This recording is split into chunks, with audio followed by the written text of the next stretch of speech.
Hi everyone, am I audible?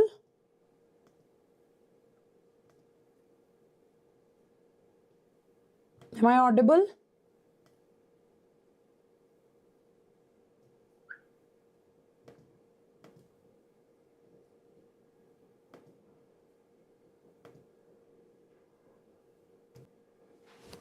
Guys, am I audible to you all?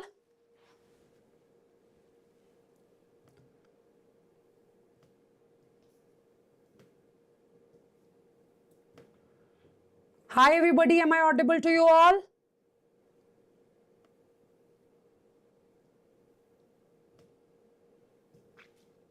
Okay, that's great everybody. Hi, I hope you all are doing great. Welcome to Unacademy NEET English. I'm your biology educator Ambika Sharma.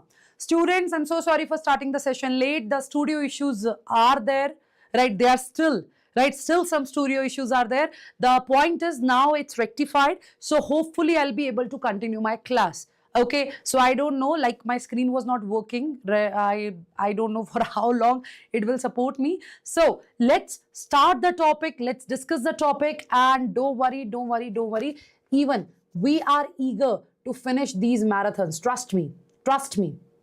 Even we are so excited, and we do understand that you guys are also troubled because you need to finish your syllabus. So don't worry, we are here. Right, we are here. So today even I was not interested to cancel any session of mine. I was interested in completing this part because after this part we will have one more marathon for class class 12th botany. Then we will have one complete class 11th marathon. Okay, then we will have one more marathon for the class 11th, right? All the important topics. Then we will pick it up for the class 12th. Okay, and then the final revision will be there. Okay, final revision will be there. Okay, so let's focus, let's revise it, and please share the session link with your friends and quickly hit the like button. So is there any echo or something? Is there any echo or something? Don't tell me this.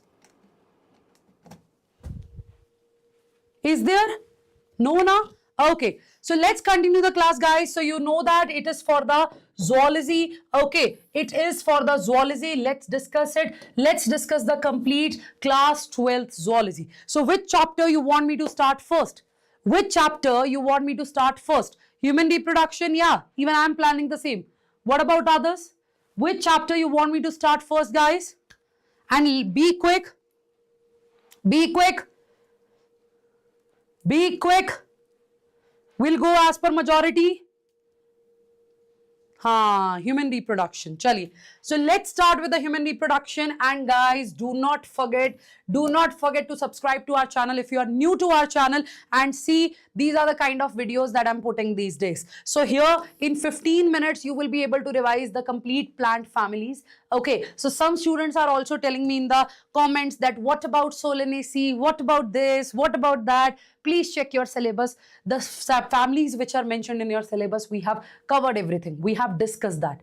Okay, we have discussed that. Okay, chaliye. So let's continue the session, and there will be more sessions like this. So if you want short video sessions, right? If you want that short video sessions for the revision, so I want you people to put that in the comments here. If I will get comments, right? If I will get comments here for such type of videos, for such type of lectures, then only I will record and I'll put it. Otherwise, there is no use.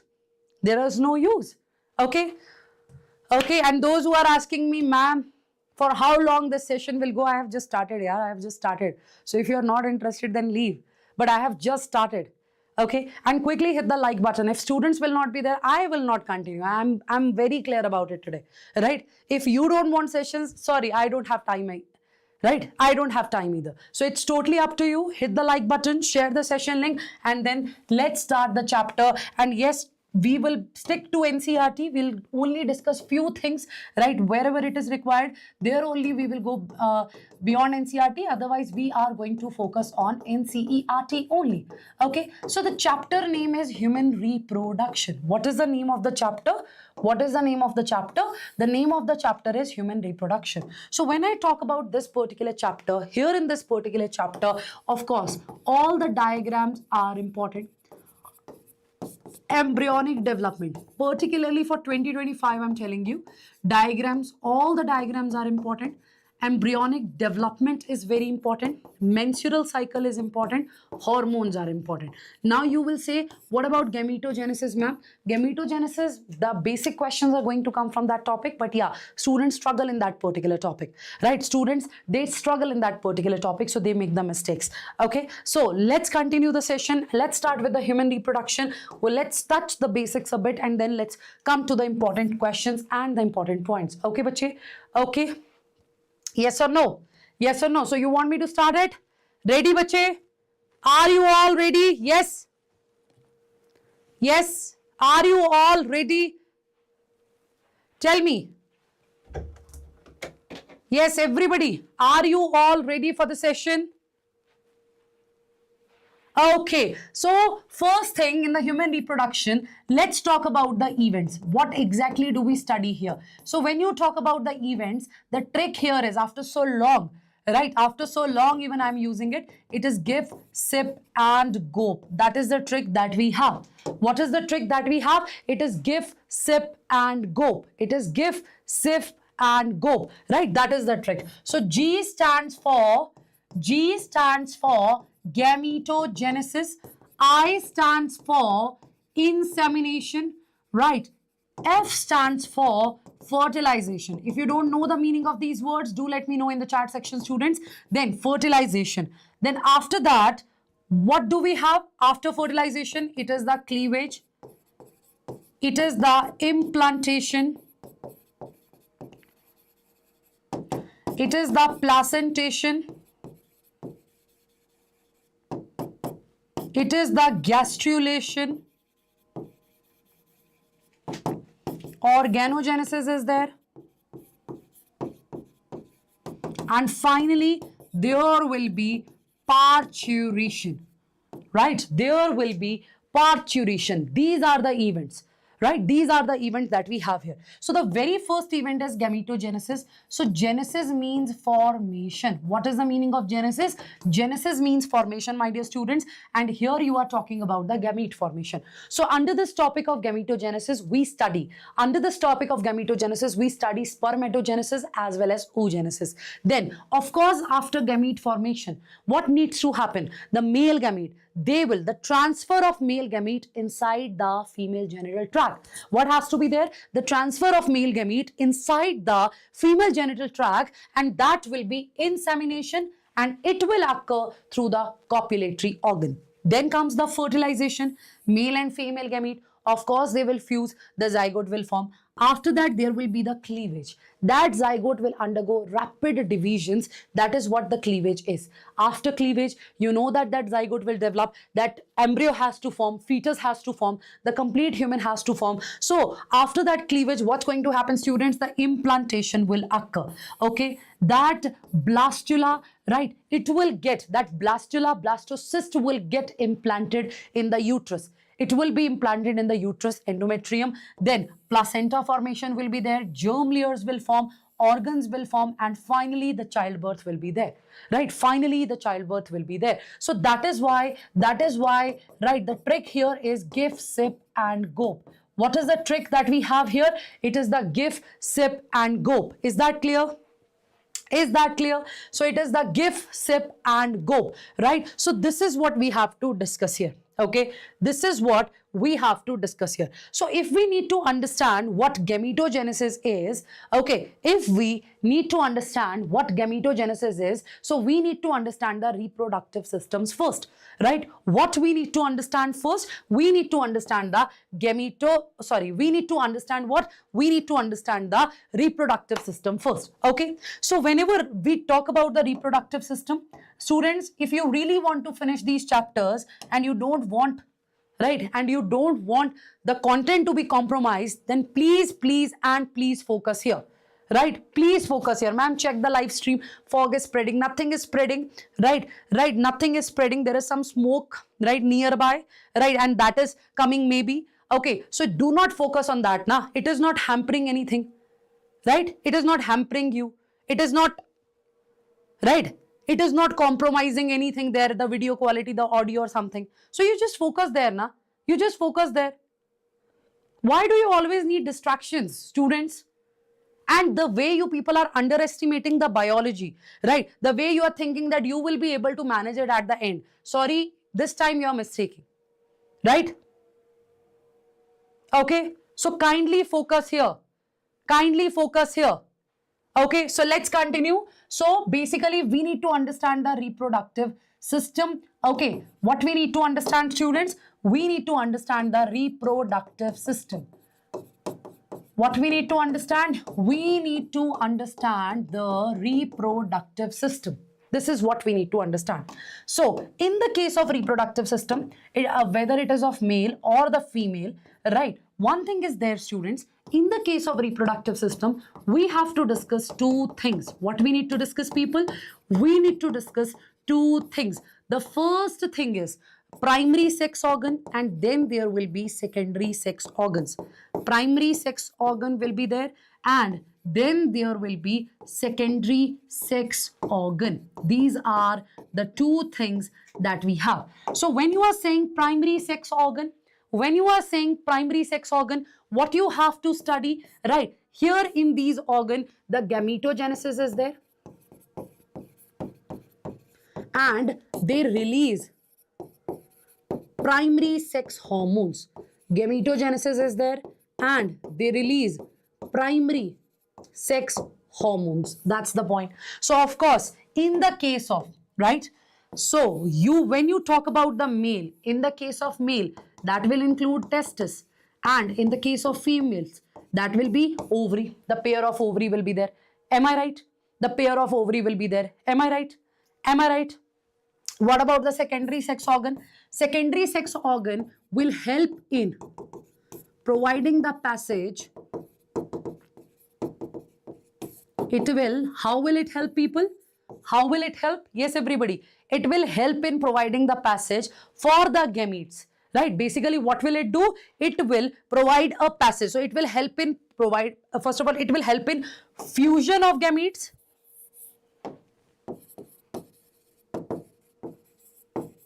It will help in fusion of gametes by providing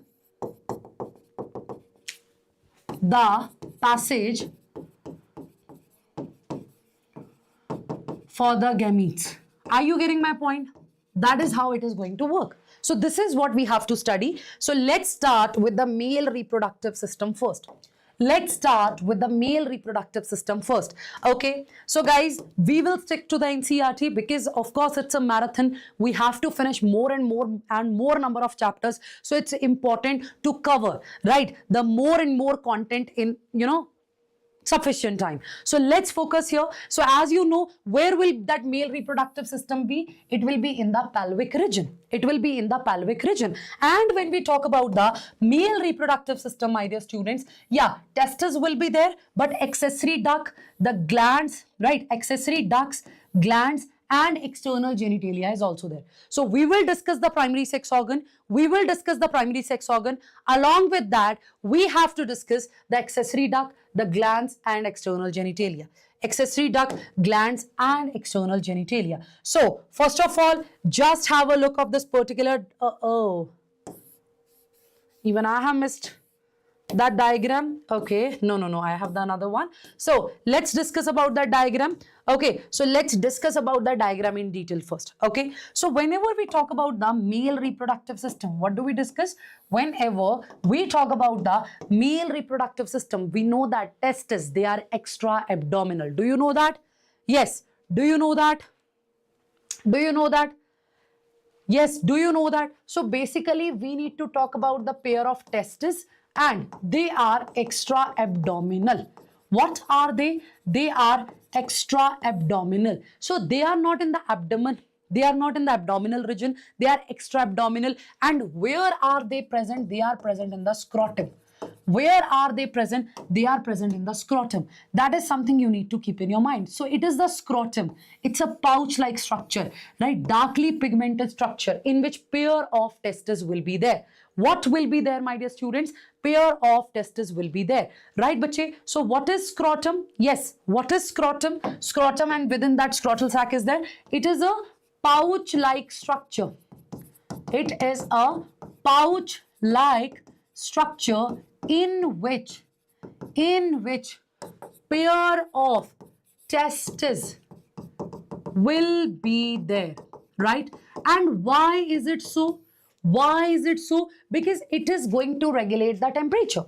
When you talk about the scrotum, my dear people, here you'll see the role of certain muscles. You'll see it is darkly pigmented. You will even see that here you will have sweat glands. What do you have here? You'll see you have the sweat glands, right? Sweating will be there. And after the sweating, cooling is there. That is also helpful. Firstly, I'll tell you the role of scrotum here. The role of scrotum here. So scrotum will do what? So the temperature in scrotum, right? This is what it has to do. So basically, bache, temperature of scrotum is 2 to 2.5 degrees Celsius lesser than the body temperature, right? 2 to 2.5 degrees Celsius lesser than the body temperature. That's the point here. And why it is required? Why is it important? Why is it required? Why is it important? It's very simple, right? It's very, very, very simple. See, in the case of human males, right, the cells that are going to form the sperm is spermatogonia. What are that cells? That are spermatogonia. That spermatogonia, they are temperature sensitive. They need the optimum temperature, right? They are temperature sensitive and they need the optimum temperature. So when it comes to that optimum temperature, see, if that spermatogonia, if they will not get that optimum temperature, the sperm production will not be there. So that is why the testes, they are extra abdominal, they are in the scrotum, so that in the scrotum, right, the temperature will be lesser than the body temperature. It will be lesser than the body temperature, right? And that is something which is favorable for the spermatogonia. Is that clear? That is something which is favorable for the spermatogonia. Is that clear? Is that clear? So you will talk about a muscle here. So inner lining of the scrotum, it will contain certain muscles here. And what do we call them, people? We call it as dartus muscle, right? So inner lining of, yes people, inner lining of scrotum contain dartus muscles. Which muscles are there? They are the dartus muscles. Which muscles are there? Dartus muscle and spermatic fascia. Of course, you are talking about the connective tissue here. Okay, spermatic fascia is there. So here you can see, right? So of course it is as per NCERT and there is a quick revision of that as well, right? So scrotum is located outside the abdominal cavity. It will maintain the temperature 2 to 2.5 degrees Celsius lesser than the body temperature. So testes, they are 4 to 5 centimeter in length, 2 to 3 centimeter in width in adults. Okay, and then they are having the compartments. So I'll come to that compartments part, but you tell me up to this part all clear? Up to this part all clear? Yes or no? Yes or no? Yes. So now dartus muscle, one more muscle is there, cremaster muscle. One is dartus, one is cremaster. But before going forward, I would like to discuss few things here. Please pay attention, students. Kindly pay attention here. See, I told you that testes, they are extra abdominal. Is that true? Yes, everybody. Is that true? Is that true? Yes. Is that true? I just told you that what is going to happen here. I am telling you that here, right, the testes, they are extra abdominal. They are in the scrotum. They are in the scrotum. That is what I told you. And I told you the importance of that. But actually, it was not like that. It was actually not like that. Now I have to conclude. We have to go quickly as well. So when it comes to the development, right, in the case of humans, when it comes to the gestation period, that gestation period is for 9 months. For how many months? For 9 months. So here, when the baby is developing in the mother's womb, around 7th month, right? It is around 7th month, my dear students. What's going to happen? Initially, testes, they are in the abdomen only. Initially, testes, they are in the abdomen only. They are in the abdomen only. So, but around 7th month, what's going to happen? These testes, they will descend into the scrotum. these testes, they will descend into the scrotum, right? They will descend into the scrotum. So they will descend through this inguinal canal. Which canal is there? It is the inguinal canal. So it is just like a link in between this pelvic cavity and abdominal cavity. So what's like here for just for the passage of the testes I'm talking about. So what's going to happen? These testes through this inguinal canal, they will descend there into the scrotum, right? And with that inguinal canal, what you people will see, of course, the spermatic cord is also attached. Spermatic cord is also attached, right bache? Right bache, that will have blood vessels, lymph vessels, nerve vessels, everything. So it is the inguinal canal that you have to keep in your mind, right? And as I said, the inner lining here, the inner lining of scrotum here will have the dartus muscle. Now, we are talking about the temperature part. So dartus muscles, they help in regulating temperature, right? They help in regulating temperature, especially in cold season, right? Especially in cold season, they are very, very, very important for regulating the temperature. Very important, right? Right, for regulating the temperature. So it helps in regulating the temperature, especially in the cold season. Why? What is going to happen? These dartus muscles, when it is the cold season, students, they'll contract. What will they do? Yes, everybody. What will they do? They will contract. What will they do, people? These muscles, they are going to contract, right? And they will become, right? So they will contract. So what is going to happen if they will contract? Please tell me. Please tell me. What is going to happen? So I am saying dartus muscles, they'll contract in the cold season. And of course, they will relax when the temperature will increase, or I would say in the case of summer. So how is it going to help? Anybody here in the chat? Yes, anybody here in the chat? So during warm season, they will relax. So how will it help?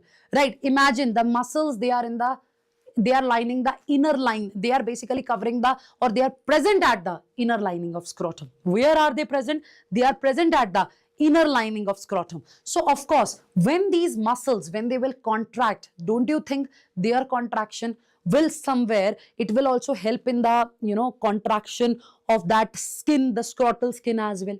So when it is the cold season, right, basically we have to maintain the temperature here. Right, the scrotum will maintain the temperature here. So in the cold season, when these muscles are contracting, so they need to make sure that the heat should not go out. The heat should be there, right? Because for the spermatogenesis, the proper temperature is required. Okay. Now, other than that, we have another muscle, that is cremaster muscle.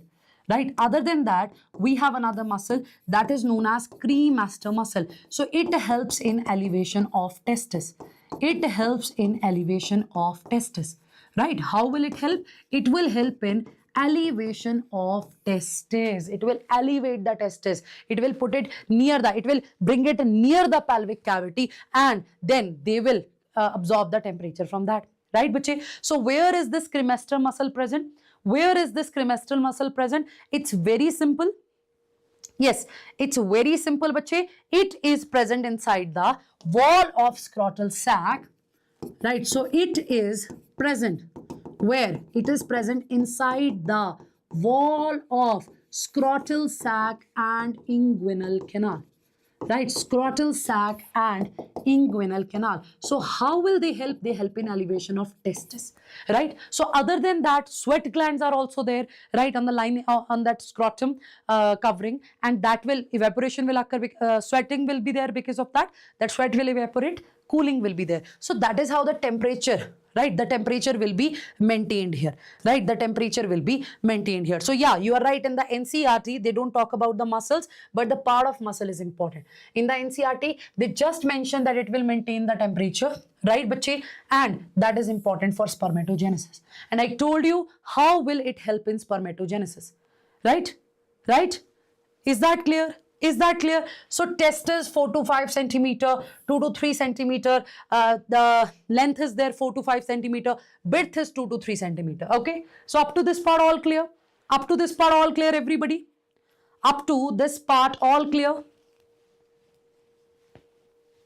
Yes, Yes.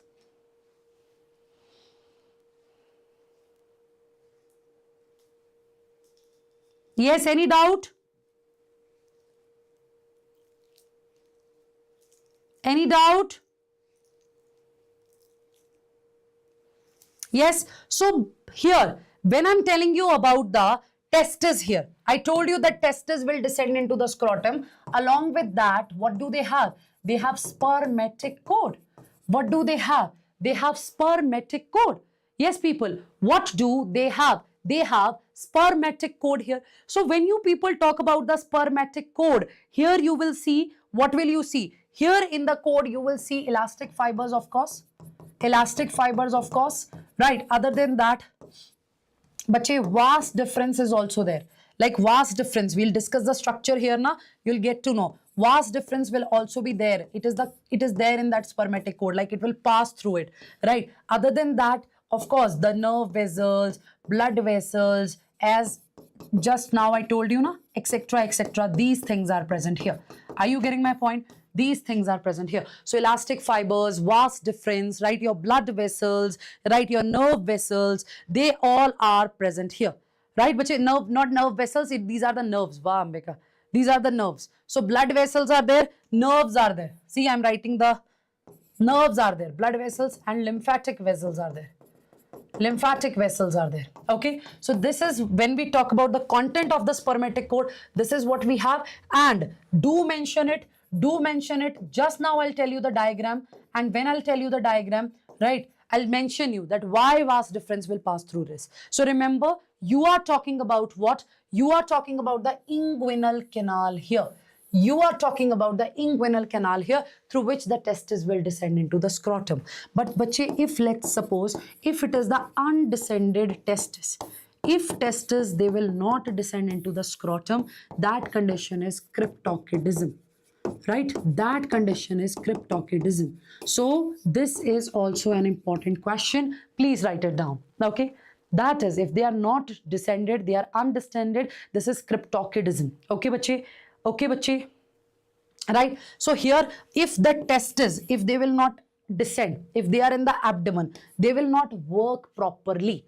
They will not work properly. They will not be able to form the gamete. Though the testosterone formation will be normal, because Leydig cells are not affected with this temperature thing. But the gamete formation will not be there. Keep it in your mind. Okay? Gamete formation will not be there. Keep it in your mind. Is that clear? Anybody? Yes. So what will pass here? Spermatic cord, and that is what you guys are having in the spermatic cord. Now, the next thing that we have to discuss here is the internal structure of testes. So just imagine scrotal sac. Testes are there, and these testes posteriorly here, they are also attached. This is basically gubernaculum. So basically we do not discuss it now, right? We do not discuss this word now. The point here is, right, that this is the Ames PYQ. Now we don't get questions like this, so we are not discussing it. So actually these testes, they are attached to the, right, they are attached to the scrotal wall here, right? What is this gubernaculum? Actually these testes are attached to the scrotal wall here through the elastic fibers, and that fibers are actually, students, right, that fibers are actually this gubernaculum. Okay, so it is the Ames PYQ. Okay, so these days you don't get such questions, so that's why I'm not touching it. Now let's suppose scrotum. Scrotum is having the testis, which is the primary sex organ. Why primary sex organ? Because it will form the gametes, number one. It will form the gametes, number one. Number two, it will release the primary sex hormone, that is testosterone. That is why testes are the primary sex organ. Now, when you look at this part, what do you have to see? See, we need to discuss the internal structure of testes here. What we need to discuss here? We need to talk about the internal structure of testes here. So, is it important? Of course, it is important. So, first of all, we will start with the coverings. There are three coats here, three coverings here. There are three coats here. There are three coverings here. And for that coverings, the trick is valve. For that coverings, the trick is valve. For that coverings, the trick is valve. What is the meaning of this valve? Tunica. First of all, the word is covering. So use the word tunica, tunica, tunica. So it will be tunica vaginalis.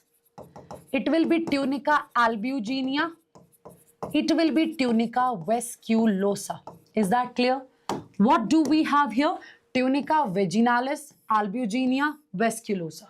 Right, so the word here is VAB.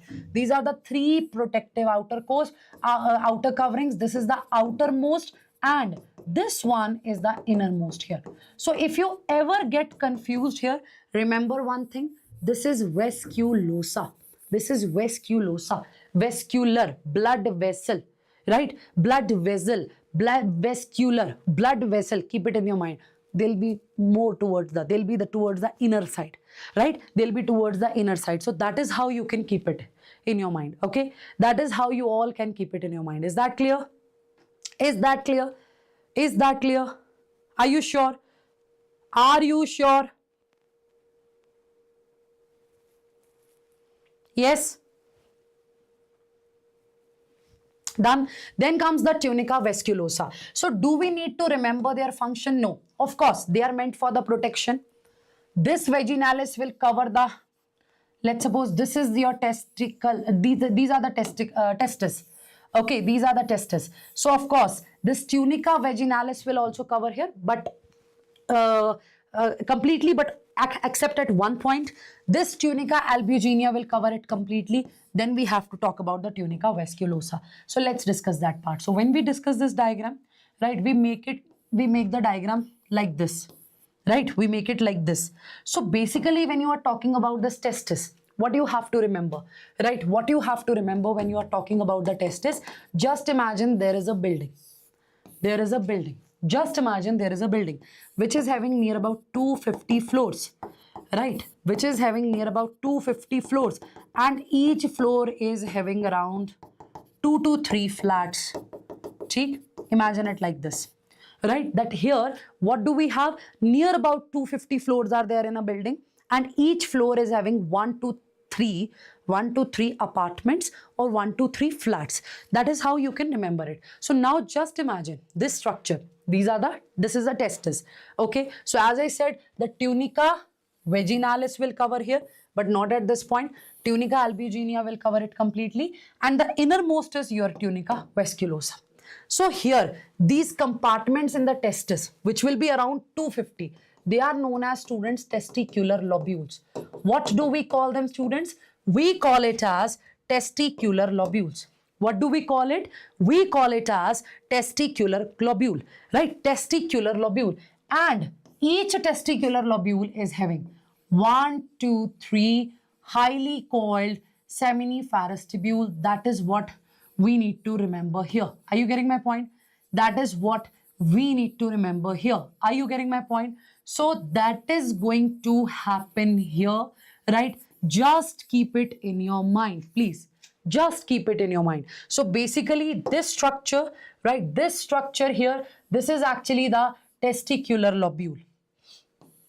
This is actually the testicular lobule.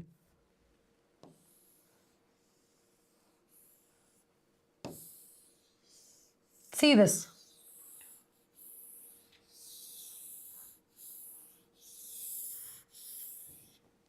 See this. Okay. So this is what? This is your testicular lobules. Okay. Testicular lobules. And here in each lobule, 1, 2, 3 seminiferous tubules are present.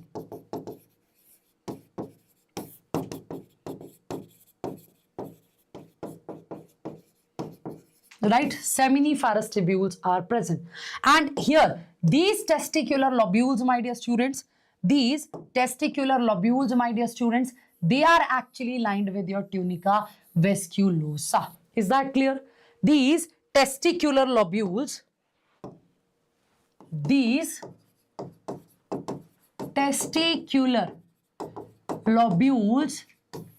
are lined with tunica, right, vasculosa. Is that clear? Tunica vasculosa. Is that clear? Sure? Sure? So innermost lining it is, which is covering the testicular lobules. right? And each testicular lobule is having 1, 2, 3 highly coiled, right? Highly coiled seminiferous tubule. It will contain highly coiled seminiferous tubule. And let me tell you, students, let me tell you, these seminiferous tubules, right? Let me tell you this thing, that these seminiferous tubules, they are the actual site of spermatogenesis. It is the place where spermatogenesis will occur. Is that clear? Where spermatogenesis will occur. Okay. So testes covering testicular lobules, done and dusted. Now here, what do you have? You have highly coiled 1, 2, 3 seminiferous tubule. Is that clear? Is that clear, everybody here in the class? I hope this portion is clear to everybody. So 1, 2, 3 highly coiled seminiferous tubules are there. Now this question is very important regarding the root. Here you will see that all of that, right? That all the seminiferous tubule. Here you people will see that they all will join here. What will they do, people? They all will join here. And here you are going to see a kind of network. What will you see here? You will see a kind of network here. So this is the testicular lobule. They are lined with these testicular lobules. They are lined with with the tunica vasculosa. They have 1, 2, 3 highly coiled seminiferous tubule. And here what do you have? You have rete testis. Here what do you have? You have rete testis. It's a network, right? Where all the seminiferous tubule are opening. Now from this part, you will see, that what is going to arise? Some other tubules.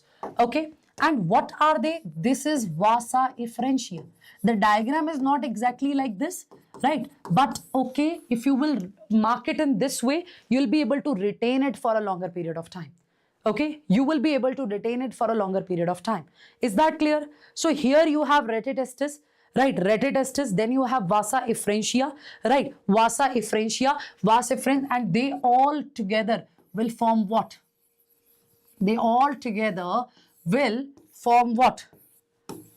They are going to form your epididymis. Epididymis. And there will be further this vas deferens. Vasa differentia, or also known as vas deferens, also known as ductus deferens, also known as ductus deferens. That's what you have to keep in your mind, right? That's what you need to keep in your mind. So testis, right, having seminiferous tubule. So seminiferous tubules are the part of the testis only. They are not the accessory ducts. Seminiferous tubule is not the accessory duct. It is just the part of testis here only. It is just the part of testis here only. Then there is a network. We are calling it as rete testis. And then there will be vasa efferentia. Vasa efferentia. And finally, it is the epididymis and this muscular duct vas deferens. So just keep it in your mind when you are talking about the epididymis.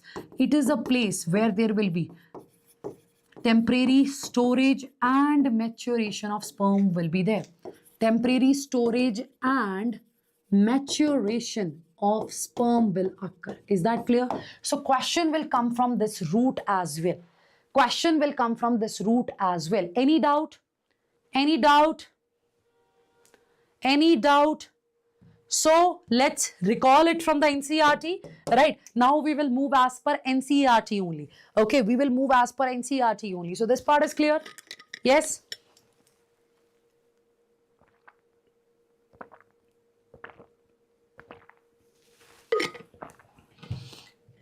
Done? Right? So here you guys can see the testis is covered by dense coverings. I told you about that coverings. They have near about 250 compartments. We are calling it as testicular lobules. So in the NCERT itself, write it that tunica vasculosa line it. Tunica vasculosa line it. Right? It is the tunica vasculosa that will cover it. Right? That will cover it. Okay, so this is the root. Now, we are saying that each lobule is having highly coiled seminiferous tubule in which sperms are produced. So basically, it is the seminiferous tubule which is the site of spermatogenesis. Which is what? Which is the site of spermatogenesis. Am I clear? Am I clear? Now here they are talking about the structure of seminiferous tubule. Okay, fine. Let's discuss it first. So you have 1, 2, 3 highly coiled seminiferous tubule. So when you will take their transverse section, something like this, right? You are taking the section here. Now when you look at these, right? Here you will see there are certain columnar cells in between, and in the surrounding we also see some cuboidal cells. What kind of cells do we see here? Cuboidal cells.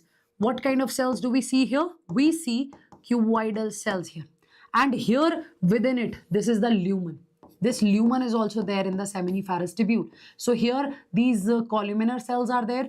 The cuboidal cells are also lining it. So now this is something we need to discuss. And in between the seminiferous tubule also, here you have some cells, some immunological components. So let's discuss about it. So when you talk about the seminiferous tubule, so it is aligned with cuboidal epithelium. It is lined with what, students? It is aligned with cuboidal epithelium. So when you people talk about the cuboidal epithelium, it is also known as the germinal epithelium, right? It is also known as the germinal epithelium. So initially it was believed that this germinal epithelium, germinal, to germinate, so this germinal epithelium, it forms the germ cells, and that germ cells, they form the gamete, right? It forms the germ cells, and that germ cells form the gamete. It was believed, but actually it is not like that. During embryonic development, some PGCs, right, some primordial germ cells, some PGCs, some primordial germ cells, they will find their way to the gonads, right? They'll come to the gonads from yolk sac, right? From yolk sac, they'll come to the gonads. They are the primordial germ cell, precursor germ cells, and they are the one that will form the gametes. They are the one that will form the gametes. Okay, so other than that, here in between, you'll see a kind of columnar cell, students. We call it as Sertoli cell. Yeah, Sertoli cell is columnar, right? It is the nurse cell, nutritive cell. That's what we have to discuss. So in between the seminiferous tubule, you are also having the cells because they are present in between. So we are calling them as interstitial cells, and we can also call them as Leydig cells. They are known as interstitial cells, and we also call them as Leydig cells, right? Leydig cells. So here you people can see the seminiferous tubule is lined with the two type of cell, male germ cells, right? But actually it is the germinal epithelium, and then Sertoli cell it is, right? So we have to rectify this part as well. So these germ cells, what will they do? Right? They will undergo meiotic division. Germ cell, it has to form the gamete. So actually what's the story? The PGCs, the primordial germ cells will come here. They'll form the germ cells, and that germ cell will undergo meiosis. They'll help in the sperm formation. Sertoli cell will provide the nourishment. Okay. And the cells in between, interstitial cells or Leydig cells, just now I told you. So these are the cells that will release the androgen, which is also known as male sex hormone, androgen. And which androgen are we talking about here? We are talking about the testosterone here. We are talking about the testosterone here. What are we talking here, students? We are talking about the testosterone here. And remember, sex organs are steroidal in nature, so their receptors are present within the cell, right? Their receptors, this hormone, their receptors are present within the cell. So that is something you need to keep in your mind. Okay. Okay. So regions outside the seminiferous tubule, I told you about the cells. I told you about their function as well. So Leydig cell will form testicular hormones, androgens, and other immunological competent cells are also there. Is that clear? Any doubt? Any doubt? Yes. We will discuss their function in detail. Don't worry about that.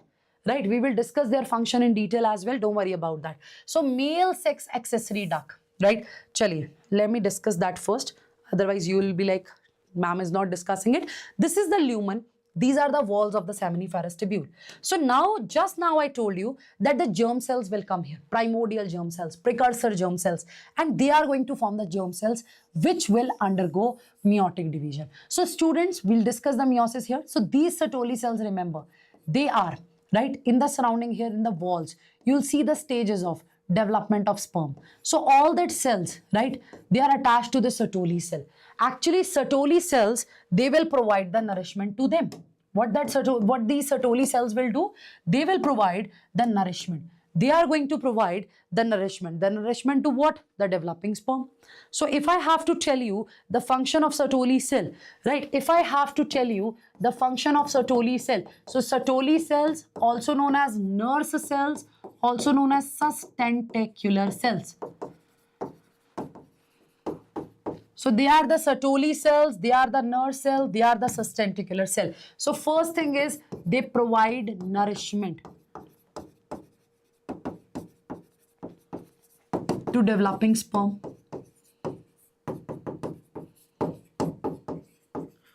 They provide nourishment to the developing sperm, right? Second point is that they are the basis of blood-testis barrier. They are the basis of blood and testis barrier. Are you getting my point? They are the basis of blood-testis barrier. Please write down.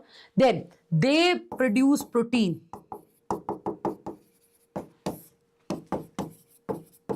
Inhibin. And they also form anti-Mullerian. They produce hormone inhibin, which is proteinaceous in nature, and anti-Mullerian hormone, right? That will not allow the female ducts to develop. Is that clear? Is that clear? They'll form anti-Mullerian hormone, and these Sertoli cells, they can synthesize, please write down, they can synthesize, kindly write down, estrogen from testosterone. They can synthesize what? Estrogen from progesterone. That's something you have to keep in your mind. Is that clear? Is that clear? So they will provide nourishment to the developing sperm. They are the basis of blood-testis barrier.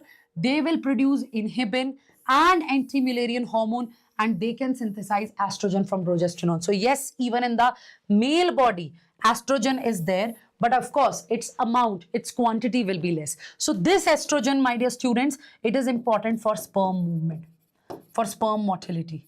It is important for sperm motility and its movement. That is what you have to keep in your mind. Is that clear? Yes?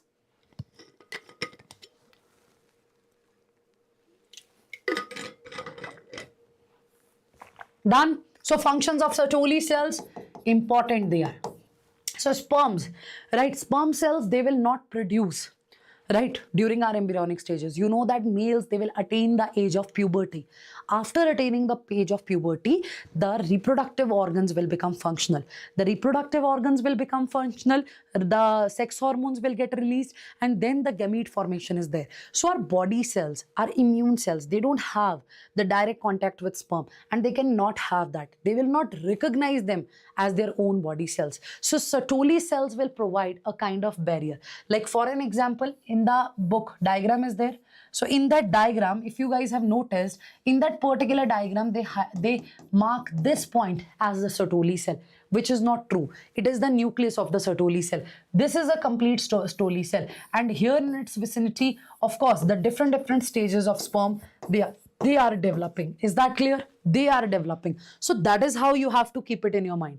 Okay, that is how you have to keep it in your mind. Okay, so function of Sertoli cell clear, the function of Leydig cell clear. Now there are accessory ducts which will have retitestis, vasa efferentia, epididymis, and vasa differentia. Do you have any doubt in their position? Because just now I told you.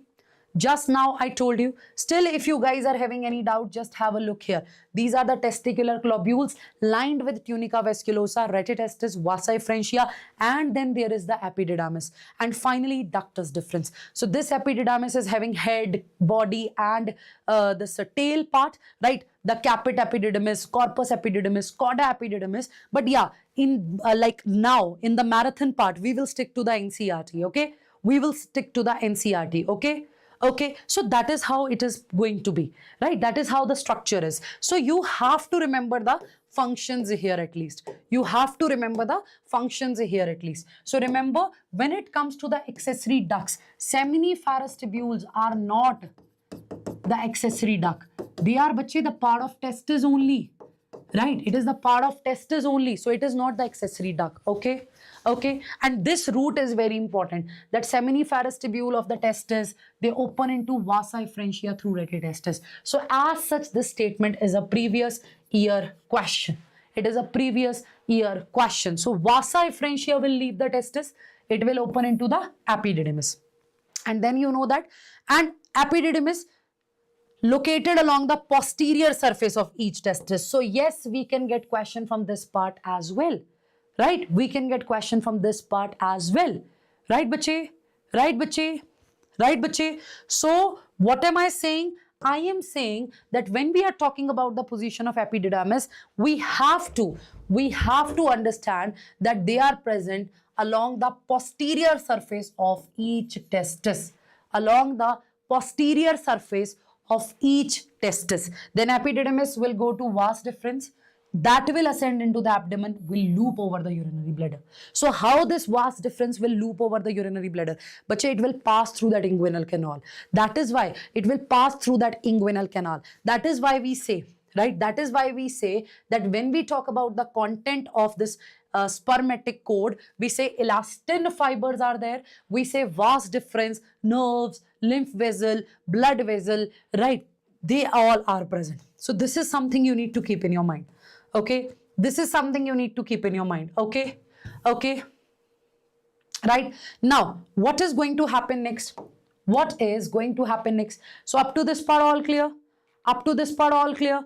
The role of hormones clear, right? Right, the role of hormones clear. So basically we have, just imagine we have a pair of testes. So just imagine posteriorly you have the epididymis here. So this tube like structure, this vas deferens, because now we have to discuss the glands as well. So this vas deferens, my dear student, right, it will coil over the urinary bladder, and then what will it do? It will receive the secretion. So here we have to talk about the gland. Which gland are we going to talk about? This is the seminal vesicle. Which gland it is, my dear students? It is the seminal vesicle. It is the seminal vesicle. This gland is paired. Understood? This gland is paired. So yes, yes, yes, this your vas deferens will receive the seminal vesicle secretion, and then what will they form? They'll form the ejaculatory duct. They will form the ejaculatory duct. Are you getting my point? They will form the ejaculatory duct. Understood? Understood? Yes? Yes?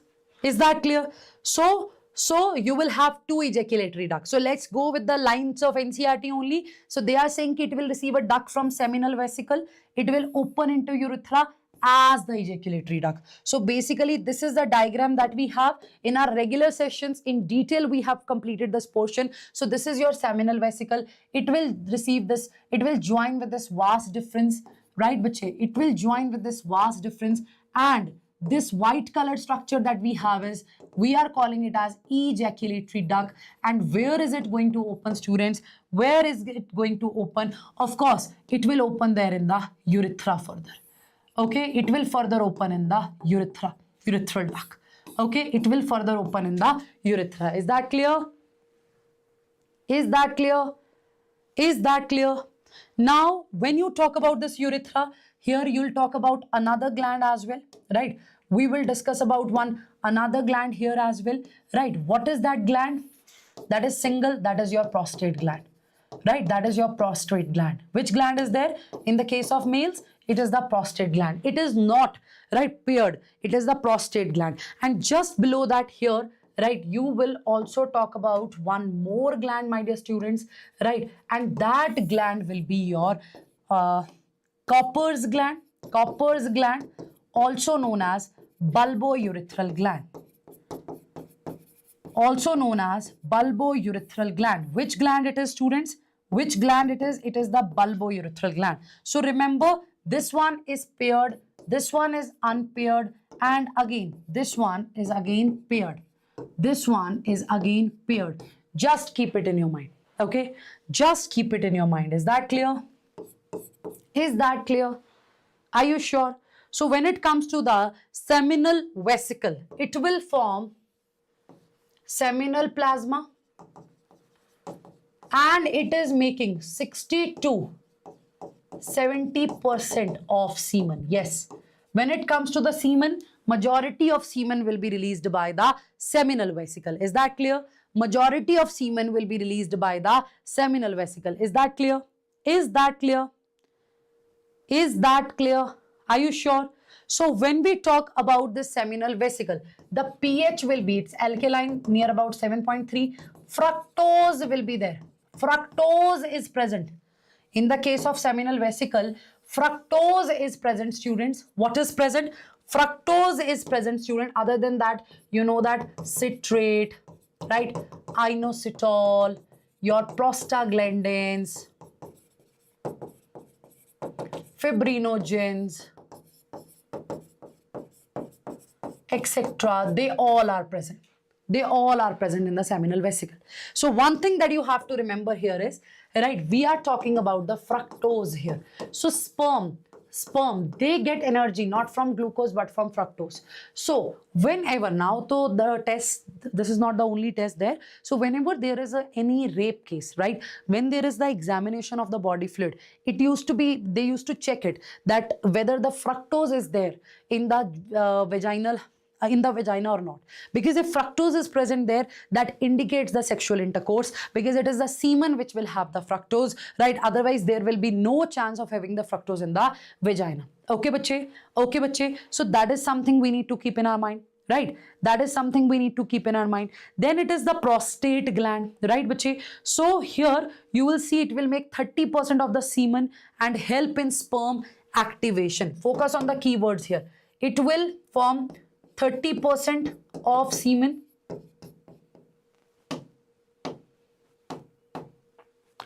It will form 30% of semen and helps in activation. How will it help? It will help in activation of sperm.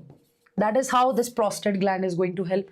That is how this prostate gland is going to help. So when you are talking about the prostate gland, my dear people, when we talk about the prostate gland, bache, so citric acid, calcium, phosphate, clotting enzyme, everything is present here. Citric acid, calcium, phosphate, clotting enzymes, etc. are present here. Are you getting my point? They are present here. Are you getting my point? Are you getting my point? Right? So imagine what's going to happen, right? The semen, seminal vesicle, it will release the semen.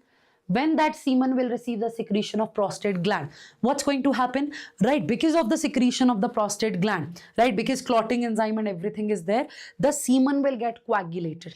In the semen, the sperms will be there, right? That vast difference will carry the sperm. Seminal vesicle is providing the secretion. Then we have the ejaculatory duct, which will open there in the urethra. So basically what is going to happen? The coagulation is there. The coagulation is there because we have to decrease the sperm motility. We have to save their energy. So once it will be discharged there in the female genital tract, then again the sperm will become active. But here, this is the first thing, right? This is the first thing that will happen here, okay?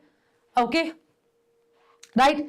So we have to reduce the sperm motility to conserve the energy, right? Right? So here, fibrinolysins are also there. When you talk about the secretion, right, in the prostate gland, profibrinolysins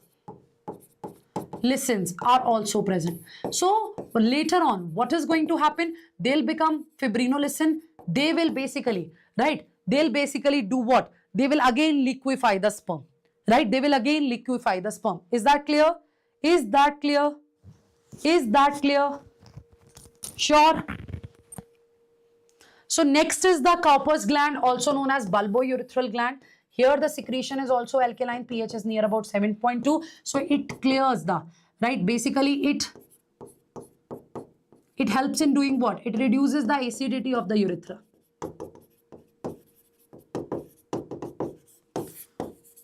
Right? And other than that, it helps in lubrication of penis. It helps in lubrication of penis during sexual intercourse, right? during sexual intercourse. So the lubrication of penis will be done. The lubrication of penis will be done with the help of this. Is that clear? Right? So when you talk about the natural method, coitus interruptus, right, the withdrawal method, in that what's going to happen? The male is going to withdraw the penis before the ejaculation of semen in the female genital tract. So sometimes what happens, that is very rare thing, but yeah, sometimes in the secretion of corpus gland some sperms are present. So if that will be the case, there are the chances of pregnancy. That is why such type of natural methods, they are not advised for the contraception. Okay, right? So that is something you have to keep in your mind. This is all about the secretion here. So regularly I'm using, continuously I'm using the word semen. So when I'm talking about semen plus, so what that semen will be, it is sperm plus accessory glands secretion, right? Am I right? Yes, am I right? So the volume here will be 3 to 4 ml and the pH here will be, right, the 7.3. Okay, the pH here will be 7.3. Is that clear? Is that clear? So normal sperm count,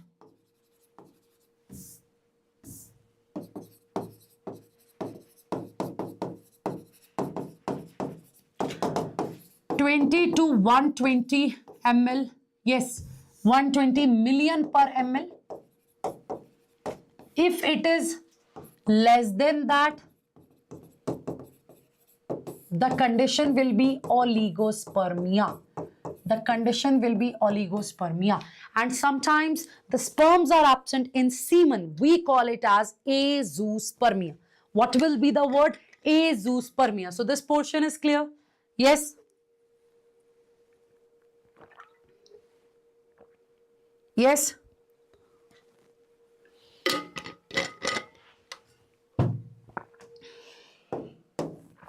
So look at this part. So look at this part.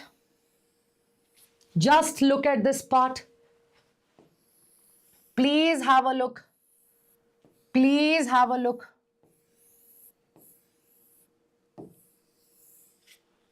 Can you see that? So when you look at this particular part or this particular portion, this is your seminiferous tubule. This part is the lumen here. And here in the wall, right students? Here in the wall here. Can you see that?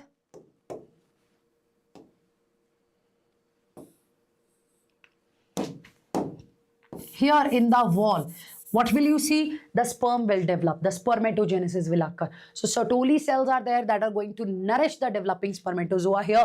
And in between, you know that interstitial cells are also there, which are also known as your Leydig cells. Okay, the one that will release your androgens here. So I hope the diagram part is clear, right? I hope the diagram part is clear. The Sertoli cell and everything is clear. So let's complete it from the NCERT only. We have to stick to the NCERT now. So you can see, right, I told you about the seminal vesicle. It will open into urethra as ejaculatory duct. So these ducts, they store and transport the sperm from testis to outside through urethra, right? So in the case of urethra, you know that it originates from urinary bladder. From where will it originate? From urinary bladder and through penis and extend through the penis to its external opening, which is urethral meatus, urethral opening, urinogenital aperture, yeah, urinary opening it is. Okay, urinary opening it is. Is that clear? Now see, here, what are they saying? Now here, they are saying that the penis is the external, right, male external genitalia. And this penis is what? It is the copulatory organ. Which organ it is? It is the copulatory organ having erectile tissue, right? Having what? Erectile tissue. So students, during sexual arousal, right, the blood supply will pass to this erectile tissue. Okay, the blood supply will pass to this erectile tissue. So when you talk about it, you talk about corpus spongiosum or corpora cavernosa. Corpus spongiosum. right? So these are the three erectile bundles that we have to discuss here, right? Right. So basically these are the longitudinal bundles there. So you have the corpus spongiosum and corpora cavernosa. Okay. Corpora cavernosa. Okay. Okay. Right. Right. So corpus spongiosum, corpora cavernosa, they are two in number. This is one. So these are the erectile tissues, right? These are the longitudinal erectile tissue. So during sexual arousal, the blood will pass to it, and this erection of, and it will result in the erection of penis, because it is the copulatory organ, and it has to help in insemination. So basically this erection of penis is controlled by autonomic nervous system. So you remember autonomic nervous system, sympathetic, parasympathetic fibers, right? Sympathetic, parasympathetic fiber. Okay, so this erection of penis, which is due to the blood supply, of course, will help in insemination. Okay, now what are they saying? They say when we talk about the male copulatory organ, right?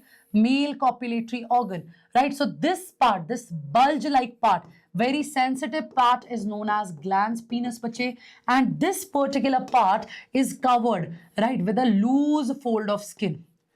With a loose fold of skin, okay?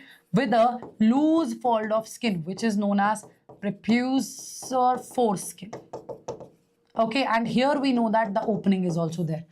So that is something you need to keep in your mind. And as I said, that erection is due to ANS, that is sympathetic or parasympathetic fibers, will play the role here. So any doubt? Any doubt? Any doubt? So it is the organ of copulation as well, right? It is the organ of copulation as well. So here itself, right, I'll cover a part of reproductive health as well. So when we talk about the barriers there, we discuss the condom there now, because today in this particular lecture we have to discuss everything. So when you talk about the condoms, they are basically made up of latex. So basically during sexual arousal, right, this penis will be covered with that condom. So whenever there will be the ejaculation, the semen will not pass. The semen will not pass in the female genital tract. It will be collected here. Okay, it will be collected here. So it is the example of barrier method. Okay, it will be the example of barrier method. So here I told you that it will include paired seminal vesicle, prostate, and bulbourethral. The secretions are rich in fructose, calcium, and certain enzymes. So this is something that we have already covered. Let's move to the female reproductive system here. And right, is that okay, everybody? Are you all aligned that let's stick to the NCERT? Let's just do it in the form of NCERT highlight. If you are okay, just do let me know in the chat section, everybody. If you all are okay with that, do let me know in the chat section. And if you are not okay, still do let me know in the chat section.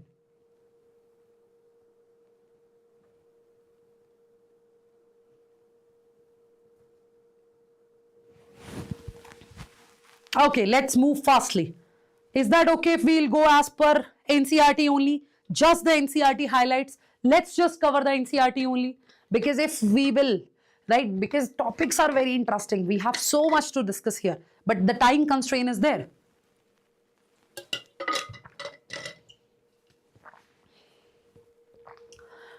If all are okay, I want to see some energy here in the chat section.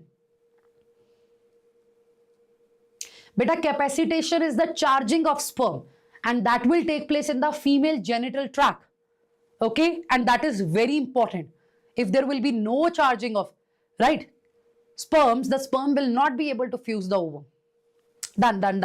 So female reproductive system, again, the ovaries will be there. What will be there, people? The ovaries will be there. And here ovary is the primary sex organ. So when I'm saying primary sex organ, of course, I'm using the word gonads here, right? I'm using the word gonads here. What is the word that I'm using?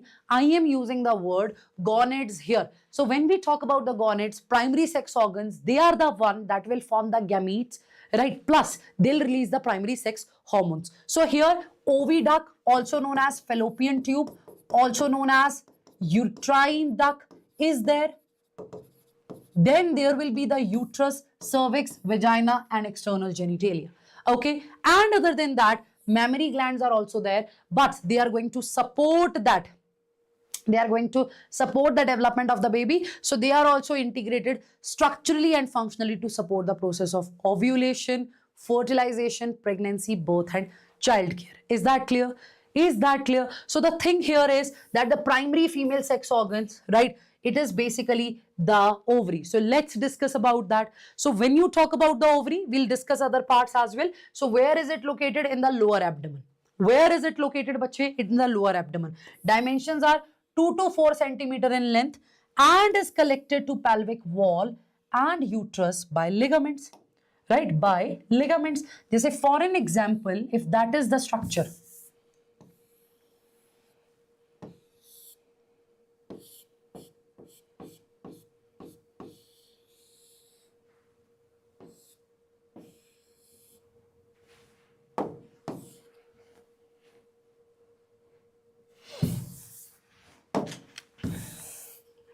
so let's draw it.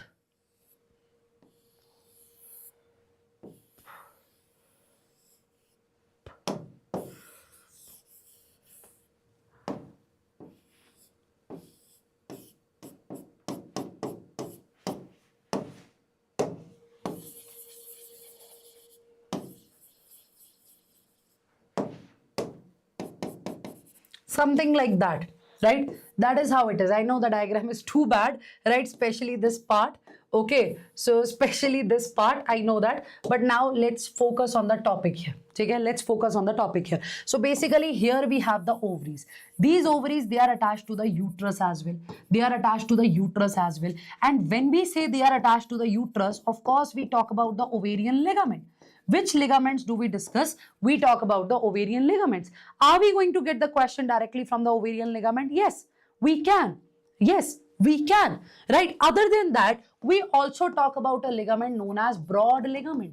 So this ligament will help this entire structure to get attached to the pelvic cavity. It will help that entire structure to get attached to the pelvic cavity. So when you are talking about the structure, it is a fact. It is a fact. Right, it is a fact that ovaries are attached to, right? So the pelvic wall and the uterus is also attached with the help of ligament. You are talking about the broad ligament here, right? You are talking about the broad ligament here. Which ligament are we talking about, students? Which ligament are we talking about? Please tell me quickly. Please tell me quickly. Yes. Yes.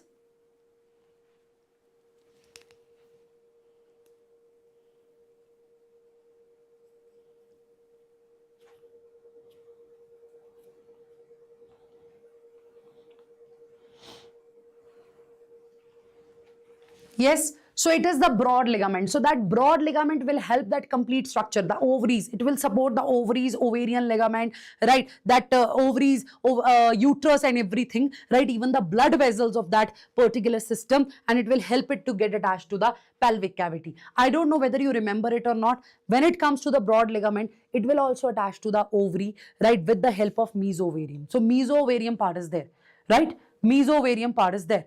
Okay, beta. So each ovary is covered by a thin epithelium, which is basically enclosing the ovarian, which is basically enclosing what? Which is basically enclosing what? Which is basically enclosing the ovarian stroma. So let's discuss this diagram here, right? Let's discuss this diagram here. So when you talk about this particular diagram, see, it's like that.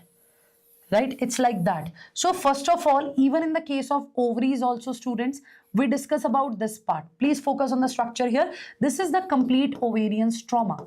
This is the complete ovarian stroma, right? And here also, you will discuss it in two portions, right? And that two portions are what? Outer cortex, inner medulla. Yes, this complete ovarian stroma is divided into two parts, outer cortex and inner medulla.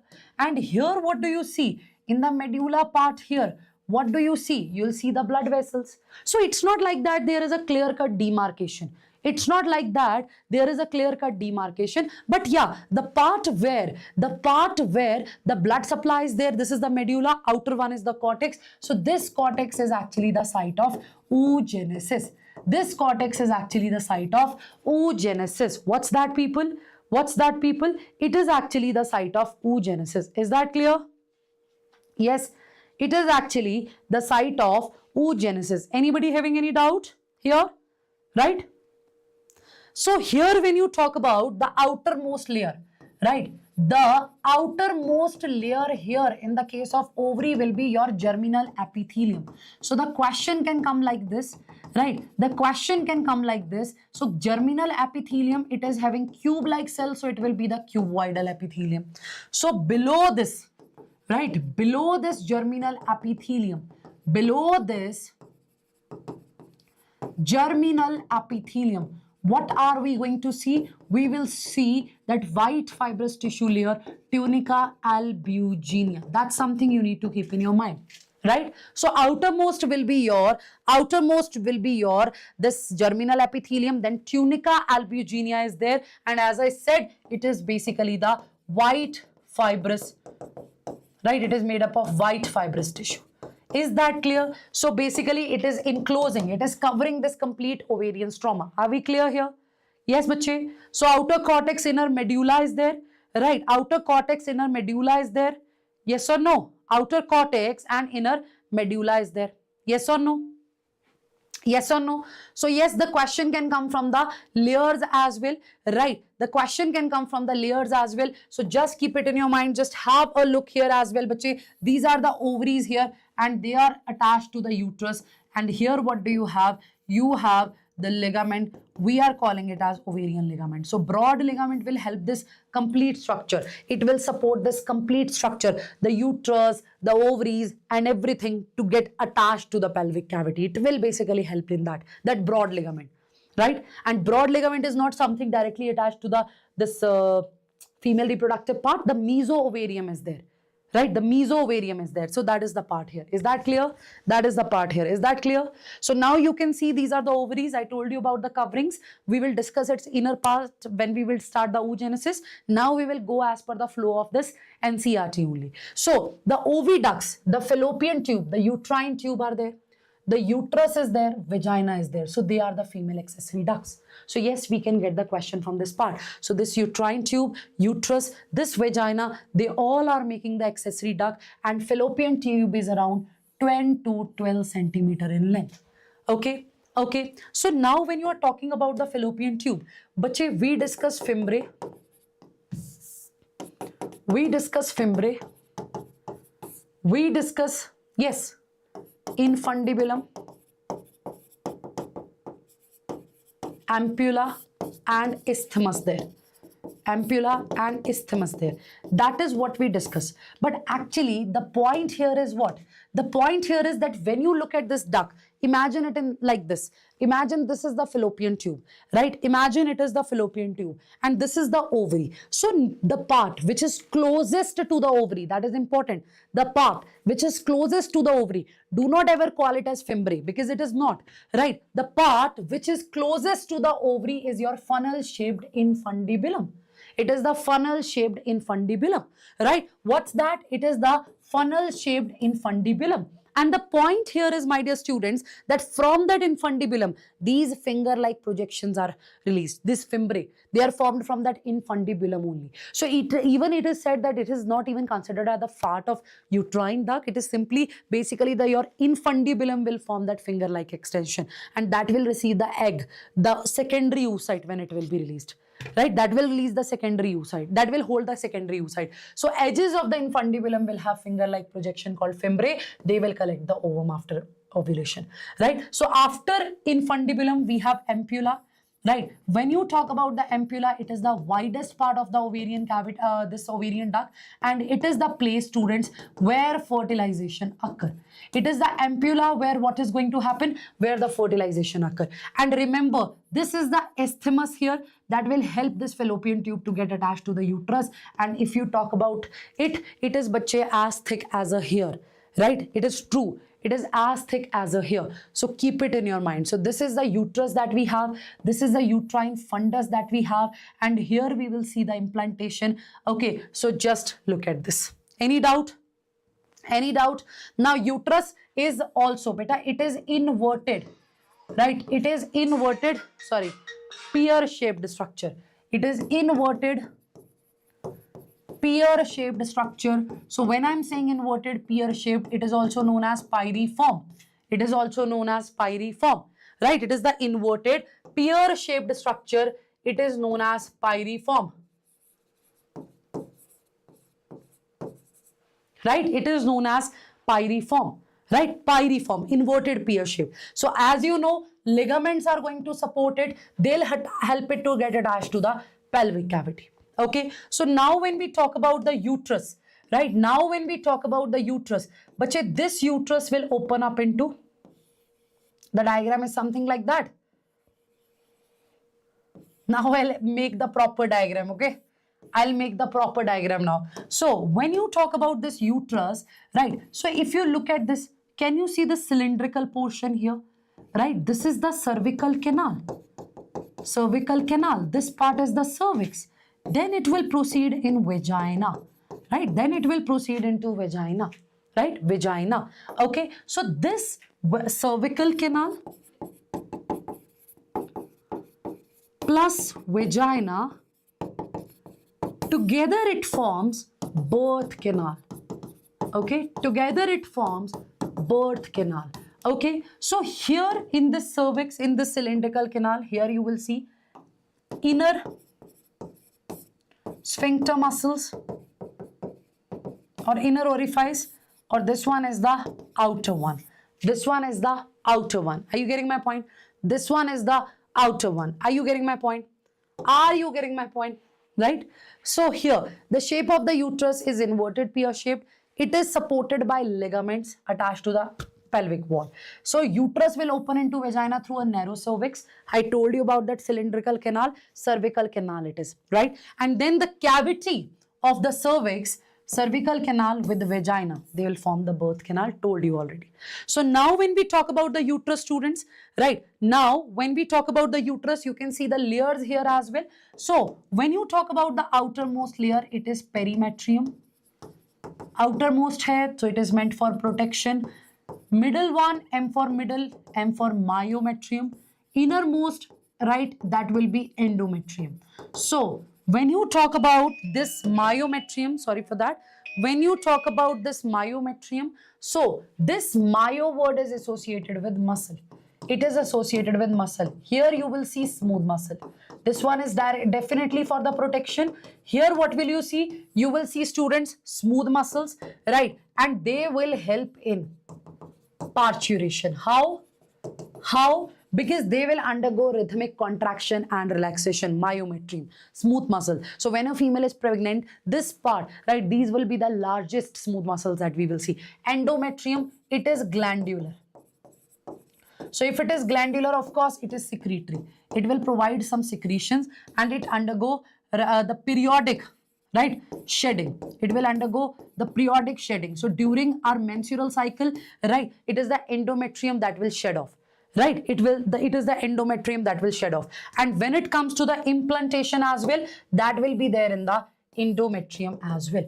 So implantation is also there in the endometrium. So these are the direct points that we need to keep in our mind. Okay.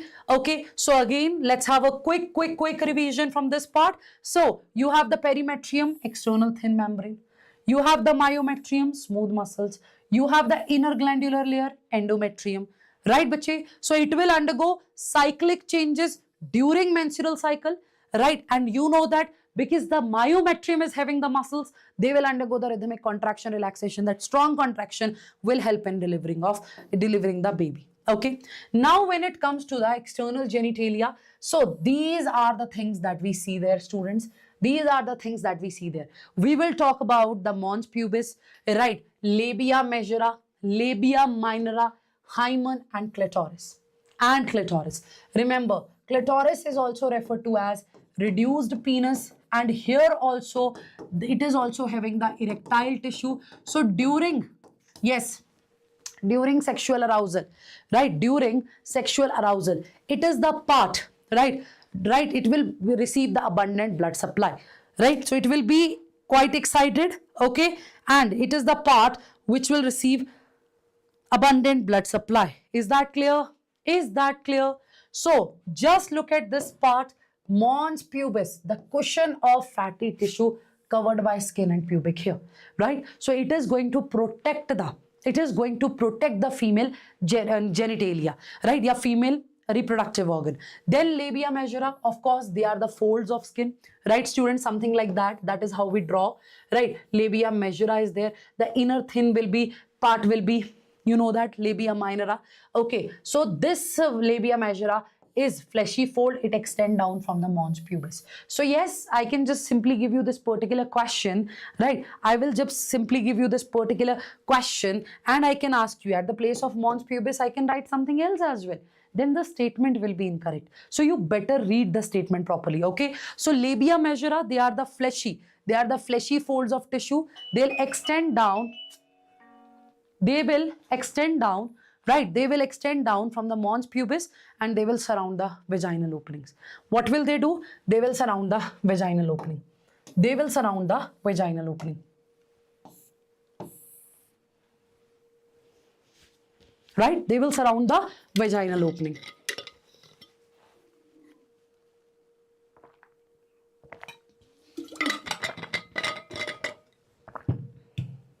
Okay, so labia minora, they are also paired folds of tissue, right?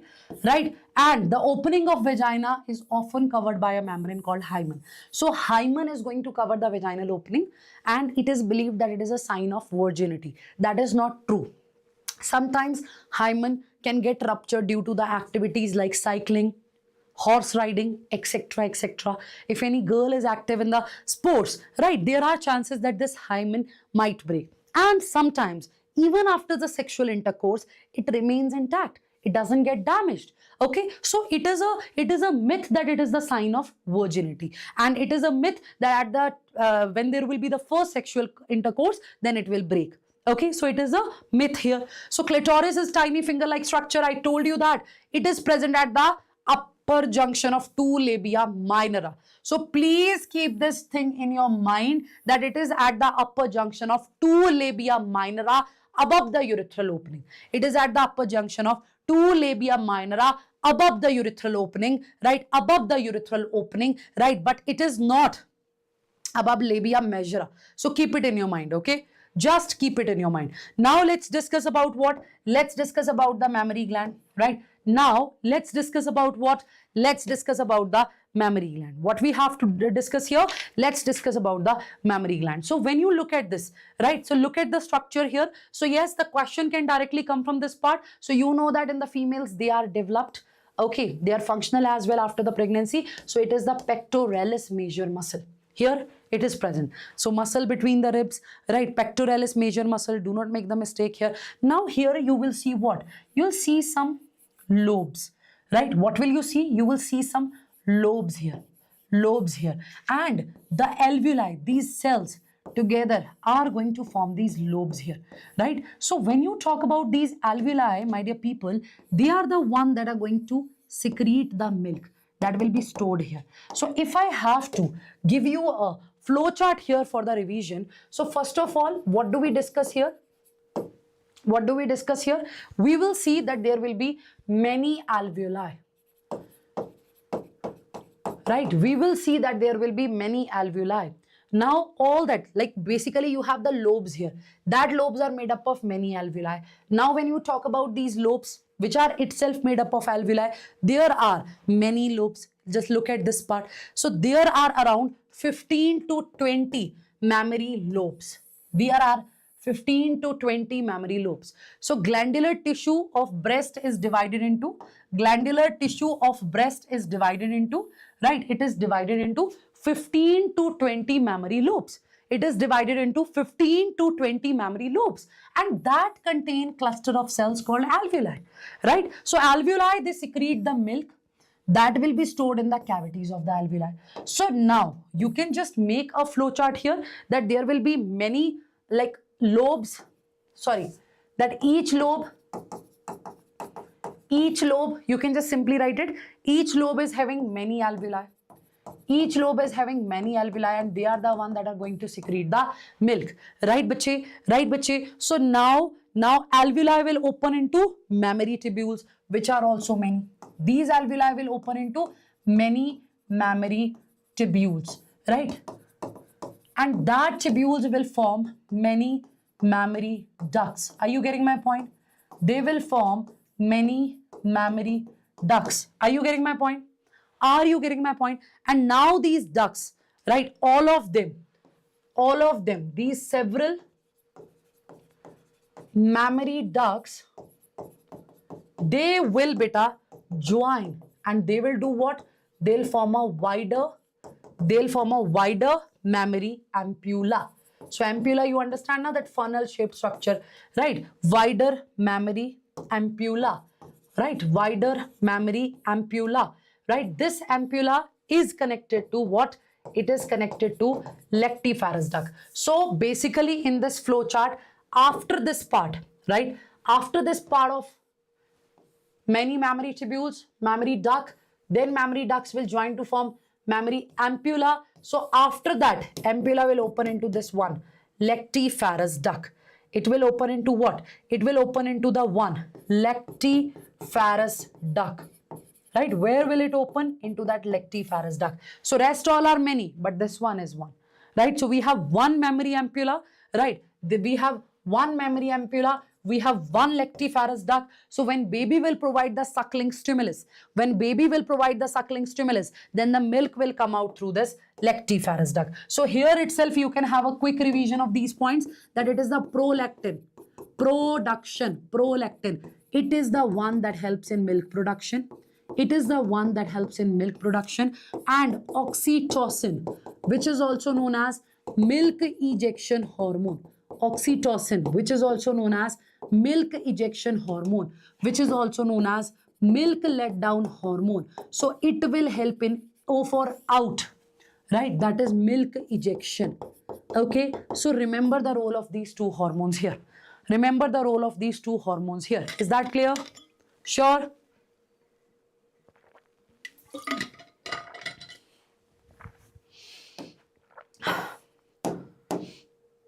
Done. So next is the gametogenesis. So before starting this part, I would like to discuss the hormonal control here. Right? I would like to discuss the hormonal control here. Then we will discuss this part. So I will not discuss the hormonal control even in the chapter menstrual cycle, even in the topic menstrual cycle. So I want you people to pay attention there. So we have the hypothalamus, which is also known as supermaster gland. What do we call it, people? We call it as supermaster gland. Now this supermaster gland will release GnRH, that is gonadotropin. That is gonadotropin releasing hormone. That is gonadotropin releasing hormone. What's that? Gonadotropin releasing hormone. And that are going to act on anterior lobe of pituitary. Right? So when it will act on interior lobe of pituitary, it is also known as pars distalis. So in the response, this anterior lobe will release gonadotropins. So we have two. One is FSH, another is LH. FSH stands for follicle stimulating hormone. It stands for follicle stimulating hormone. This stands for lutein, luteinizing hormone. Right? Luteinizing.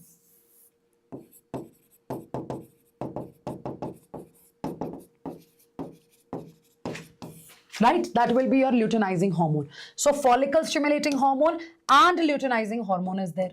So this FSH in females, right? In females will act on beta follicle cells, your follicular cells of ovary.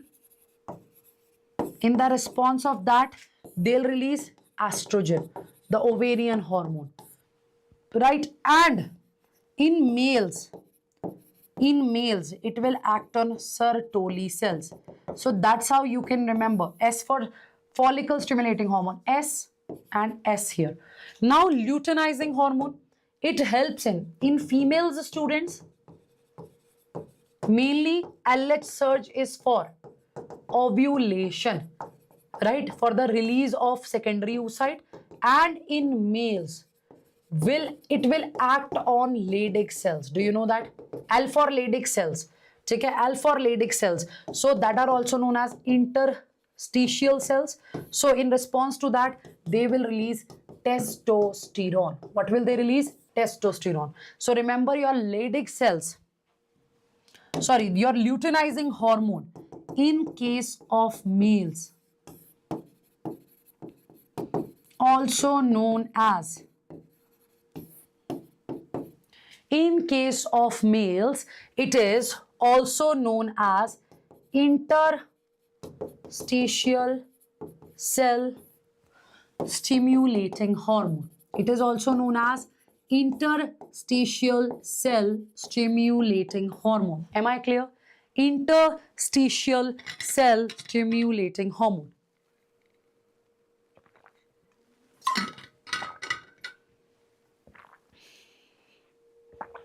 Done? Yes. Is it clear? Is it clear? Sure. So before starting the gametogenesis, I really want to address these points, right? So I believe this portion is clear to everybody. So one more thing that you all can write, that clitoris, it is homologous to penis, because, and in the case of females, vagina is the, right? It is the vagina which is the copulatory organ. In the case of females, it is the vagina which is the copulatory organ. Please keep it in your mind, okay? Please keep it in your mind, right? It is the vagina that is the copulatory organ, and yes. Done? चलिए बस ठीक है. And clitoris is homologous to the penis, and Bartholin, and yes, Bartholin glands. Beta, these Bartholin glands are there in the case of females. They'll provide the lubrication during sexual intercourse. So they are homologous to corpus gland, also known as bulbourethral gland. So yeah, sometimes they do ask questions like this. This part is clear. Now the gametogenesis. See, in the case of gametogenesis, 1 minute.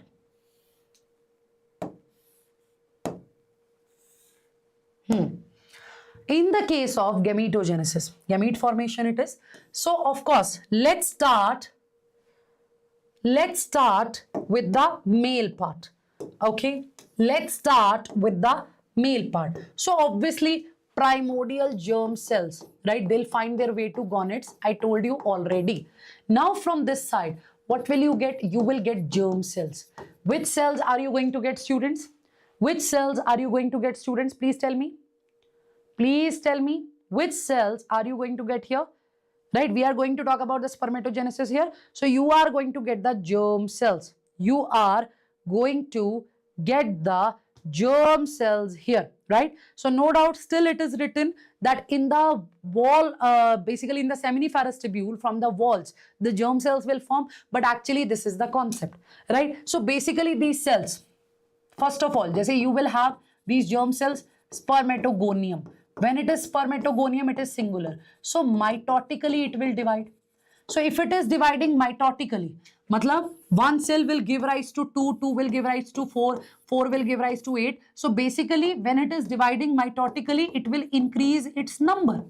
It will increase its number, right? So in the gonads, mitosis and meiosis both are there, and mitosis is there to increase the number, or we can simply say for proliferation. For proliferation. For what? For proliferation. Now let's take the example of one spermatogonium. So when you are talking about these spermatogonium or gonia, they are diploid structures. What kind of structures do they are? They are the diploid structures. What kind of structures are they? They are the diploid structure. So this spermatogonia, right? This spermatogonia, first of all, it grow, right? It will grow. What will happen to this spermatogonia, bache? It will grow first. What is going to happen to this? It will grow here. Yes or no? Yes or no? Yes or no? It will grow. Right. Now, if I go as per NCERT, I'll just simply say primary spermatocyte, this and that. But overall, what is going to happen? This spermatogonia, when it divides mitotically, you will have type A spermatogonia and you will have type B. You will have type A spermatogonium and you will have type B. So when you talk about this type A, bache, again it will divide mitotically. Again, it will divide mitotically. Again, you will have two different type of spermatogonia, type A, type B. So type A spermatogonia, they'll keep on dividing, keep on dividing, keep on dividing, keep on dividing, keep on dividing, keep on dividing, keep on dividing. Now, what about this type B? This type B will grow cytoplasmically and it will result in the formation of primary spermatocyte. What will it form, beta? It will form primary spermatocyte.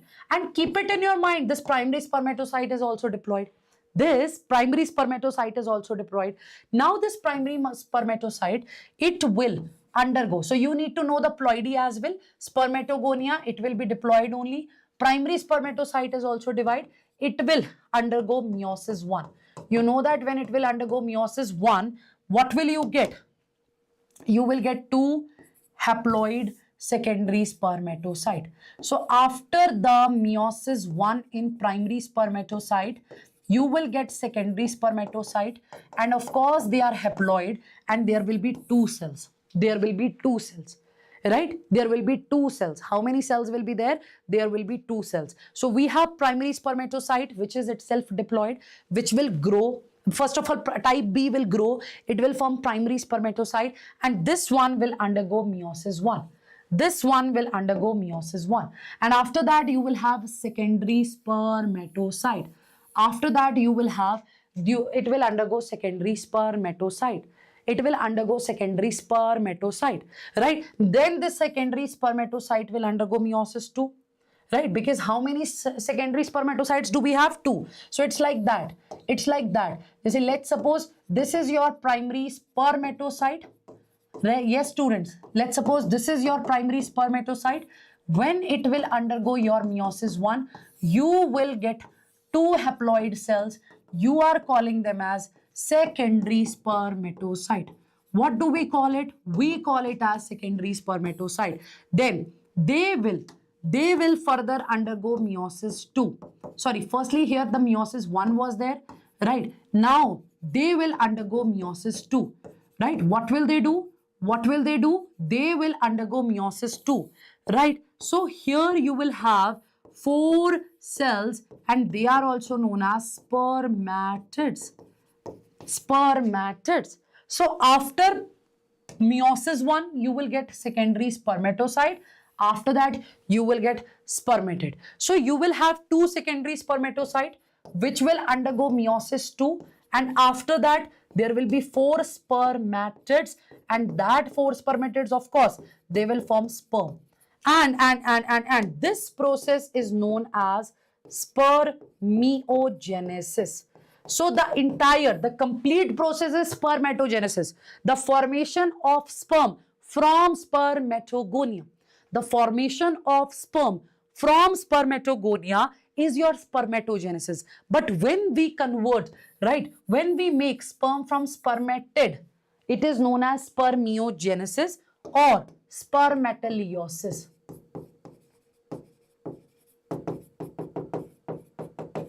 Right? Spermiogenesis and spermatoleiosis, right? It is spermiogenesis and spermatoleiosis.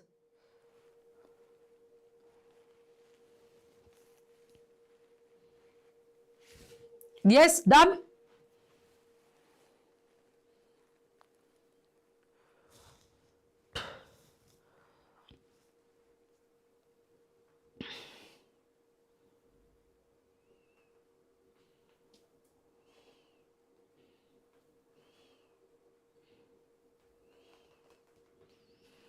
Done? So it will increase in the number here. So here you guys can see, so from these spermatids, sperm will form, and that is basically spermiogenesis. That is basically spermiogenesis, also known as spermatoleiosis. Also known as spermatoleiosis. So this another word is here. It is also important, right? Now, of course, all these cells, right? They have the cytoplasmic connection, because you know that in the case of males, you have X and Y. So some cells will have X, some cells will have Y, right? So Y gene, Y chromosome, right? It is holendric. It is having comparatively less genes. So with the help of these continuous cytoplasmic connections, they will keep on exchanging their material. Plus, you know that they are getting the nourishment from the from the Sertoli cell. So imagine if this is the Sertoli cell there in the seminiferous tubule, right? It is providing the nourishment to them. And when this spermatid will get converted into sperm, imagine these are the circular structure, you will get the flagellated one, right? The genetic material will condense. So many changes are there, we'll discuss about it. So just keep it in your mind. So once the sperm becomes mature, it will be released into the lumen of seminiferous tubule, that is spermiation. So these are three different words. So do not ever confuse them. When it is the spermatogenesis, the sperm formation, right? Your spermatogonia will form sperm. When it is spermiogenesis or spermatogenesis, then your spermatid will form sperm. When it is the spermiation, so the sperms are released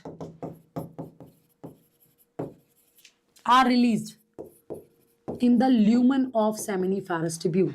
They are released in the lumen of seminiferous tubule. They will leave Sertoli cells and they'll be released there in the lumen of seminiferous tubule. So that is how it is going to work, okay? Right? So we will discuss the changes here only, right? So when you look at this particular diagram, this diagram we are talking about. So they are marking this central cell as the Sertoli cell, but actually this is not Sertoli cell. This is the nucleus part here. And here in the surrounding, you will see the developing stages as well. So these mature sperm, when they will leave the Sertoli cell, when they will release in the lumen, then we are using the word beta. Then we are using the word spermiation. Then we are using the word spermiation, right? So just let's quickly cover it up, right? Then, and please focus here. So they are saying the spermatogonia, right, which is plural, singular is spermatogonium. It is present inside the wall of seminiferous tubule. So firstly, it will multiply mitotically, means what is happening, students? Proliferation is going on. What is happening, students? Proliferation is going on. Then after that, you know that they are diploid. Each spermatogonium here is diploid.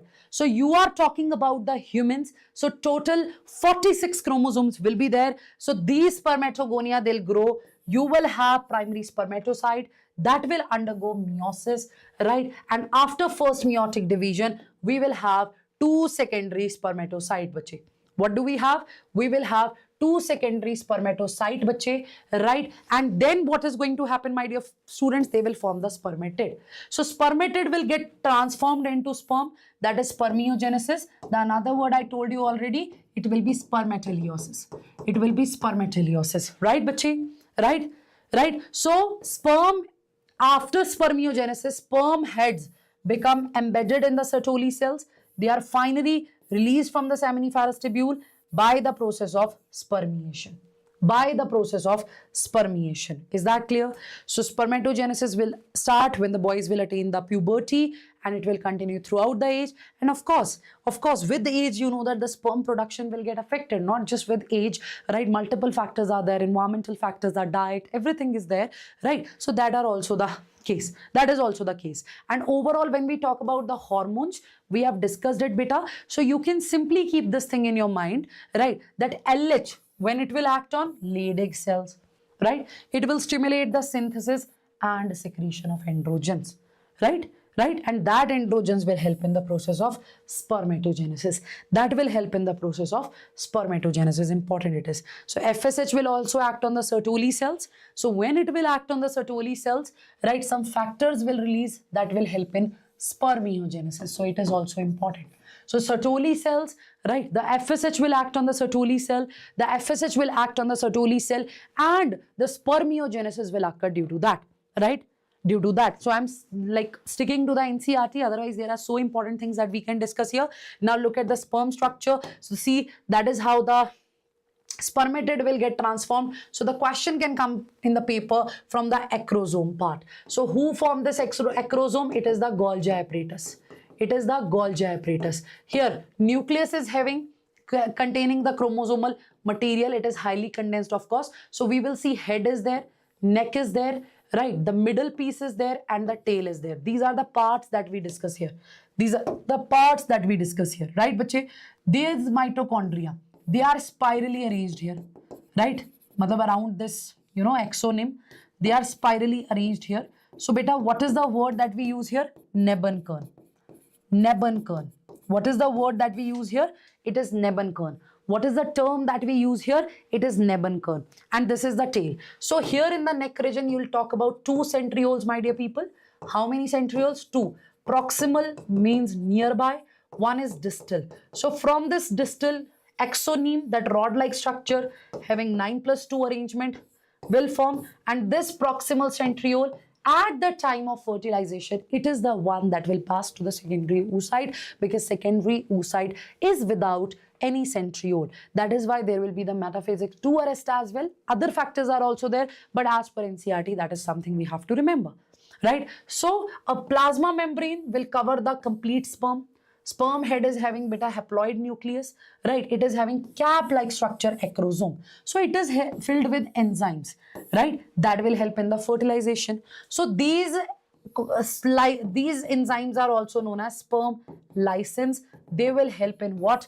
They will help in fertilizing. Acrosin, right? Zonal acrosin, also known as zona lysin, corona radiata, hyaluronidase. These are the things that are present. We'll discuss about it. Okay.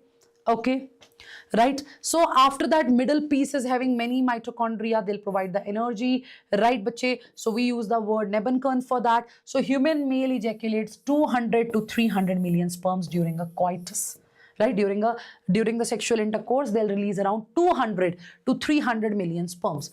And for normal fertility, my dear students, 60% sperms must have normal shape and size, and 40% must show vigorous motility. Important it is, please mark it. Please mark it. Right? Please mark it.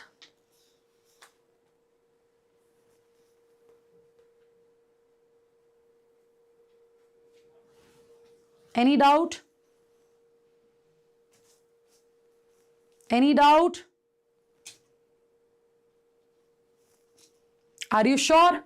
Done. So here, do not forget about the centriole. It is the centriole distal one that will form axoneme and this flagella. Okay. Okay. And here in the nucleus, beta, you will see protamines. You are not going to see histones or something. You will see protamines here. So that's how you have to mark it. That's how you have to understand it. And that is it. Or do we need to discuss anything else here? No, let's stick to the NCERT part. But remember, acrosome is formed by Golgi apparatus, right? It is a Golgi apparatus that is going to form it. So keep it in your mind, okay? Just keep it in your mind, right, bache? Done. So sperm released from seminiferous tubule, right? They are transported by accessory ducts. So secretions of epididymis, vast difference, seminal vesicle, prostate, they are very important for maturation and motility. So remember, it is the epididymis where the temporary storage and maturation of sperm will be there. Temporary storage and maturation of sperm will be there. What will be there? Temporary storage and maturation of sperm will be there. So if sperms, right, temporarily they'll be stored here. If sperms will not get stored here, they will not get mature.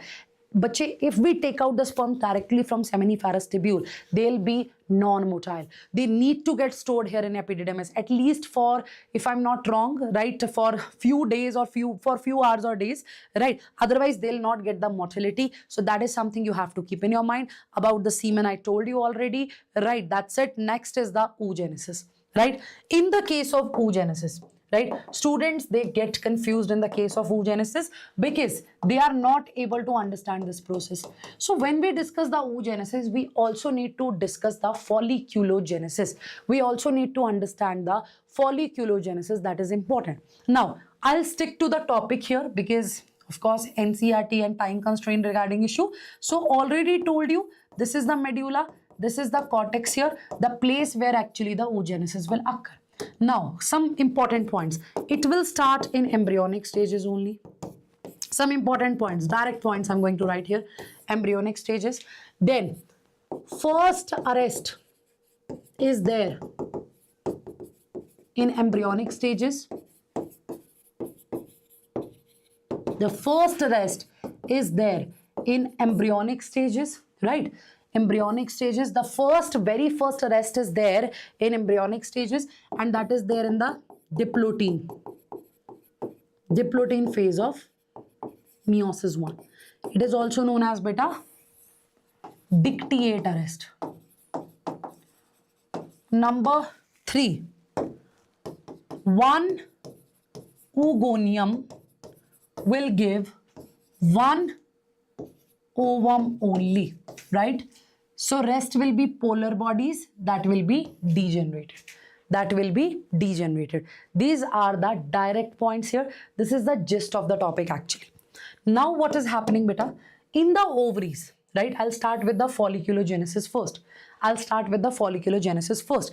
Actually here, right, follicular cells are there in the ovary. Here beta, you will see that, see, remember this thing, when you talk about the group of cells, you will call them as follicle. Group of cell it is. So you have follicular cells here. Together they will form the group of cell. So here when you talk about these follicles, how do we discuss it, students? How do we discuss it? We discuss it like this. Firstly, I'm writing these words and then I'll discuss primordial follicle. That will further form primary follicle. So follicle is the group of cell. That will further form secondary follicle. Tertiary follicle is there, right? Your mature follicle or Graafian follicle is there. Mature follicle or Graafian follicle is there. Which follicle is there? Mature follicle or Graafian follicle is there. Then beta, the secondary oocyte will release, right? That is going to happen here. Then what is going to happen? The secondary oocyte will release. Okay? So this primary follicle, actually what's going to happen? And that stages are like this only. You will have oogonium that will undergo meiosis 1. You will have large sized primary oocyte, my dear people. You will have small polar body. Then these things are same here again because the division is unequal. You will again, and if this polar body is not degenerated, if it is not degenerated, then undergo. If it is not degenerated, then undergo meiosis 2. So if it doesn't degenerate, so of course again you will have polar body, polocytes they are, and here also, right, when there is the meiosis 2, because here also we have the meiosis 2, you will have large. This one is also the polar body, and after the final meiosis, this one will be your ooted. Firstly, tell me this sequence is clear. One oogonium will give you one ooted, one mature ovum. Rest will be polar body that will be degenerated. And these are the follicles that we need to remember, right? These are the follicles that we need to remember. Is that clear? So during embryonic stages only, beta, right? During embryonic stages only. During when? During embryonic stages only. Like this. So initially you will talk about the primordial follicle, right? So basically when you are saying, see what is the difference? Let's suppose this is your primary oocyte. Understand this thing. Understand the language here. In the ovaries, right beta? In the ovaries, in the ovarian cortex, you have many follicular cells, right? You have many follicular cells. How many? you have many follicular cells there in the ovarian cortex. That follicular cells, of course beta, that follicular cells, many of them will together will form the follicle, and that are going to cover when these, see, this is the primary oocyte. You know that oogonia will form the primary oocyte. Firstly, oogonia will form the primary oocyte. In the case of embryonic, right, in the case of embryonic stages of oogenesis, you will see that primary oocyte will form. That's true. This is the general sequence. This is the complete sequence that I have shared. This is the complete sequence of the follicles. If somebody is interested in revising this topic in a very slow manner, please follow Game of NEET 2.0, right? Please follow Game of NEET 2.0. So what am I trying to say? I am saying that in embryonic stages, I am saying that in what? In embryonic stages, what is happening? You have the oogonium that is growing, will form. Okay. Primary oocyte. Beta, my bad. My bad here. Okay. I need to rectify this. Please pay attention. Everybody here, please pay attention. It is not your oogonium. By mistake, I mentioned it. Yes, by mistake, I mentioned it. I need to rectify it here only. Right? I need to rectify it here only. So you have oogonium. Oogonium will grow. That oogonium will form primary oocyte. That oogonium will form primary oocyte. Beta, actually, this primary oocyte will undergo meiosis 1. Right? Right? So, I'm so sorry for that. So, it has formed. Right? Right? Oogonium will grow first. It will form your primary oocyte. That primary oocyte will actually undergo meiosis 1, which will result in the formation of one large or one small cell. So this large cell is known as your secondary oocyte. This large cell is known as your secondary oocyte. And this one is known as polar body. What do we call it, people? We call it as polar body. Now, that's a fact that this secondary oocyte will undergo meiosis 2. Again, one large cell, one small cell. And if this polar body, if it doesn't degenerate, if it doesn't degenerate, then if it doesn't degenerate, then it will undergo meiosis 2.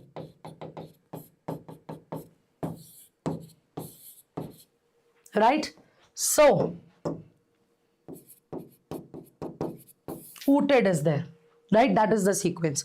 So now I am saying that in embryonic stages, this oogonium will grow. It will form primary oocyte. Beta, in this primary oocyte, meiosis 1 will start. Meiosis 1 will start. Indeed, it will start. But then there will be an arrest. But then there will be an arrest in diplotin stage. When in diplotin stage, there will be an arrest, my dear people. What will be there? There will be an arrest in the diplotin stage. And this arrest is also known as dictate arrest. Okay. So, can I say that in embryonic stages, the primary oocyte will undergo meiosis? Yes. Are they going to complete meiosis? No. When, up to which stage the meiosis will be done? Up to diplotin stage. Up to diplotin stage number 1. And overall in the embryonic stage, these oogonia, they have proliferated, and they have formed what? They have formed the primary oocyte. So after birth, no further oocytes will be added in ovary. It will only be in embryonic stages. Now, when you talk about this primary oocyte, when it is covered with these group of follicular cells, so initially, my dear people, it is the primordial follicle. Initially, it is what? Initially, it is the primordial follicle.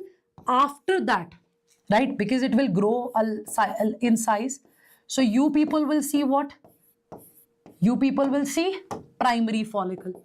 You people will see primary follicle. So there is a difference in primary follicle and primary oocyte. In primary oocyte, which has developed from the oogonium, the one which will undergo meiosis one. So of course it is diploid, right? So when it will be covered with the group of follicular cells, it will be primary follicle. It will be primary follicle. Is that clear? Is that clear? Right?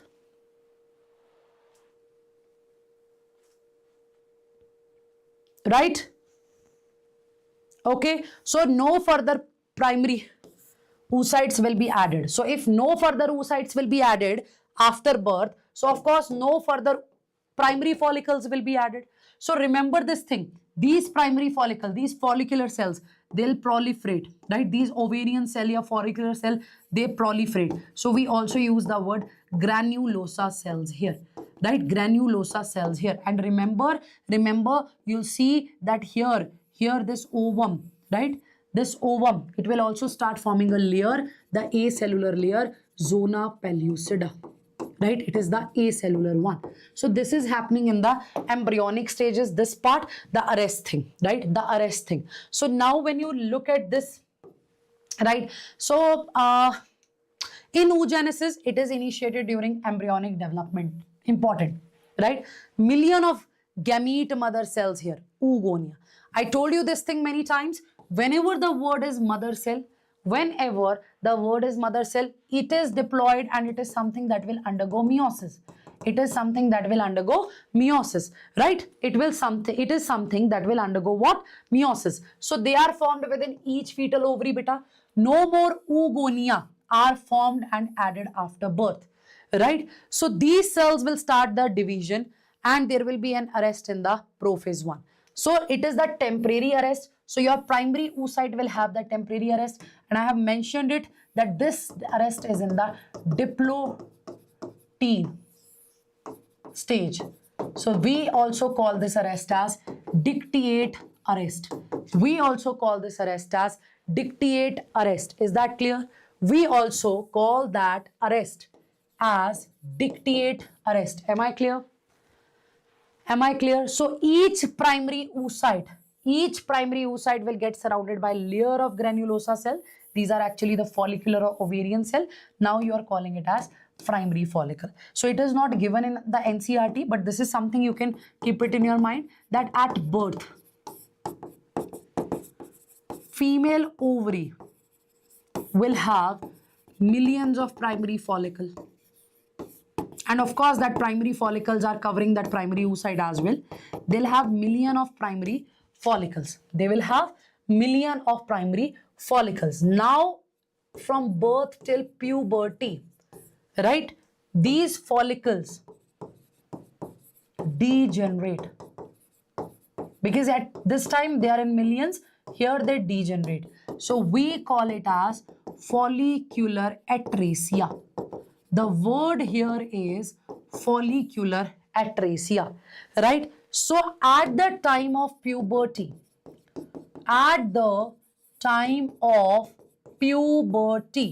what's going to happen? At the time of puberty, each ovary contains 60,000 to 80,000 primary follicles. I'm saying each ovary will contain that much, right? Each ovary will contain that much. Understood? Understood? Yes. So, of course, right? I told you what is going to happen in the embryonic stage. When the girls, they'll attain puberty. So, you know that. After that, what's going to happen? After the age of after hitting puberty, every month, these primary follicles, right, or the primary oocyte in them further will grow. Just say we have the primary follicle here, that is having the secondary oocyte here, right? That will further grow. That will further grow. Is that true? Is that true? Is that true? So what's going to happen? Follicles will expand, right? What's going to happen, people? Follicles, they expand, right? And the stromal cells, because it is happening in the cortex. So the stromal cells which are surrounding, right? So the stromal cells, people, which are surrounding the membrana, the the granulosa membrane. So basically I told you about the structure as well. So I am saying because everything is taking place in the cortex. So cortex is having the follicle. In its surrounding also other cells are also there. So I am saying that here every month, right? Because of hormones, of course. Because of hormones, of course. What's going to happen? These follicles, they'll expand. The stromal cells which are surrounding the granulosa membrane, or membrana granulosa, they will become condensed. And will form theca interna. Beta, there are two layers, theca interna and externa. Remember, they'll form theca interna, and this is the one that will release estrogen. That's important. This is the one that will release estrogen, right? Right, bache? So it is nothing. It's just that if this is your granulosa, these are your granulosa cells. So the cells which are there in the surrounding, they will become condensed. And once they become condensed, we are calling them as, right, theca. We are calling them as, right, theca interna. We are calling this layer as theca interna. Right, bache? So this theca interna actually will release the estrogen. Not theca externa, it is interna. So this is important. Please write down. This is important. Please write down. Right? So you can write it that outside the theca interna, some fibrous tissues get condensed and they form theca externa. But when it comes to the estrogen, because we know that ovarian cells, they release the estrogen under the influence of FSH. So theca interna cells will release that estrogen, right? Theca interna cells will release that estrogen, right, bache? Right, bache? Right, bache? Any doubt?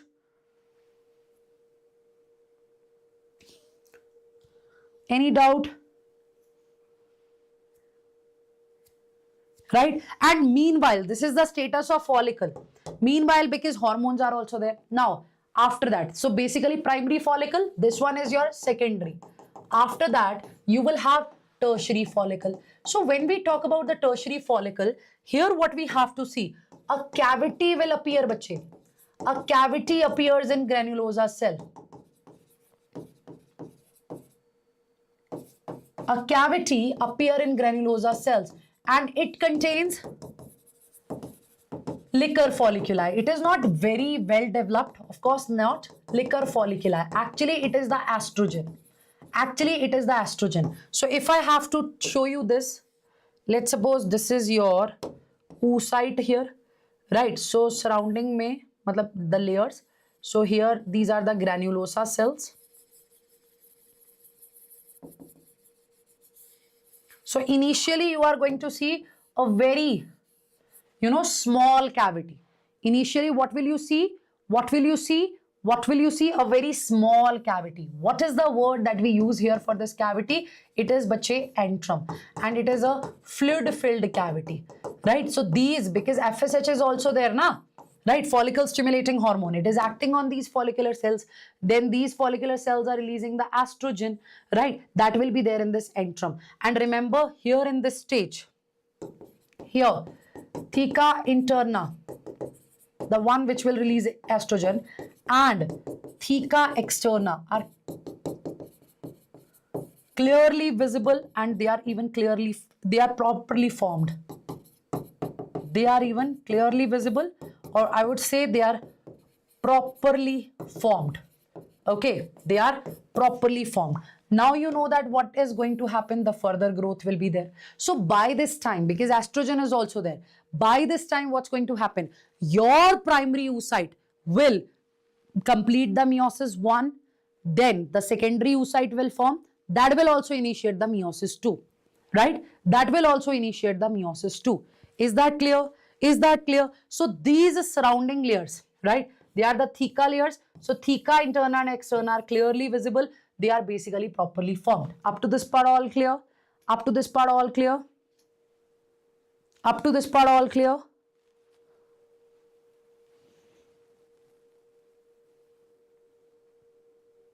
Yes? Now the next thing. Now, after that, what's going to happen after that? The follicle will grow, right? This fluid-filled cavity. Now we will talk about the mature follicle and the Graafian follicle. We will talk about what? Mature follicle and beta the Graafian follicle. So of course, this is your oocyte here. And again, I'm telling you this thing, right? Even in the tertiary follicle stage, they have started their meiosis 1, they'll complete it, they'll start the meiosis 2. So this oocyte is covered with zona pellucida as well. And in the surrounding, because granulosa cells are there, na bache, we'll discuss that they will form one more layer, corona radiata. We'll discuss about it. And now what's going to happen here?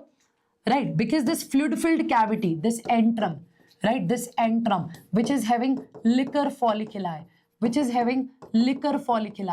right, means it is having estrogen. Beta, it is growing, right? What is happening? This cavity is growing, and due to which this oocyte here, it is not the ovum yet, right? This oocyte here, it will become eccentric. It will not be there in the center, it will be away from the center. It will be away from the center. And because this fluid-filled cavity is growing, so it is going to exert a pressure. The outer follicular layer, it is going to be thin. The outer follicular layer here, beta, it is going to be thin. Yes, bache? Yes, bache? Yes? Right? Yes?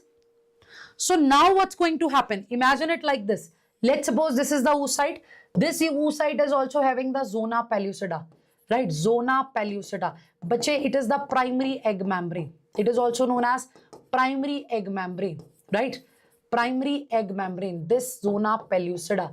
And remember, this one is acellular, right? It is made up of glycoproteins. It is not made up of any cell. It is acellular. And remember, it will help in primary binding of secondary oocyte with the sperm. With the sperm, okay? Number one. And this zona pellucida, it is released by secondary oocyte itself. Now, there are certain cells of the granulosa, there are certain granulosa cells which are also covering this zona pellucida. So, right, this is first thing. The granulosa cells covering this, the granulosa cell covering this zona pellucida will become elongated and are known as corona radiata. What will we call them, beta? Corona radiata. So this layer, it is the secondary egg membrane. This is the secondary egg membrane and formed by ovary. That's something you have to keep in your mind. It is formed by what? Ovary. It is formed by what? Ovary. Is that clear? It is formed by what? Ovary. And. Plus some other cells of granulosa, yeah, follicular cells, they are also covered here. We use the word cumulus oophorus for it. Cumulus oophorus for it. And overall, you know that this fluid-filled cavity is growing. So that's the point here. Is that clear? Is that clear? Right? So now you know that these are the granulosa cells here in the surrounding. Surrounding mein beta theca interna and externa is also there. So because this fluid is increasing beta, this fluid is increasing na. So because of that, what is happening, my dear people, right? What is going to happen? The pressure will be there on the follicular cells. The pressure will be there on the follicular cells. But here there is something that you need to understand. First of all, just look at this. This is from the new updated NCRT. You know, na, NCRT is also updated. So this is from new updated NCRT now, and which is technically correct as well. Now, if you will see, firstly, you have primordial follicles. primary follicle, then secondary, then tertiary. Tertiary will show you antrum. That is again important MCQ. Tertiary, this is from the new updated NCERT beta, right? This is from the new updated NCERT. Okay, so tertiary follicle will show the antrum, and then it is growing into the Graafian follicle. So what I want to say, remember this is the thing. FSH will act on follicular cells, will help in their proliferation. That follicular cells, when they are growing and dividing, they are also releasing the estrogen. They are also releasing the estrogen. So I am saying that FSH is releasing what? Estrogen. FSH is releasing what? Estrogen. So when in our body the level of estrogen increase, even it induces the LH secretions. Even it induces the LH secretion. And this LH is responsible for ovulation. This LH is responsible for ovulation. So what is going to happen? Because these follicles are growing, estrogen is increasing, LH level will also increase. Then comes the LH surge, right? What is going to happen in LH surge? The LH amount, the luteinizing hormones amount will increase by many folds. And now, because here within this Graafian follicle, lutein protein will also get synthesized later. So when this LH will get released, this LH beta, this LH will act on this Graafian follicle, will help in the release of the secondary oocyte. That is important. We'll discuss it in the menstrual cycle also, that on an average when the menstrual cycle is for 28 days, on 14th day this ovulation will occur and this secondary oocyte will release. But remember, this secondary oocyte, it is in the metaphase to arrest. It is in the metaphase to arrest. It is in the metaphase to arrest, right beta? It is in the metaphase to arrest. Are you getting my point? Are you getting my point? It is there in the metaphase to arrest. So basically, when it is the secondary follicle or the tertiary one, so slowly what's going to happen? That dictate arrest will overcome, right? That meiosis 1 will complete, meiosis 2 will start, but that meiosis 2 will also get arrested. Some factors are responsible for that, right? But I also believe that, see, because it doesn't guarantee that every month, no doubt female ovaries, every month they form the gametes, but every month there will be no fertilization. There are no chances of fertilization as well. Okay, so if these ovaries will complete the secondary division, right, the secondary meiotic division, you know, for in anaphase, right, when we have to move one chromosome, right, when we have to move one chromosome to the opposite pole, for each chromosome 30 ATPs are required. So imagine, this process is energetically so expensive, right? This process is energetically so expensive, right? So that is why, my dear people, that is why there is a metaphase to arrest here. Factors are responsible for that. Even body needs to conserve the energy. So after this release, right, you will get this yellowish structure, corpus luteum, which is also known as temporary endocrine gland. Actually, what is happening, you know that LH surge will be there. LH surge will be there. That is responsible for the release of secondary oocyte here. After that, the luteinizing protein, under the influence of that, here the cells will synthesize lutein protein. And that lutein is yellowish in color. That's why the structure is the yellow body, yellowish in color. And because LH is acting on it, and this corpus luteum will release the progesterone that maintains the pregnancy. That is the anti-abortion hormone that maintains the pregnancy. Okay, so if there is a fertilization, it will persist, or else it will get degenerated. It will form corpus albicans. So that is the thing here. So let's discuss it from this part. Let's continue it then let's discuss the menstrual cycle part. And after that, beta, we will be very quick. Right, we will be very quick. And after that, beta, we have to finish, right? After the menstrual cycle, we'll discuss this fertilization, cleavage, implantation part, right? And that is basically up to mark, right? I'm not going to discuss any details there. I will just give you the important points. Then let's have a break. Right, already due to electricity issue, I was not able, right, I was not able to take the class on time. Now if we will, right, go for lunch, dinner breaks, and that too, that breaks will also extend, then how are we supposed to finish our syllabus? right? How are we supposed to finish our syllabus? So if you really want to finish your syllabus, then be a support today. Okay, even my throat was not well, right, and my screen was not working, but somehow even I managed that. No, I have to take the class. I cannot cancel it. Yesterday no marathon was there, right. So I cannot just miss this part, because I know that each and every lecture is important for you people, right? So that is why, because each and every lecture is important for you people. So that is why, people, that is why even I am also putting the efforts to take the class. I can miss this. I can take it, day after tomorrow or maybe on Sunday. But I know you need, right? You need to do the revision as well. Okay, you need to do the revision as well. So be a support, guys, right? Do revise it, and you know that for few days, that is what you are going to get, the iconic subscription, right? You will get iconic subscription, right, for 12 months, right?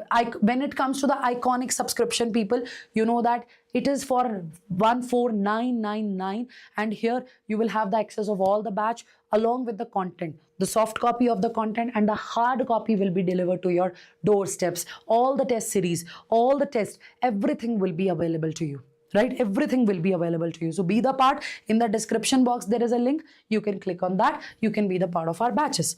Okay, so let's continue.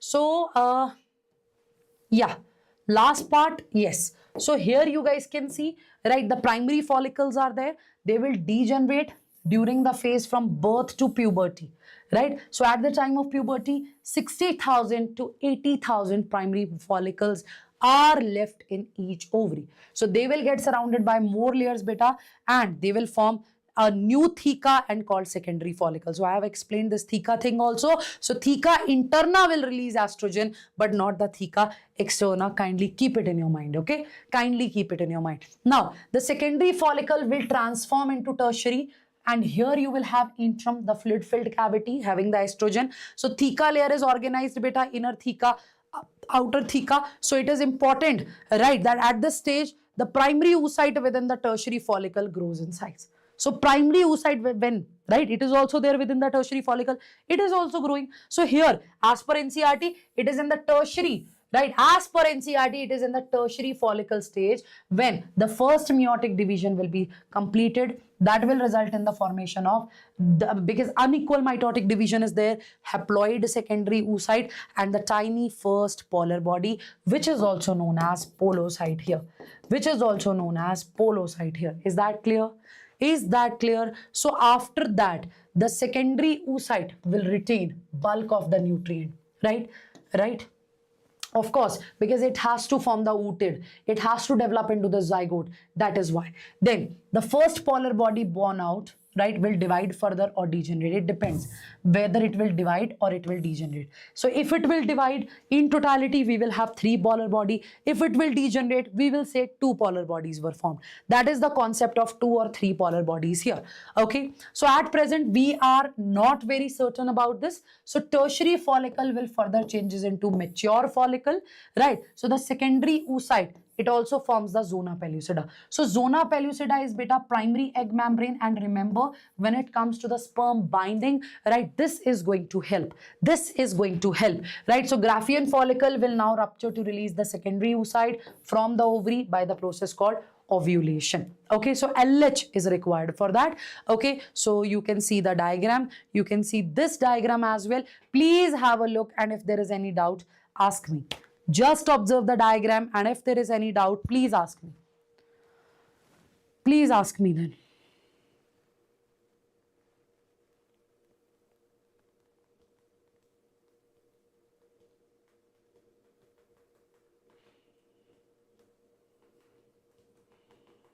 Yes?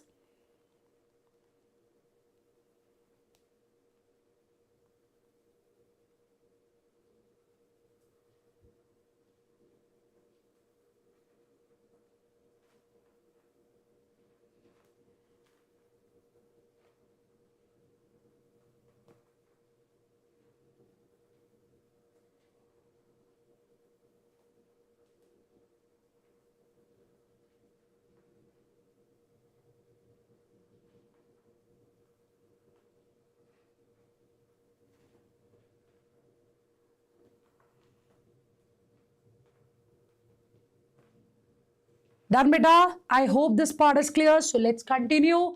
Okay, so this is the diagram. Please keep it in your mind. Directly questions can come from the diagram. So oogonia, first of all, mitotically it will differentiate, will increase its number, and that is happening in the fetal life. Okay, so primary oocyte is also deployed. Remember this. It is the one that will undergo first meiotic division, and that too before ovulation it has to complete. So first meiotic division will start in the embryonic stage, beta, but there will be a diplotin arrest, there will be the dictate arrest, right? And after that, after the puberty, that division will continue. But when the secondary oocyte releases, it is also having the metaphase 2 arrest. Okay, what does it contain? It also contains the metaphase 2 arrest. It also contains the metaphase 2 arrest. Is that clear? Is that clear? Right? Is that clear? So now let's relate it with the menstrual cycle as well. So first menstruation begins at puberty. The word will be menarche.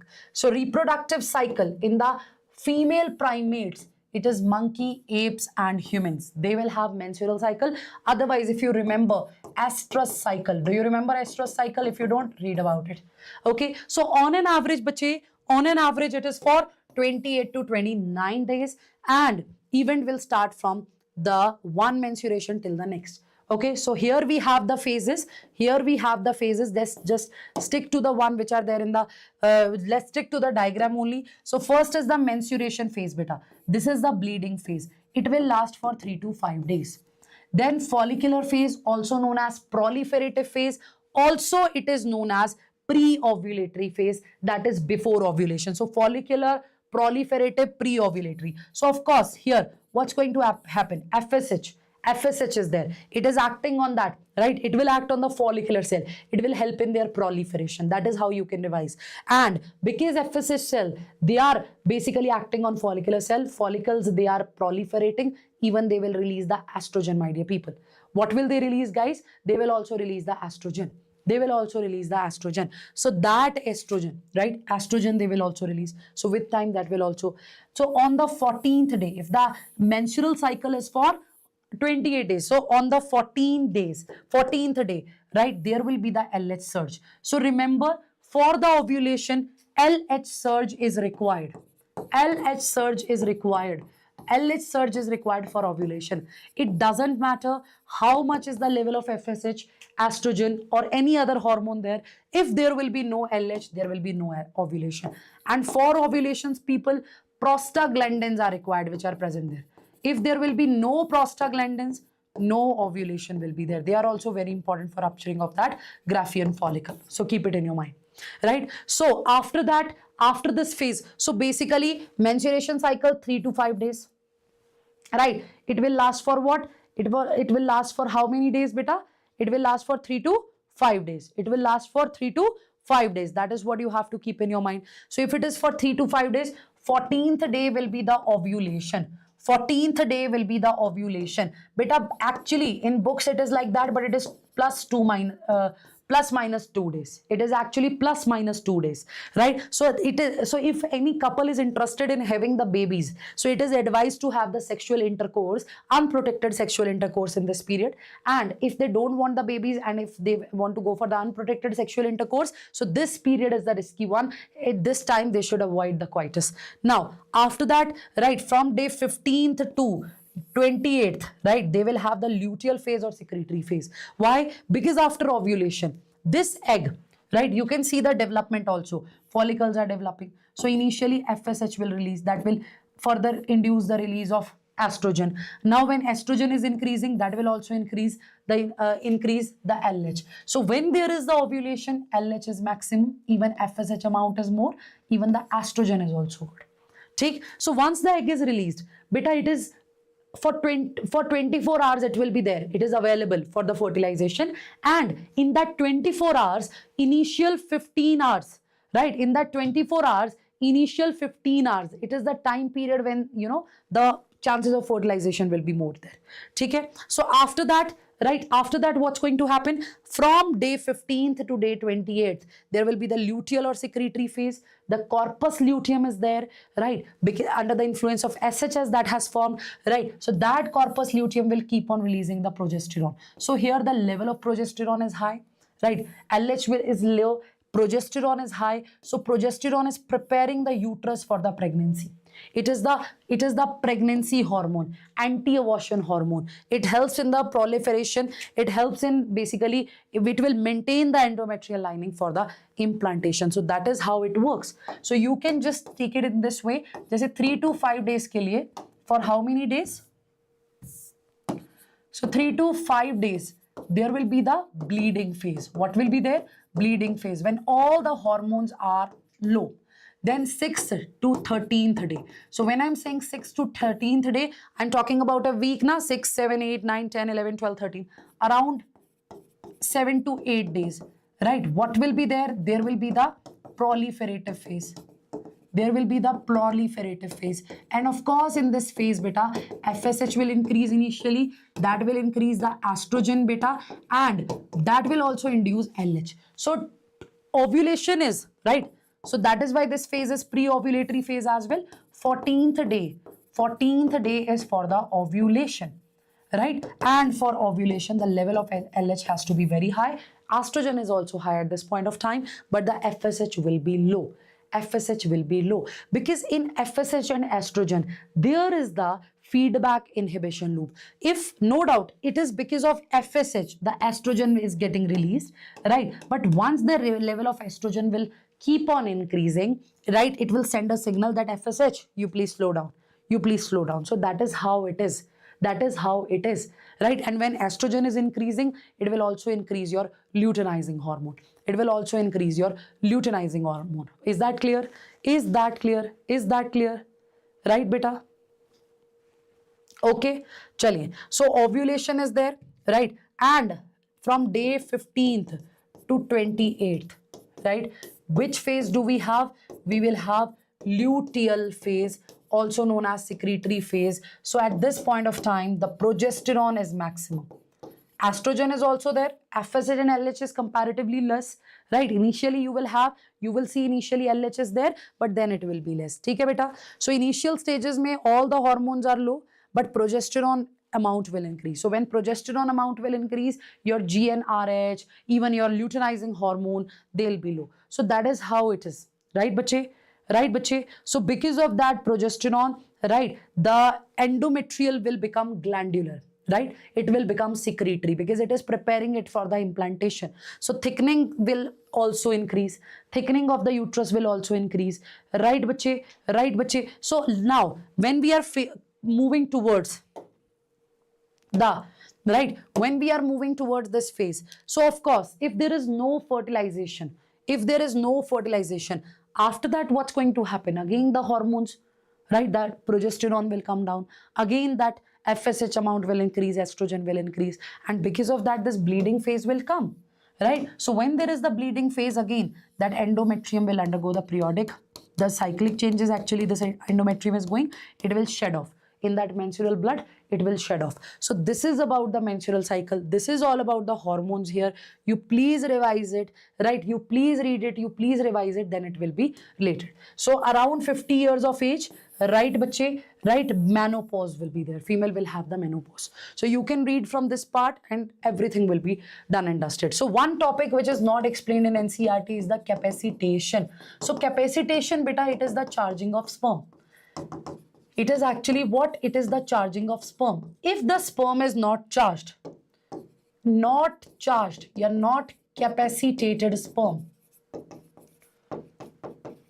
cannot fertilize gamete, yeah, ovum. Take it cannot. And beta, when there is a capacitation, what's going to happen? All the, you know, heavy, the high molecular weight molecules, yeah, cholesterol, yeah, other things, whatever are covering the sperm, they'll be removed during the capacitation. Ions influx is there. So capacitation, for capacitation also calcium ions are very important. They are very important even for the fertilization as well. So when there is a charging of sperm, all the cholesterol which is covering that sperm, and if there is any other proteins, they'll just get removed. And the proteins which needs to bind with the right zona pellucida, they will be exposed. Plus beta, pH changes are there, right? So bicarbonate, calcium ion, they all help in capacitation. So that question that can come in paper, I'll touch that part only. So capacitation of sperm is taking place in the female genital tract, right? Where is it occurring? It is taking place in the female genital tract. So I'm repeating this part again, but I'm repeating this part again. If there is no charging, the sperm will not be able to fertilize the ovum. It will be trapped there in the cumulus oophorus. Is that clear?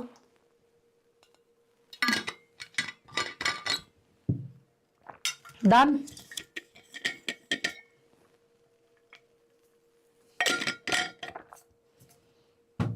And when, no doubt, the semen, it is having all the essential things which will help the sperm will feed on fructose, right? Plus dynein protein is there in the sperm that is acting like an active ATPase. The energy will come, the flagella will move. And prostaglandins released there. They will also help, right? They will also help the sperm should reach to the fallopian tube. So they are saying ki motile sperms, they will swim rapidly, right?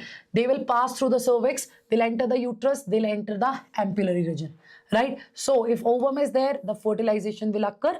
Okay, beta, right? So when the sperm is there in the ampulla, if at that time ovum is there, then only fertilization will occur, otherwise it will not occur, right? So sperm will come in the contact with zona pellucida. So zona pellucida will help in the primary binding, beta, right? It will induce the change in the membrane that will block the entry of additional sperm. So once that sperm will bind with the zona pellucida, of course, the ion movement will be there. That will result in the, right? That will result in the change in polarity. But beta, that is the slow block. Sorry, that is the fast block to polyspermy. That is something very immediate, right? The membrane will again reverse their polarity. So when it comes to the slow block, we talk about the acrosome reaction or the cortical reaction. Okay, beta? Okay. So secretion of acrosome will help the sperm to enter the cytoplasm of ovum through the zona pellucida, and the plasma membrane, right? So once the sperm content will pass to the secondary oocyte, you know that what will pass? Proximal centriole. What will pass? The proximal centriole. That is something you need to keep in your mind, okay? I'm sticking to the NCERT in detail, right? We have already covered this topic, right? Right now it's important for us to stick to the NCERT and to revise strictly as per NCERT, okay? Okay, so when you talk about the sperm acrosomal content, so acrosin is there, which is zona lysine.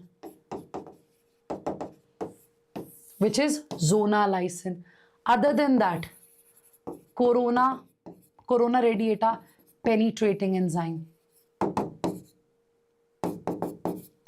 Other than that, beta, hyaluronidase is also there. Hyaluronidase enzyme is also there. So let me explain this to you. So for an example, you have the granulosa cells. So they have the cementing layer, beta. What do they have? They have the cementing layer. That cementing layer is of hyaluronic acid. So when you talk about this hyaluronidase, that will digest this hyaluronic acid and sperm will find a way, right? So the sperm, so it is the zona pellucida that will help in the, primary binding number 1, right? And the content of sperm will pass to the ovum. Is that clear? Right? Okay. So you know that because proximal centriole is there, second meiotic division will complete, the second polar body will form, and the haploid mature ovum is known as ooted, that is the MCQ, and then the zygote will form. So even if you think, madam, you are just moving very fast, you are not explaining it in details, it's a one-shot marathon, beta. We have to complete all the topics. So if we need to complete all other topics, we have to be fast. So that's why I'm just sticking to the NCERT. I hope you all are comfortable with that. Okay. Done. So here the cleavage, the zygote will undergo. So where that zygote will get implanted? See, the zygote will form. Okay? Zygote will form. It will take near about 7 days after fertilization. It will take near about 7 days after fertilization to get implanted. That's a fact. To get implanted. True. It will take near about 5 days. This zygote. And when it is the zygote, it is still covered with zona pellucida. It is still covered with zona pellucida, and it is meant to prevent the ectopic pregnancy, because it is meant to prevent the ectopic pregnancy. What is the meaning of ectopic pregnancy? When implantation is at any place other than uterus fundus. If implantation is not taking place in the uterus, right, if it is occurring at any place other than uterus, then beta it is what? Then it is the ectopic pregnancy, which is abnormal. Let's suppose if that implantation will occur in fallopian tube, they can burst.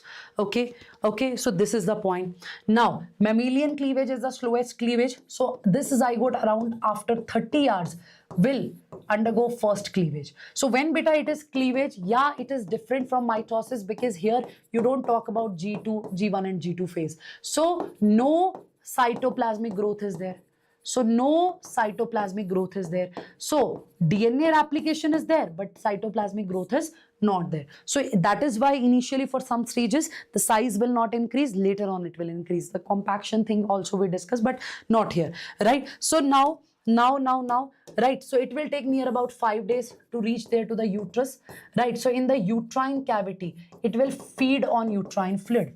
So if you remember, right, because meanwhile that luteal phase is also going on, so that is also acting on that endometrium. That is also acting on that endometrium. Because of that, right, that progesterone is acting on that.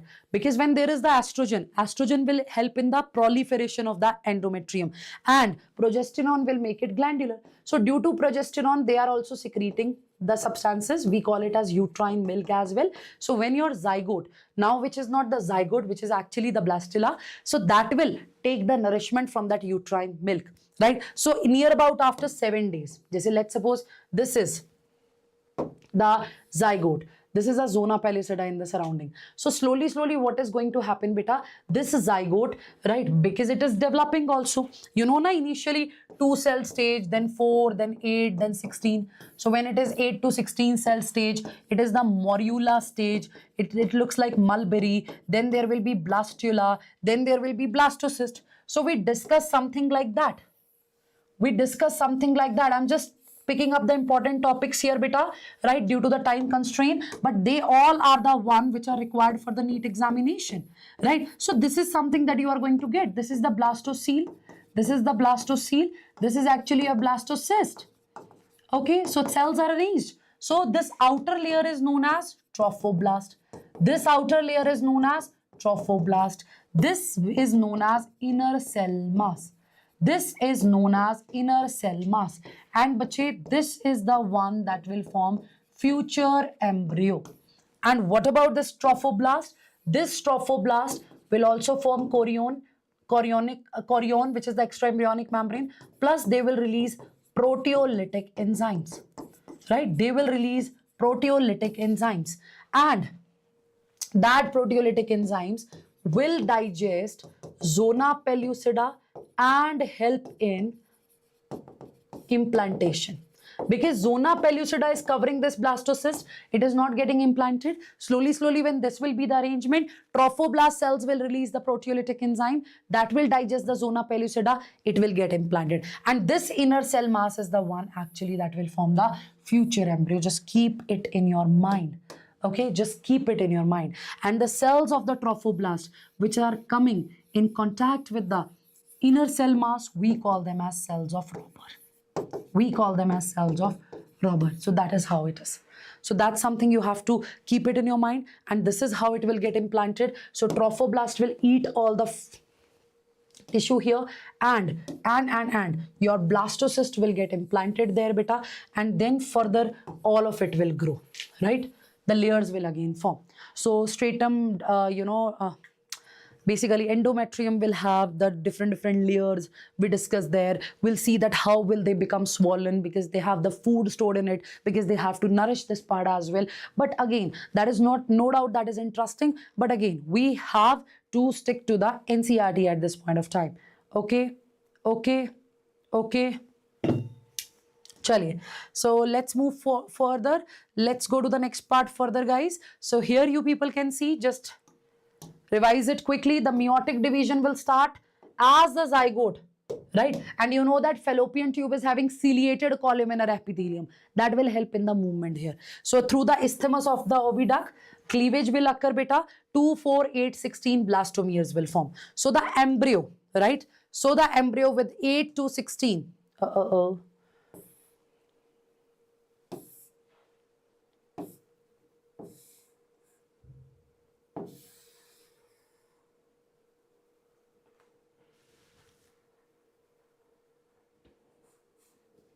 1 minute, please.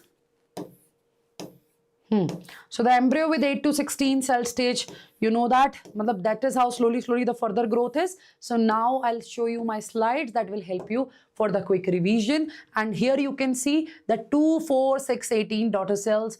They are called the blastomeres. So when there is 8 to 16 blastomere, it is morula. Looks like mulberry, a ball-like structure.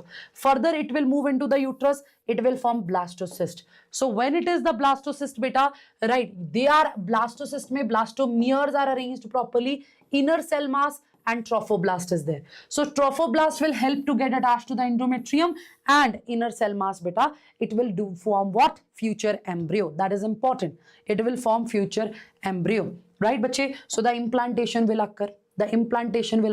So the fertilization, 2 cell stage, 4, 8, then this is the ball-like structure, the cavity will form. So this is your blastocyst which will get implanted. So look at the diagram of the blastocyst. Please do not miss it. Do not miss it, okay?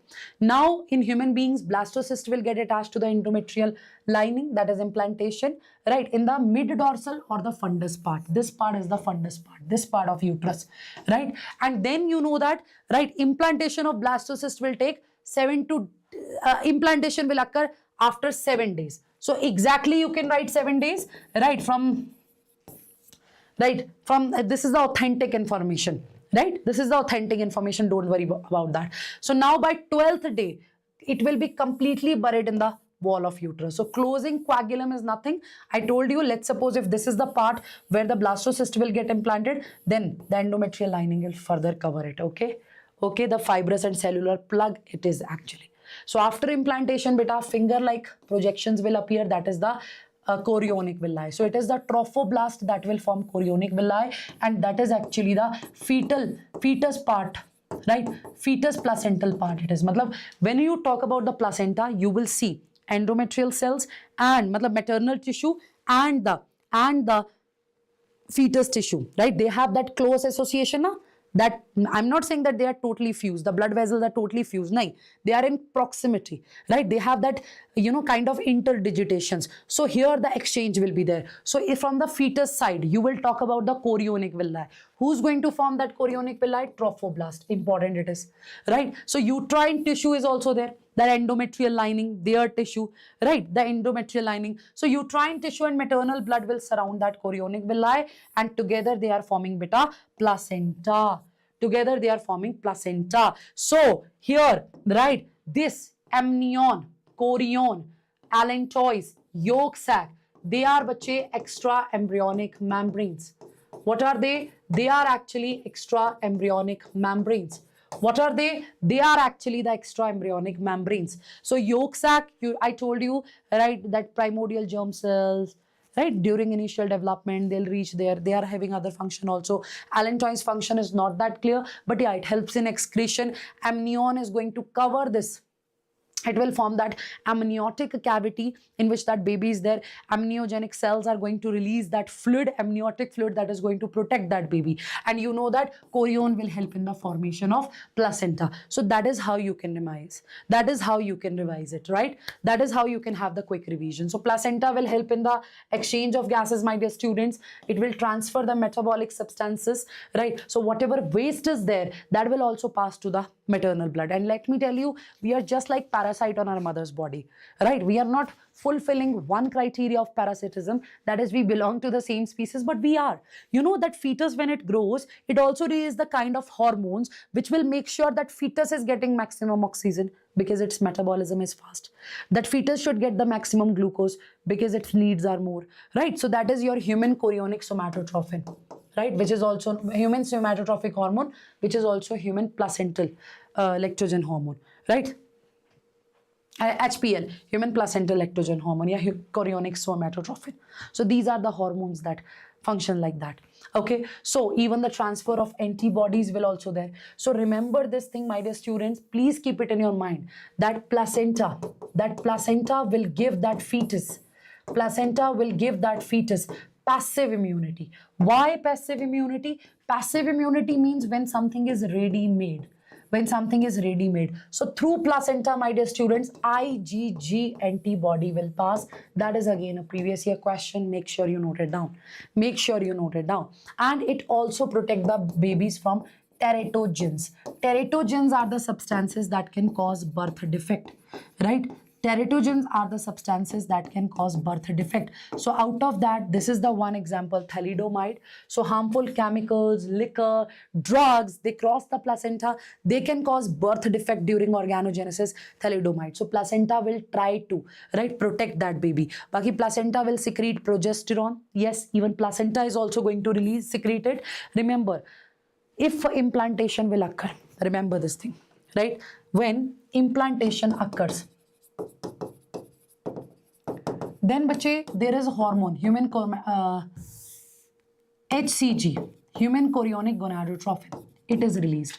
In the female body, it is present only at the time of pregnancy. There is one more hormone which is present only at the time of pregnancy. This is at the time of pregnancy. So once implantation occurs, HCG, human chorionic gonadotrophin forms, and even in the urine, even in the blood, the presence of this HCG indicates pregnancy, right? It indicates pregnancy. Is that clear? Is that clear? It is the one that indicates pregnancy. It is the one that indicates pregnancy. Is that clear? Right? Now this will send a signal to the corpus luteum also. Corpus luteum will be like, okay, SCG has formed, means pregnancy is there. So it will not degenerate. It will keep on releasing the progesterone. Right? Right? So initially this progesterone is required. Right? You know that gestation period is for 9 months. First 3 months, first trimester. 4th to 6 months, second trimester. 7th to 9th month, third trimester is there. So initially this corpus luteum is required because it has to secrete the progesterone that will maintain the pregnancy. Once the proper placentation occur, once the placenta take over the function, once that placenta starts releasing, you know, all that hormones, even if let's suppose ovaries are removed, then still the pregnancy will occur. But initially this hormone is required. Initially this hormone is required. Okay, so progesterone maintain and support the fetus during whole pregnancy, and later on beta relaxin is also secreted. It also lubricates and widens the birth canal to facilitate the childbirth.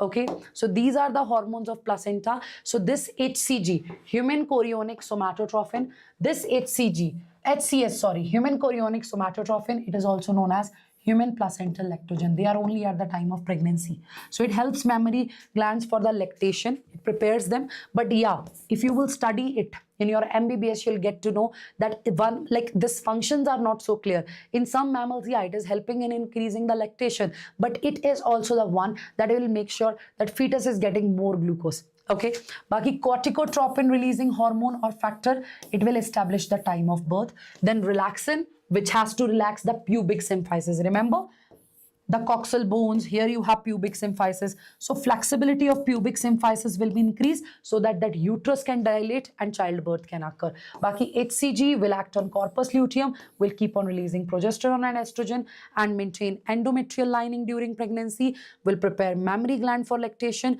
will prepare mother body for the pregnancy as well. That is the point. Right, that is the point. And after that beta, like this is again first month may the heart is formed. So this heart will, right, initially the first trimester, right, and first month it is not the trimester. So first month may heart is formed, that heart will be tell after 10 or 12 weeks it is there. And even not exactly 10 or 12, 21 days after that, the heart beat will be there. Heart will take over the function. Heart will be like, I'll just pump the blood. So initially that is how it is. Then second month may limb and digits will form. Third month may all major organs are developed. Fetus is recognizable as human being. Then external genitals they'll start differentiating. Sex of the fetus can be determined. 5th month mein it will start moving and hair on the head appear. That is also PYQ. This is also PYQ. Now when it is the 2nd trimester, eyelashes, eyelids, they develop, body will get covered with the fine hair. The right body will covered with the fine hair. 3rd trimester mein beta, the child is fully developed and the ready for parturition. So that child itself will give the fetal ejection reflexes. And one thing that I have missed, right, relaxin you have studied, inhibin. So even in the males beta, that Sertoli cells, right, they release the inhibin, right, to stop the spermatogenesis. When there is too much of spermatogenesis, inhibin is released. Inhibin is also there in our body also, right? Inhibin is also there in female body. Inhibin is also there in female body. Okay, so it is common to both. Remember that. Okay, so Sertoli cells, maybe beta, it will stop the spermatogenesis. Right, bache? Right. So it is also there in the female body, right? And ovary and placenta both will release it. Okay. So that inhibin also maintains that FSH level, right, in the females as well, or males maybe. I told you its function, it's important, and I just missed it, so I thought I should discuss. Baki beta, childbirth processes, parturition, you know that it is a neuroendocrine mechanism and many hormonal changes will occur. So progesterone secretion will stop here, placenta will dissolve and fetus separate from the uterus. So fetal ejection reflexes will start. Fetus itself will start that. So it is the oxytocin, which is also known as birth hormone beta, bonding hormone, birth hormone, milk ejection hormone, milk let down hormone it is. So it is the oxytocin that will release. So fetus will start that, ejection reflexes, and mother's pituitary will start releasing oxytocin that will act on the myometrium, on the smooth muscles. So vigorous contractions will start that will induce the labor pain one by. So, and initially before the childbirth they can even last for 30 minutes and even for some hours also, especially in the first pregnancy, right? So contraction will become stronger resulting in childbirth. So relaxin is also secreted by placenta which will relax pubic symphysis. So in a very simple way or to the point, like whatever is required as per in this na, yeah, whatever is required for exam, that's what we have discussed. Otherwise this topic is so interesting, I can take more than 12 hours, right, to discuss it. Okay, baki parturition beta, umbilical cord or cord blood preserved these days, right? Cord blood contains stem cells. That's it, that's all. So this is all about this topic. And lactation ke liye I told you beta, oxytocin is milk let down hormone, but it is the prolactin from anterior lobe of pituitary that will help in the milk production. So colostrum is the first formed yellowish milk, right? That is also rich in antibodies, will provide passive immunity. So this colostrum is having IgA, right? And placenta, through placenta IgG will pass. Okay, so just keep it in your mind. This is for the quick revision, bache. Otherwise that is sufficient for you. So see, in the notes itself I have added the glands, right? You guys can see it here, you people can see it here. I have added the glands here, my dear students, and their secretions, right? And their secretions. You can take the screenshot as well for your quick revision, and I will also share the PDF in our official Telegram group and in my Telegram group, that is Love Biology by Ambika. So diagrams are also there. See, this is the ovarian ligament. Ovarian ligament and broad ligament is different. Majority of students, they make the mistake there. So keep it in your mind. This is the cervix, right? This cylindrical part. So this cervical canal and vagina. This cervical canal and vagina together will form birth canal. Right? Look at the diagram here. So fimbriae is not closest to ovary, it is the infundibulum. That is how the diagram is. So here you can see the fallopian tube with ovary, the uterus, bladder, cervix, rectum, and yeah, the question can come from the diagrams. Okay. So that is how the follicles, they grow. Theca cells, antrum, that is it. So questions we can practice. Baki, yes. Hormones we have already discussed. So HCG, HPL and relaxin are produced only during pregnancy. That's a PYQ. You can write it down. Okay, you can write it down. So HCG, HPL and relaxin, they are produced in women. Okay.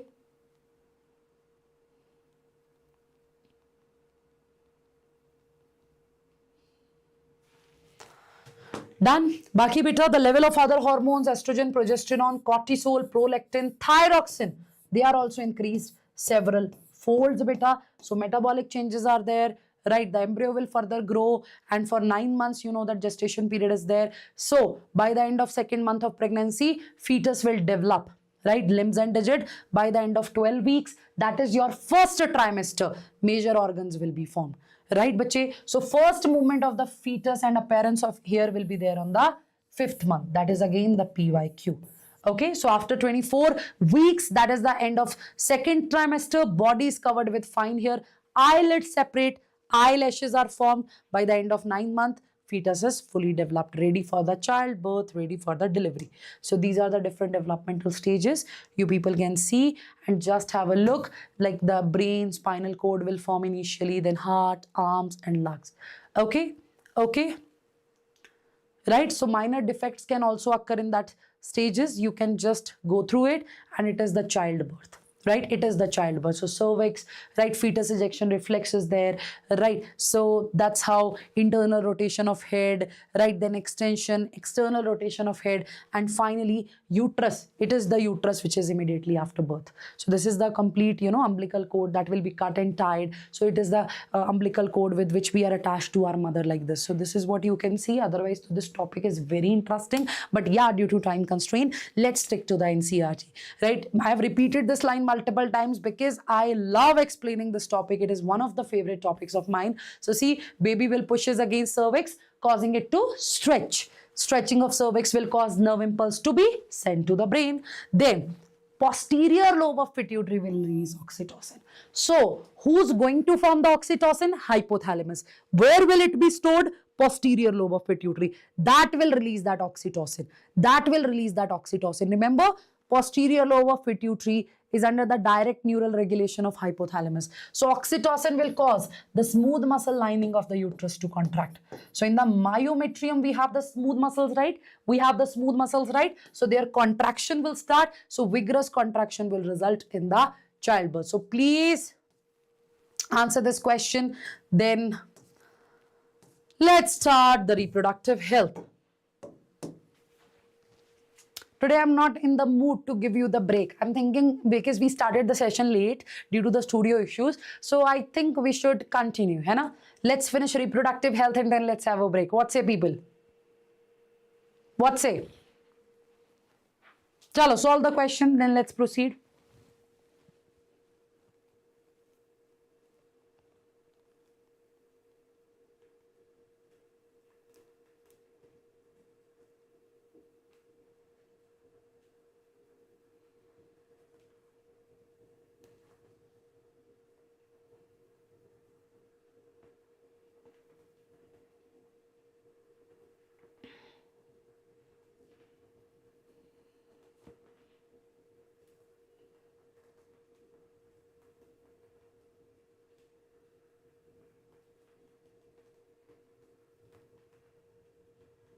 Done? So what should be the answer? Which of the following is not the function of placenta? Will it secrete oxytocin during parturition? Of course not. So what should be the correct answer here? B. Next, the fetal ejection reflex in human triggers the release of. The fetal ejection reflex in humans triggers the release of.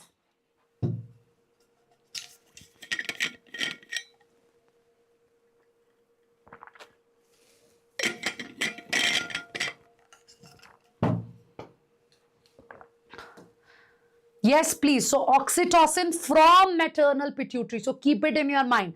Oxytocin from maternal pituitary it is. So rest you can solve. So see, I have added this as well, right? So you will have the regulation of the hormones as well, hormones and everything.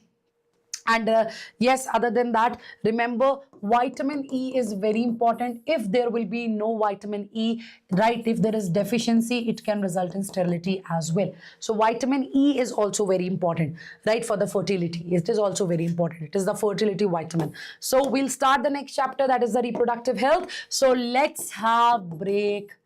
Let's have break, students. So let's have break till 12:05 a. Or chalo, let it be be happy. 12, 10. Right? Then let's go for the reproductive health. And after that, human health and disease, and then microbes in human welfare. Let's target it. Okay? Chaliye. So see you all soon.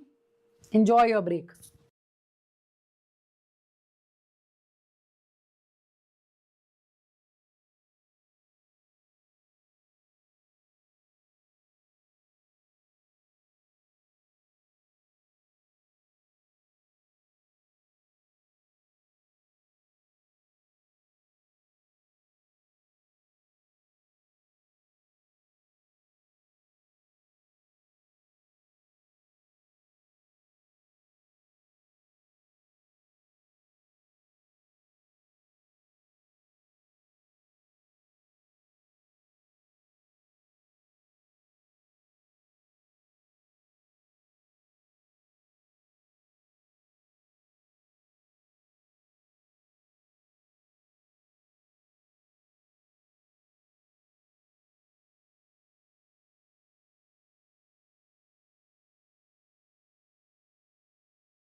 Now I believe I'm audible to all of you.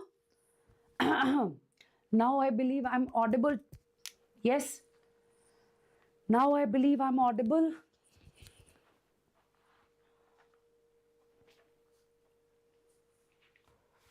Yes. Okay.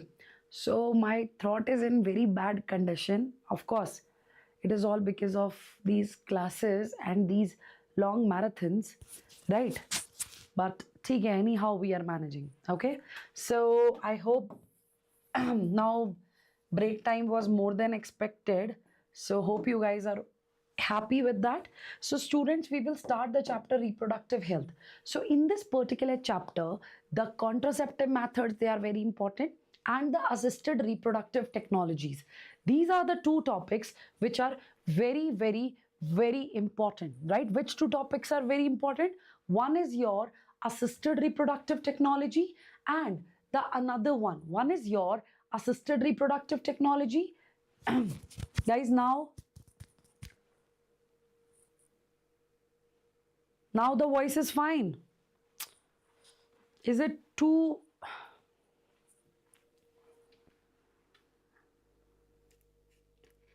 Now is it fine? Yes. Now is it fine? Yes, please. Is the voice fine? Okay. So I am saying that here in this particular chapter, your contraceptive method and assisted reproductive technology, they are very important. Okay. But here we will start the chapter with this STIs, sexually transmitted infections, which are also known as RTI, reproductive tract infections. We also use one more word here, that is venereal diseases. Okay, so we will discuss this part first, okay, because here you have to remember the causative agent only, and then let's move to the assisted reproductive technology part. Is that clear? Okay, so we'll take yeah, if you help me out, then we will take just 1 hour or 1.5 hour to finish this chapter, and then let's go for the human health and disease, right? Because from quite so long, from quite some time, we were not able to revise that as well, na? So that is why. But my throat is in very bad condition. Okay, my throat is in very bad condition, so I'll see for how long I can stretch. Okay, and let's suppose if guys, listen to me, if let's suppose because of my condition, if I have to end the class, so I'll take the part 2. That will not be for the botany only, that will be for the biology part 2. That will be biology part 2. Okay, so whatever will be the left will cater in the next class, and the complete syllabus marathons are also there. So now the point here is, right now the point here is STI, and then that is the sexually transmitted infection, then comes the reproductive tract infections, and then comes what? Then comes the venereal diseases. Then comes what? Venereal diseases. So when you talk about this, firstly we'll talk about the bacteria. So we have gonorrhea, syphilis, chlamydiasis. So gonorrhea, it is caused by Neisseria gonorrhoeae. It is caused by Neisseria gonorrhoeae. Then beta, it is syphilis, which is caused by Treponema pallidum, which is caused by Treponema pallidum. Then after that, chlamydiasis, which is caused by Chlamydia trichomatis. Okay, then in the case of viral STIs, right, in the case of viral STIs, so you have genital herpes, genital what? HVP, HIV. So basically here it is, right, herpes simplex virus it is, beta. Who's going to cause that? Herpes simplex virus. Genital warts, human, it is human papilloma virus. What's that? It is human papilloma virus, right? And then HVP, this is the hepatitis B virus. What's that? It is the hepatitis B virus. Then HIV. So this is the virus actually, and this will cause the disease, that is AIDS. So this is a previous year question. Just see, this is genital herpes, the disease, right? Genital herpes is the disease caused by herpes simplex virus. Genital what? It is caused by human papilloma virus. HBV, that is hepatitis B virus, that will cause hepatitis. Okay, and HIV, human immunodeficiency virus, that will cause AIDS. So yeah, in the paper they can ask you this question, right? That out of the following, which one, right? Out of the following, which one is a disease and which one is basically a pathogen. So here you can see again, students, so chlamydia trachomatis, as I said, Neisseria gonorrhoeae, right? Your syphilis is caused by Treponema pallidum. So here in this PDF also it is mentioned for your reference. Then in the viruses, human papilloma virus, HIV, herpes simplex virus, hepatitis B virus, right? And here in the protozoa, it is the Trichomonas vaginalis. So yes, they can even ask you the causative agent, whether that causative agent is a bacteria or it is a virus or it is a protozoan. So this part is clear? Yes, everybody, this part is clear? This part is clear? Are you sure? Yes? Are you sure? So when it is the gonorrhea, okay, so pus-like discharge will be there from the penis, swelling of the penis and testicles will be there. Okay, so a testicle will be there. So that is what you have to remember, Neisseria gonorrhoeae. Then comes syphilis, Treponema pallidum. It is having different stages. Okay, it is having different stages. So again, person to person by direct contact. Okay, so canker formation is there here, and it's a very old PYQ. It's a very old PYQ. And if the mother is affected, right, this gonorrhea can also affect the baby as well. If the mother is affected, right, if the mother is affected, that baby can also get the infection. Is that clear, everybody here? And then after that, chlamydiasis. So chlamydia trachomatis. So who's going to cause that? Chlamydia trachomatis. Who's going to cause that?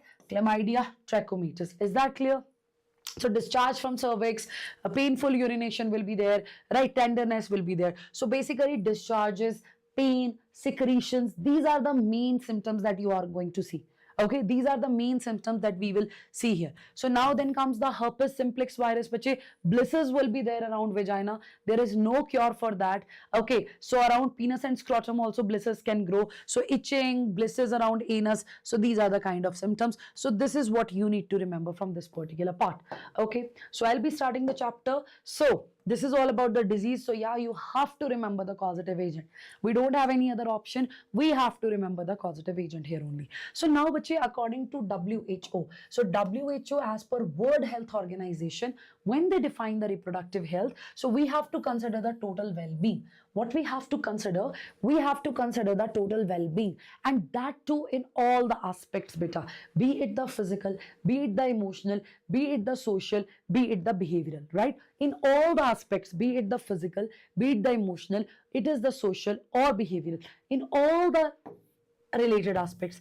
Okay, and moreover, my dear people, moreover here, when you are talking about these aspects, right, here one thing is like that when you talk about the society where reproductively, or where basically the society which is reproductively healthy, right, of course they will give birth to the fertile organisms, right, bache? So their well-being will be better. So of course that will be better functional, that will be functional in a better way. So that is what we have to see here.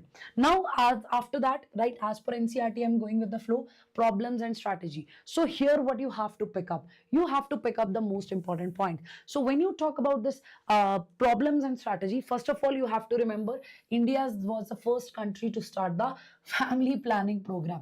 Still we are not able to achieve it, but yeah, right, we were the first one to start the family planning program. So one thing that you have to remember here is the year. It is 1951. Which year it is? Which year it is? It is 1951. Which year it is?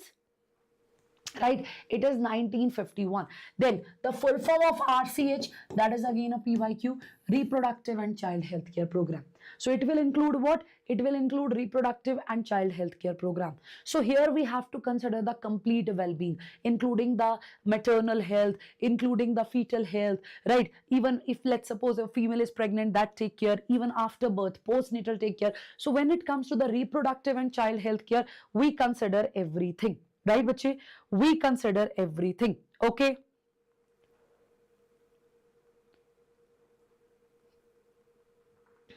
एक minute. Okay. So here See, they deal with the following. They have to give awareness about reproduction related aspect for creating a reproductive healthy society, educate people about birth control, care of pregnant mothers, postnatal care of mother and child, importance of breastfeeding, equal opportunity for male and female child. So it is all right under this RCH program. Then awareness of problem due to the population explosion, sex abuse and sex related crimes. Okay beta. So when it comes to the sex education in schools, of course it is important, right? Because the students, they are curious, right? They have that curiosity regarding their body, especially when they attain the age of puberty. Because of all that hormones inside us, students, kids, they don't know how to channelize that, right? So they go for the resources from where they are not getting the authentic information. They might get trapped, right? They might get wrong information, so it can cause harm to them as well. Okay, and that will stay for a long run. So it's better to have the sex education in schools where you know that the staff is going to guide them, they are going to cater their doubts, they'll teach them. That is important, right? That is very, very important. And other than that, this is the data that we have in this particular chapter. We discuss about the population stabilization and birth control. So beta, in 1900, right, world population was around 2 billion. Now what to do in this case? Do we need to focus on data? Students, when it comes to NCERT, you know that each and every line is important, each and every thing is important. So in 1900, the world population was around 2 billion. What was it? 2 billion. So by 2000, it rocketed to 6 billion and 7.2 billion in 2011. So in India, population was nearly 350 million at the time of independence. Okay, and it reached 1 billion by 2000. So we started with 1900. We said world population was 2 billion. What we just said, world population was 2 billion, and by 2000 it rocketed to 6 billion and 7.2 billion in 2011. Just imagine, right? Just imagine. Then after that beta, in India it was nearly around 350 million at the time of independence, but later on it reached to 1.2 billion in May 2011. So it is the old data. Current data is of course different, right students? So basically it is all because after independence, the better facilities were there, right? The better hospitals, all that medical facilities, they were better. To the pregnant female, free of cost treatment was available, even right to that child also. So initially what was happening when there was, right, initially, because medical help, medical facilities were not there, so because of that, what was happening, right, to death rate was more, right, in amongst the pregnant female and even after the childbirth. But after that, all that thing got controlled, and that is why there was an increase. So that's the point. Okay, so now here, what are the things that we need to consider? These are very basic things, right? Motivate the smaller families by using contraceptive method, right? There is a slogan, we two are two, means hum do hamare do. Then many couples have adopted a one child norm, that they are like, we should keep one baby only. So statutory rising of marriageable age of females, that is 18 years, and males 21 years. So if you know that regarding this also, right, regarding this also, a bill is proposed that female reproductive age, the reproductive age of females, the marriageable age of female, it should increase. But right now, right, I'm not sure whether it is approved or not, but there was a bill, right? This is what they were proposing. Okay, beta.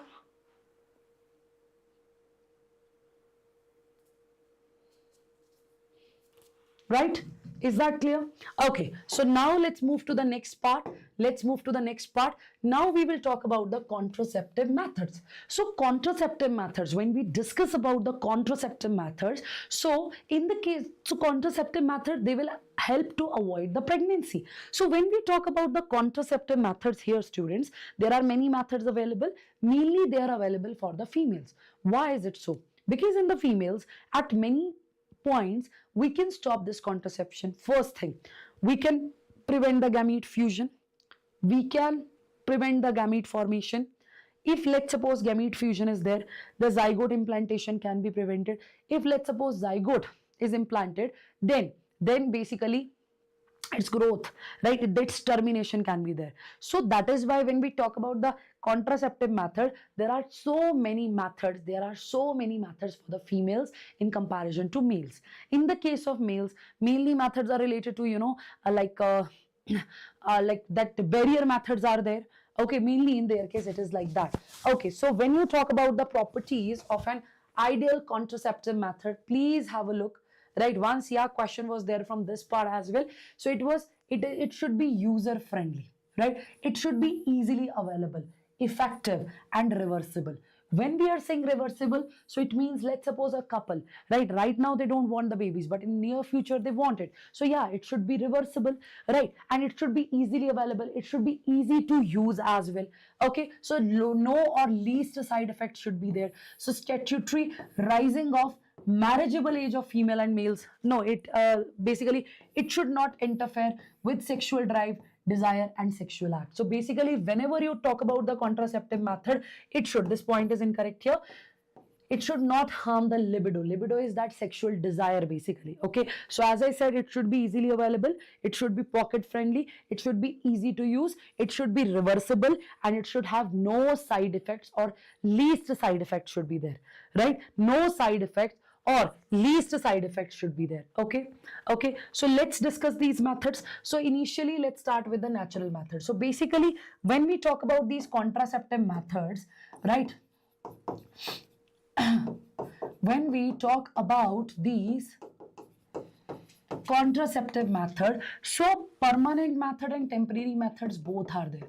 What type of methods do we have? Temporary methods are also there, students, and permanent methods are also there.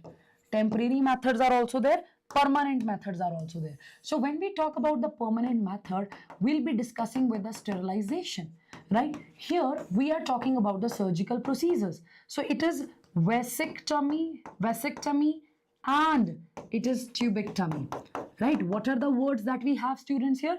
It is the vasectomy and tubectomy. So when you people talk about the vasectomy, it is the vas difference.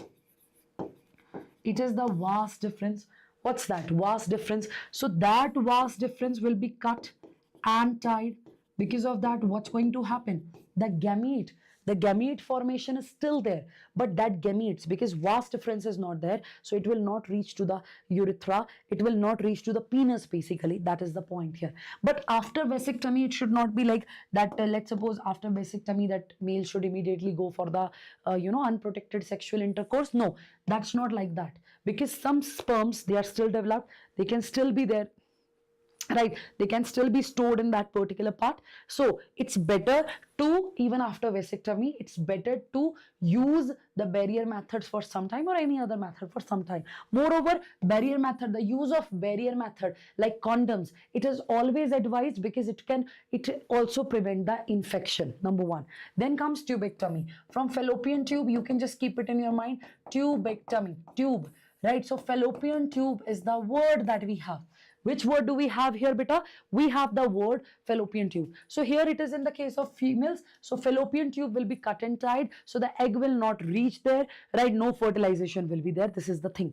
So here, these are the permanent method, because surgery is there. But yeah, in their cases, the chances of reversal very, very, very less. Very, very, very, very, very less chances are there. So it is considered as the permanent method. So now when you are talking about this temporary, of course, we will be discussing about the natural methods. We will be discussing about the chemical methods, right? And when we will discuss about the chemical methods, we'll discuss about various barriers as well, right? We have to talk about the hormonal methods also. That will also come under the chemical method. So yeah, there are different methods that we have to study. So the first one is the temporary, that is also known as spacing method. That is also known as spacing method. So yes, the very first thing is the natural method. We have periodic abstinence, and that is also known as rhythm method. It is also known as beta rhythm method. Which method it is? Rhythm method. Then there is the withdrawal method, yeah, coitus interruptus, and after that there is LAM, lactational amenorrhea. LAM, lactational amenorrhea. So when you are talking about this, right, you are starting with the periodic abstinence. So periodic abstinence, what is going to happen there, bacha? So here, what will be done?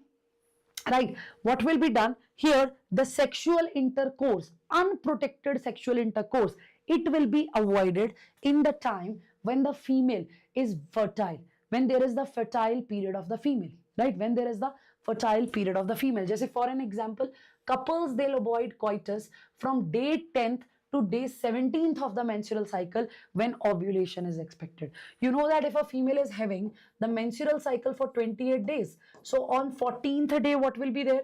On 14th day what will be there, bache? On 14th day ovulation is there. Yes or no?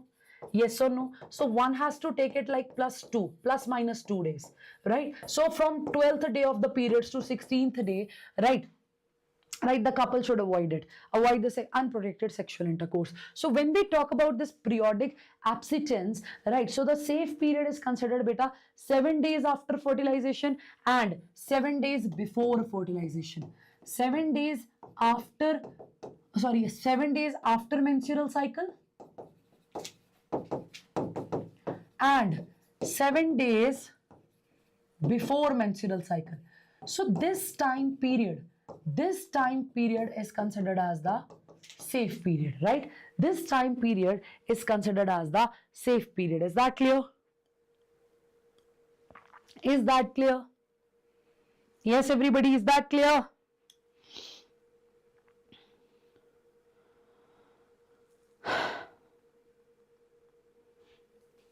Okay, then comes the withdrawal or the coitus method.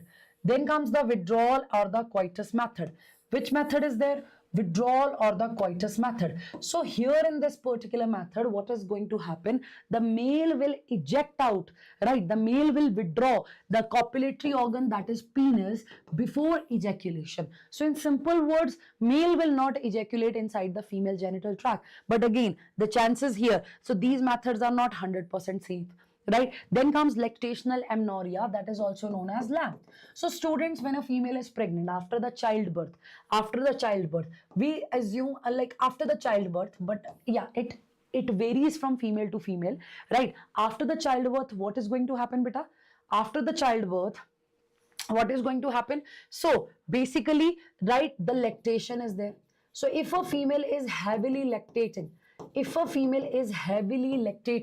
heavily lactating she is, then in that case, what is going to happen? The FSH hormones, the gonadotropins are not released. You know that when she's lactating, right, the oxytocin, prolactin, these are the hormones that are required. So high concentration of prolactin, right, because there is a high concentration of prolactin production, that is how you can remember. So production of milk we are talking here, it can result in the inhibition of menstrual cycle in lactating mother. Right, so it is the postpartum, matlab after childbirth infertility, right? So we say that for 6 months this phase is there, but it varies from female to female. It can even go for a year, and in some rare cases it can even go for 2 years. That's true. Okay, so temporary postnatal infertility occurs when a woman is not menstruating and fully breastfeeding. So lactational amenorrhea, keep it in your mind. So next is the beta barrier methods. Right, next is what? Next is the barrier method, and let's discuss that. So before barrier method, I would like to discuss the chemical methods here. So when I'm saying chemical methods, these are the spermicidal agents. These are the one that are going to kill the sperms, that are going to destroy the sperms. Is that clear? Is that clear? Is that clear? So the word here is the chemical method, right? So the word here is what? The word here is chemical method. So here what will be used, beta? Chemicals are used as spermicidal agents. Chemicals are used as spermicidal agents. So basically they are going to kill the sperms. Okay, beta? Okay, beta. So there are different ways they can inhibit oxygen uptake. Yes, beta, they can inhibit the oxygen uptake and can kill the sperm. They can inhibit oxygen uptake and can kill the sperm. That is the point. Is that clear? That is the point. Is that clear? So here when you talk about the chemicals, if I talk about these chemicals, so they can have zinc sulfate, right? They can have zinc sulfate, beta. They can have boric acid. They can have citric acid. They can have KMNO4, etc., etc., etc., etc. So these are the spermicidal agents, right? These are the spermicidal agents. So when these spermicidal agents, when they are applied on these barrier methods, their efficacy will be more, of course, right? Their efficacy will be more. Okay, so now the word here is barrier methods. Now the word here is barrier method. To prevent, it's a barrier. It will prevent. It will stop something. It has to prevent something. So basically, it will prevent the gamete fusion. Right? It will prevent the gamete fusion. So when I'm talking about this, so what do we discuss beta in the barrier methods? Of course, condoms, diaphragms, cervical caps. Yes or no? Condoms, diaphragm, cervical caps. So when you talk about the condom, so in today's lecture itself, we have discussed it. We have discussed it, beta. So it's a thin rubber, yeah, for latex sheath it is, isn't it? Isn't it? So diaphragm, cervical caps, condoms, they all are barrier method. I missed one, that is volts. That is volts. And here I would like to mention the important points here. Then they are reusable. They are reusable, right? And condoms are available for females as well, that are known as femidomes. And already I told you, when we are talking about the condoms, it's a thin rubber or latex sheath, right? It's a thin rubber or latex sheath, bache. What's that? It is thin rubber or latex sheath that will do what? That will be covering the penis. So in the like previous topic also, we have discussed this part, that what is going to happen basically, beta. So this condom is going to cover this, right? So whenever there will be the ejaculation, the gametes will be, right, gathered here, the semen will be gathered here, and it will not, definitely it will not fertilize the ovum in the female body. So diaphragm, cervical cap, and female condoms are known as femidomes. Females need to insert it in their vagina. So they are, beta. And yes, condoms even protect from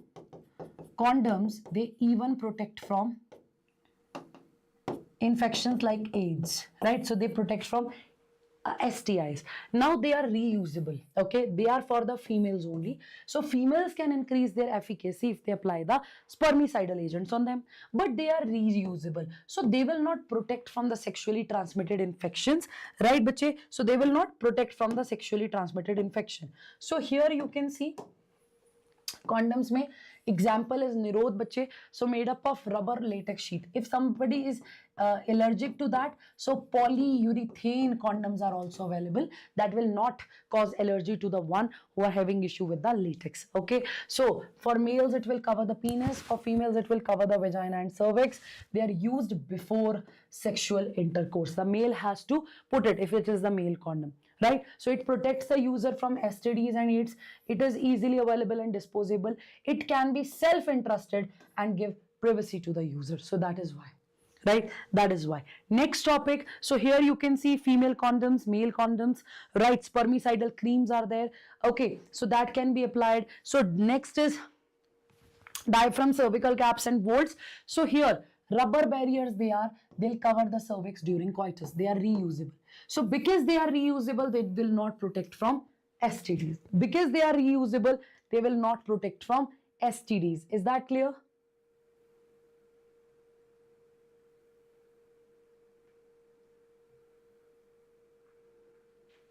Is that clear? So they do not protect from,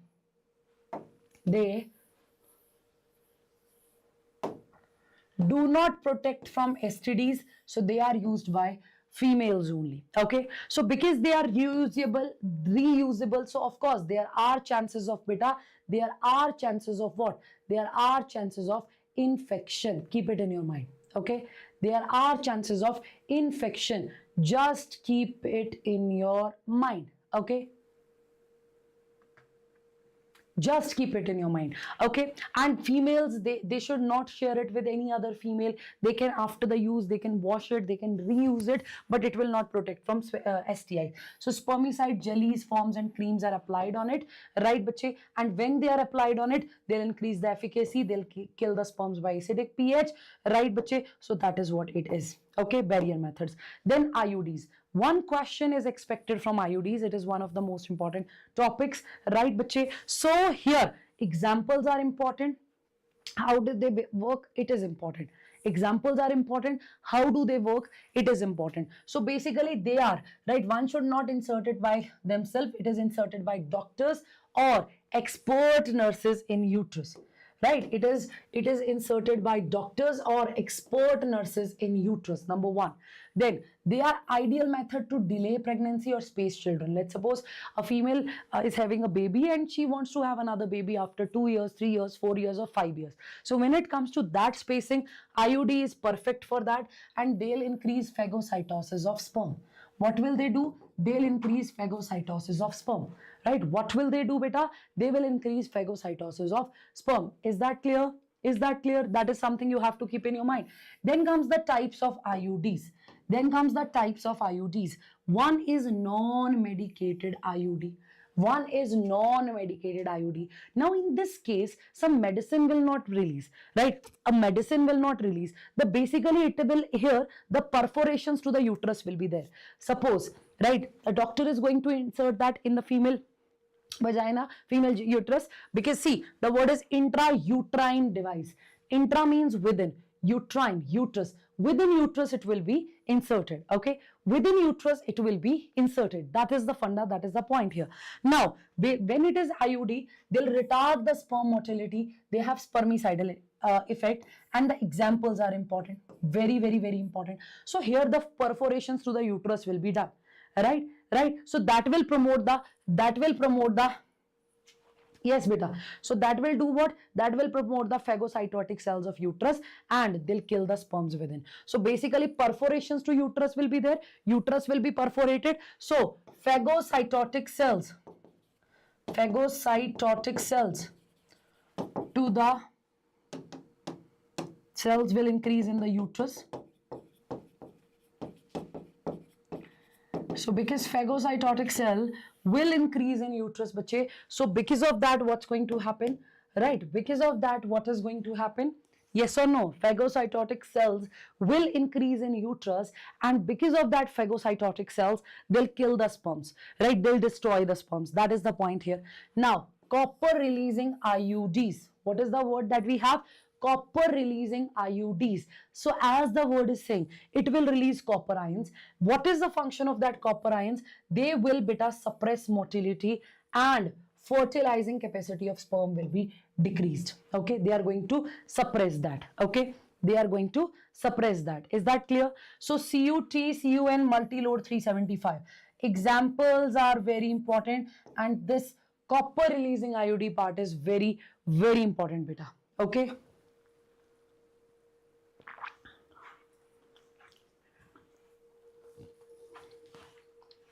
So next is hormone releasing IUD.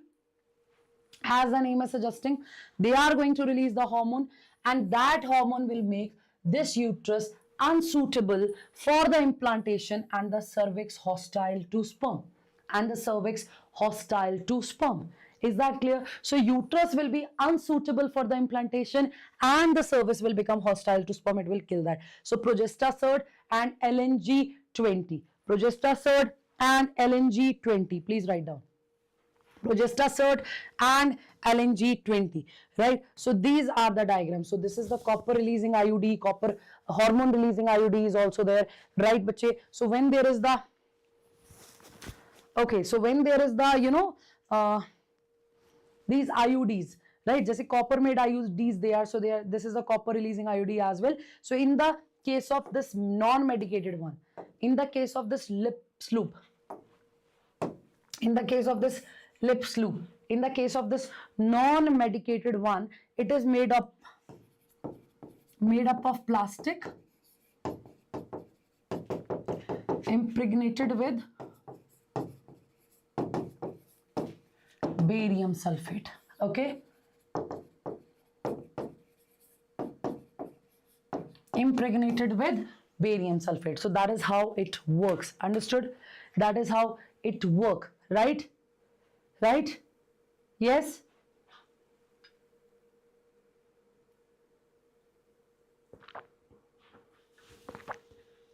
Sorry for that.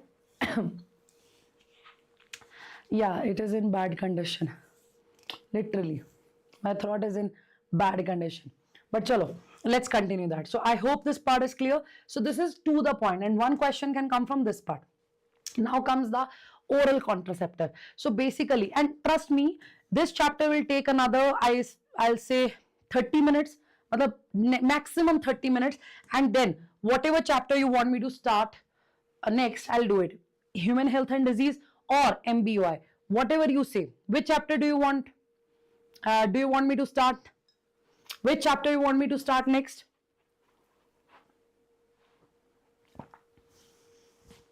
Which chapter you want me to start next after this? Human health and disease or molecular basis? I'll go as per majority.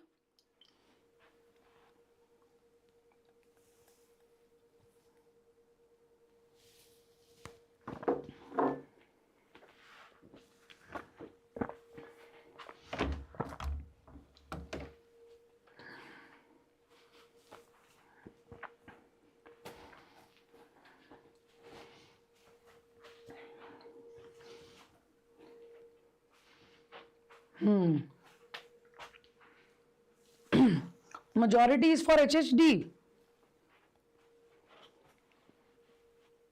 Majority is for HHD, है ना?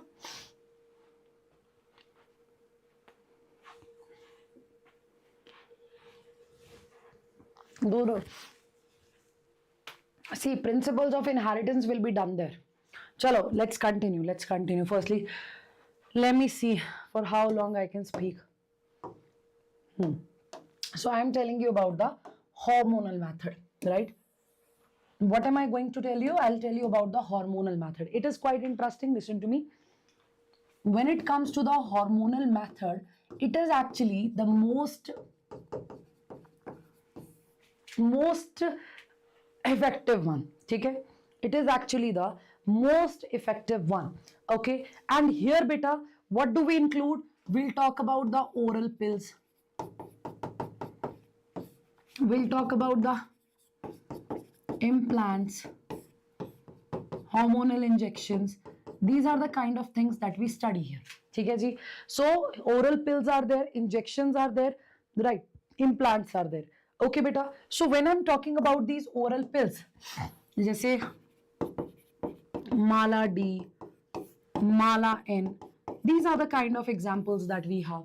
Okay, Mala D, Mala N. These are the kind of examples that we have. So when you are talking about the hormonal method, right, understand the logic behind. In the case of this hormonal method, what's going to happen? See, whenever you talk about this particular method, because as I said, oral pills will be there. They are of different types. Daily wali, contraceptive, they are different types. So now let's focus on the thing here. Whenever you talk about this hormonal method, if you're talking about any of the contraceptive pill, that can be a combination pill, beta. That can be a combination pill. When I'm saying it is a combination pill, it will have estrogen and progesterone both. It will contain estrogen and progesterone both, right? And it will contain both estrogen as well as progesterone if it is the combination pill. But sometimes what is going to happen, beta? Sometimes what is going to happen here, beta? Right? Some pills, they will just have progesterone, like, right? And of course, the synthetic forms, right? They are synthetic forms I'm talking about. So basically, synthetic progesterone, synthetic estrogen, right? Synthetic progesterone, synthetic estrogen. So here I'm talking about the synthetic one. So synthetic estrogen is there, synthetic progesterone is there, synthetic estrogen is there, synthetic progesterone is there. So when you are talking about this, the concentration of estrogen will be less, the concentration of progesterone will be less. So basically in that tablets, this estrogen and progesterone is present, right? Basically in the tablets,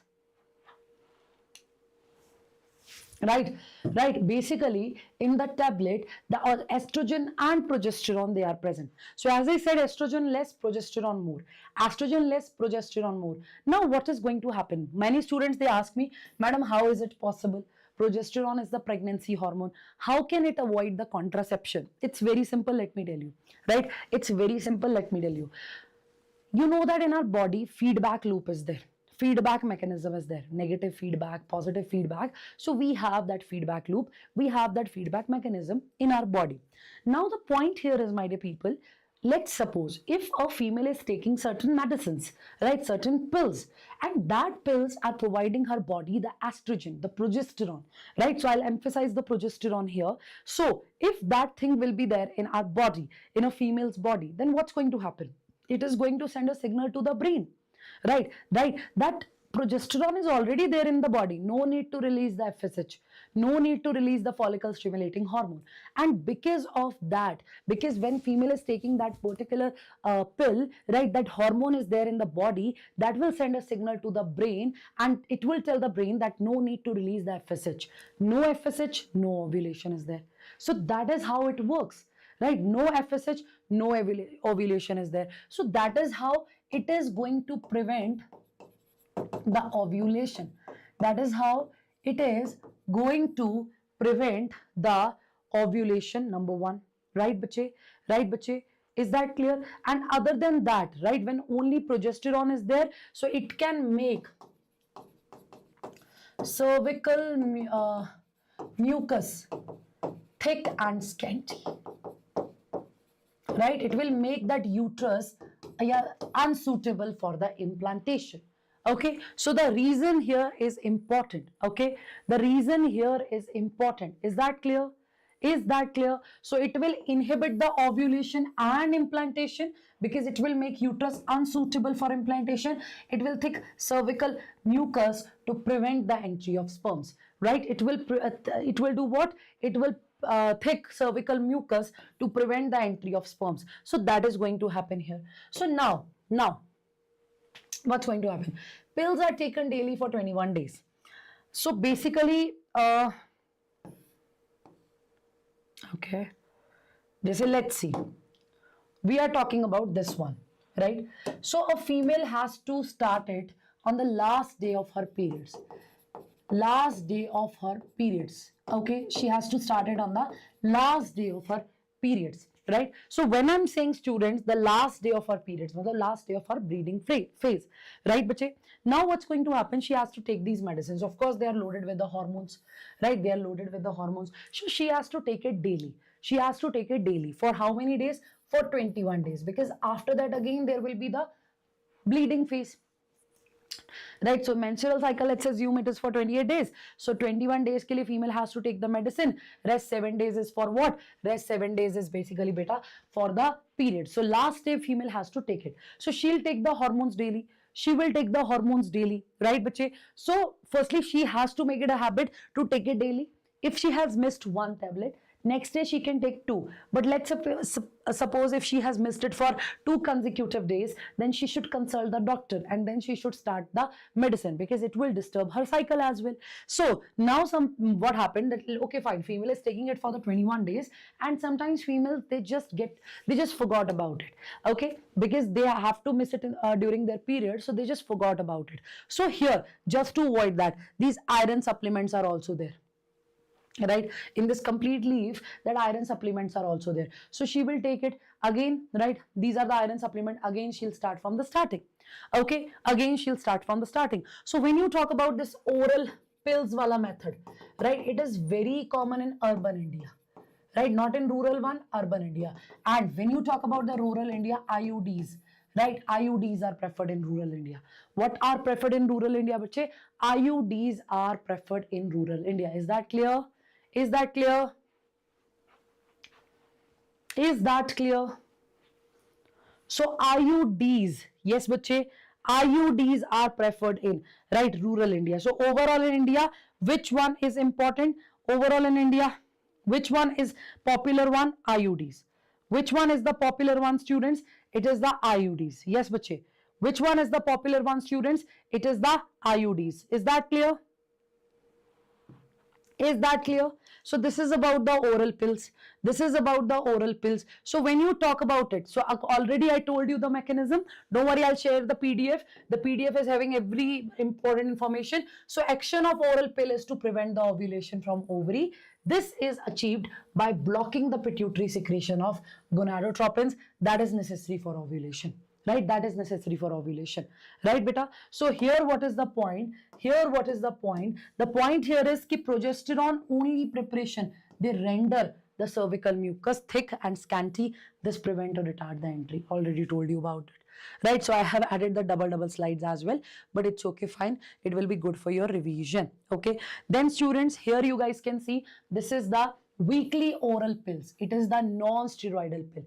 It is having that non-steroidal preparation. So it is developed by the scientist of CDRI Lucknow. So when I am saying CDRI Lucknow, Central Drug Research Institute Lucknow, right? It is Central Drug Research Institute Lucknow. Okay, so this Saheli, because as I said, it will have non-steroidal preparation. What type of preparation are we going to talk about here? Non-steroidal preparation. So you have centromin or meloxifene, right? You can call it a centromin or meloxifene, right? Or meloxifene. So this is basically anti-estrogenic. This is important PYQ, right? This is basically anti-estrogenic. So basically it is going to prevent, it is going to stop the implantation activity and can cause contraception, right? So it can prevent implantation activity and can cause contraception. Is that clear? Is that clear? Right? So when you talk about this Saheli, no doubt it's once a week pill, and the best thing here is its least side effects. The best thing here is least side effects. Are you getting my point? The best thing here is least side effects. Okay. And here one more thing that you have to keep in your mind is this. They say injections are also there. Read. So it is not like that. It is weekly once. So initially female has to take it twice a week. Right. And then once a, right? Then once a week pill.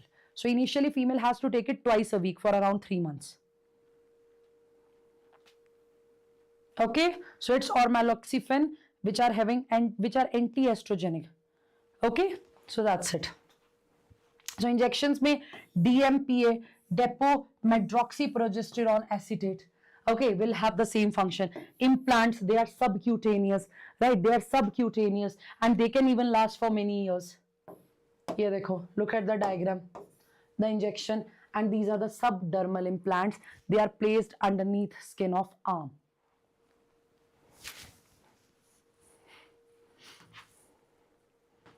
Okay, baki emergency contraceptive pill, if there is the unprotected sexual intercourse, then the female has to take it within the 72 hours rather. So I pill, unwanted 72, these are the pills. So they'll prevent that fertilization and the implantation. Baki for this, I told you already, vasectomy, vas deferens tied and cut, fallopian tubes tied and cut, right? The permanent method it is. The sterilization it is. The sterilization it is. Baki hormonal methods discussed with you all. So this progester cert or LNG20 discussed. So we'll share this PDF as well with you all, right? So make the uterus unsuitable for implantation and the cervix hostile to the sperms. Okay, baki see, this is the Lippis loop. So here I told you it is impregnated with barium sulfate, still used in many parts of the world. So it will promote the phagocytic cells of the uterus to do the phagocytosis within the uterus. Is that clear? Is that clear? So one question is expected from IUD's part, and that is how these, right, that is how these diaphragm, cervical cap and volts are used. Up to this part all clear?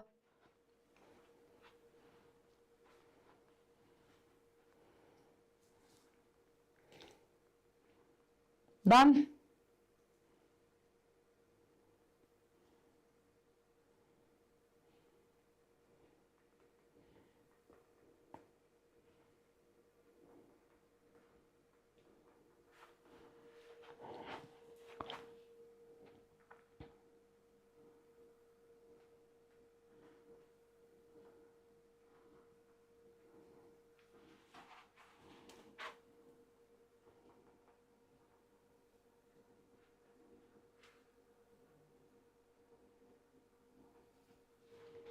Done? Okay.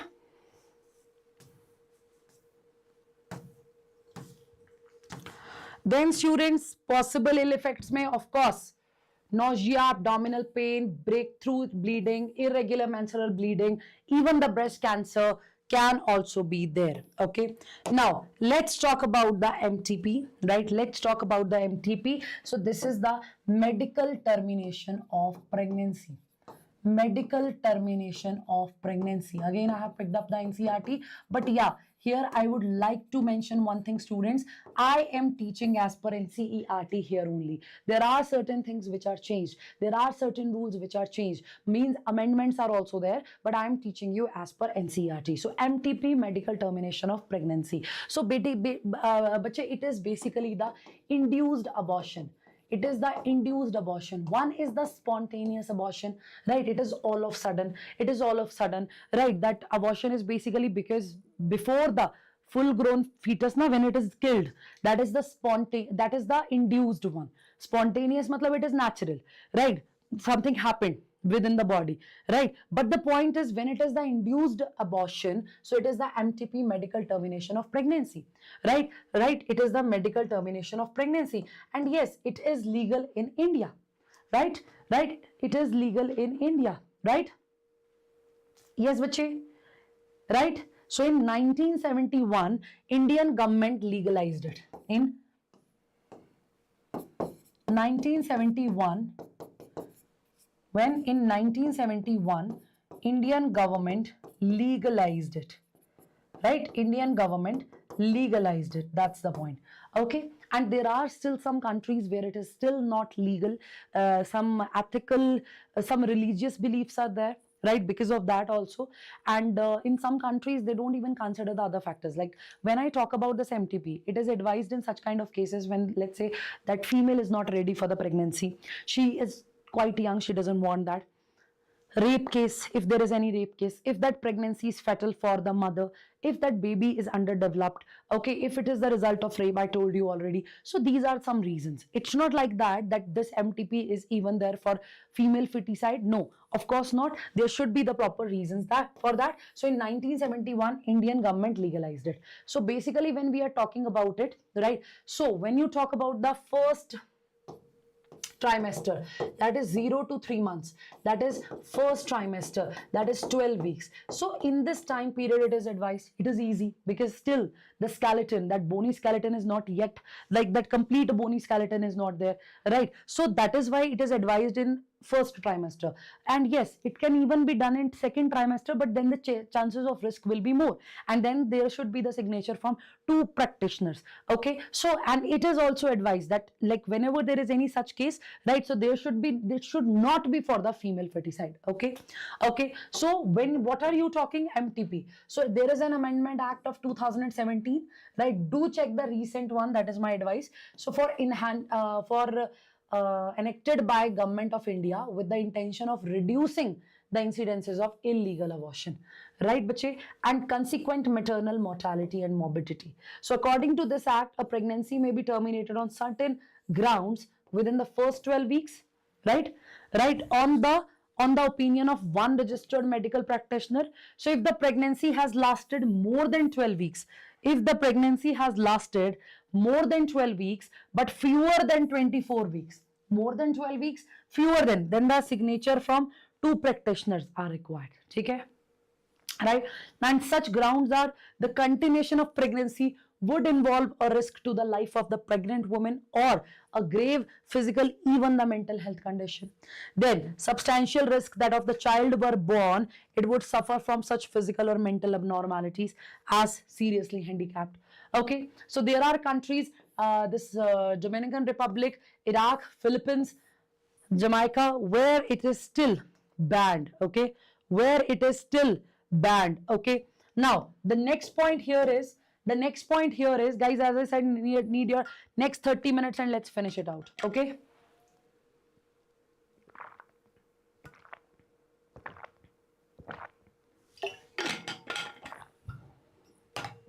so it is what kind of termination it is, students? It is the intentional or voluntary termination of pregnancy. It is the intentional or voluntary termination of pregnancy. So nearly 45 to 15 million MTPs, they are performed in a year all over the world, and that is basically 1/5 of the total number of conceived pregnancy in a year, right? Imagine 1/5 of total number of conceived pregnancy in a year, students. So here they are saying ki Indian government has legalized it in 1971. So do not confuse it with what? 1951. That is basically for that family planning program. That is basically for that family planning program. Is that clear? Is that clear? So government of India has legalized it in 1971. Right, bache? Right, bache? And right, and it is important to check indiscriminate and illegal female feticides which are reported to be high in India. So MTPs are considered relatively safe during the first trimester, and then I told you, right, the signature from 2 practitioners are required. So these are some amendments, right? जैसे contraceptive failure है, married women can avail. Now in 2021, both married and unmarried women can avail. Like let's suppose they have used the contraception, but by chance pregnancy occurred, contraceptive failure was there. So earlier it was like only married women can avail this chance, but here both can avail. Now limit of gestation period, matlab as per this act, it was up to 20 weeks. As per this, it is up to 24 weeks. Okay. Opinion of doctor, for one registered medical practitioner 12 weeks, 2, right, for 20 weeks it should be 2. Here also for 24 weeks. So fetal abnormality, 20 weeks limit on gestation was there. Here no limit. So these are some amendments. Okay. Okay. You can check the another one also. So now let's discuss the topic of infertility. Okay, now let's discuss the topic of infertility. So whatever chapter the majority of students will tell me to do, I'll do it. Right? So this is a wonderful lecture here. You know, it is theoretical also. So that is why I thought, let's discuss the points directly, and that will be really helpful for all of you. Is that clear? Is that clear?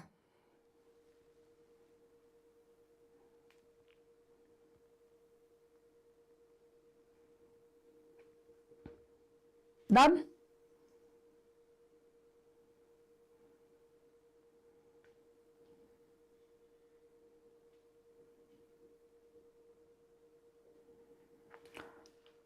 Okay, quick, do it.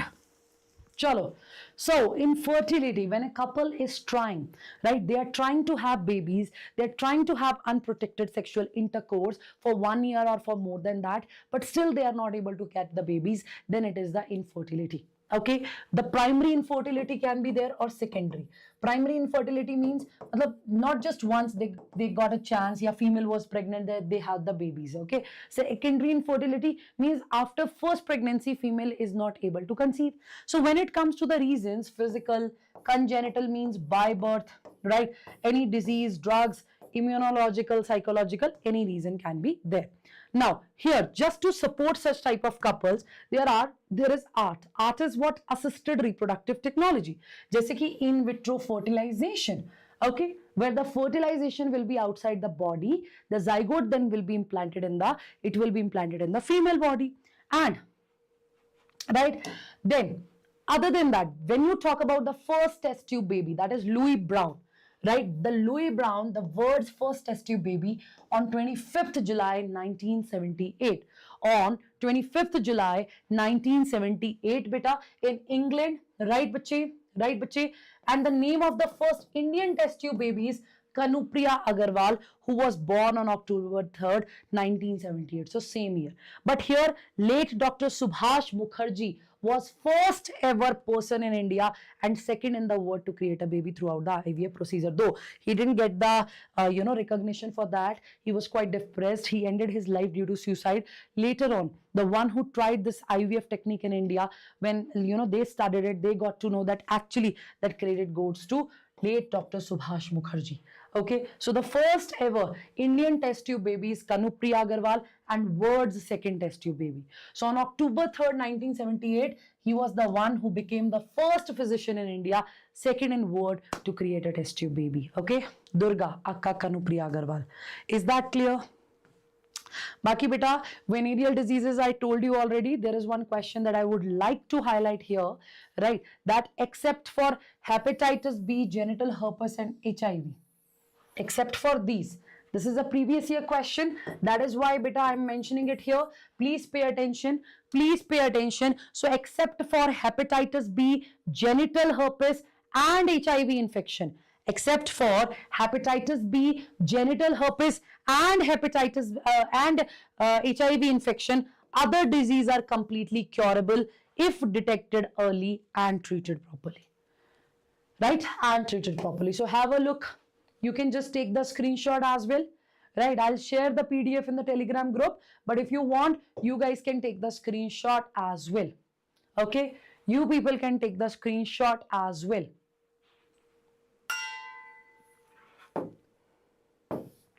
So ye dekho gonorrhea. Look at this. Look at this.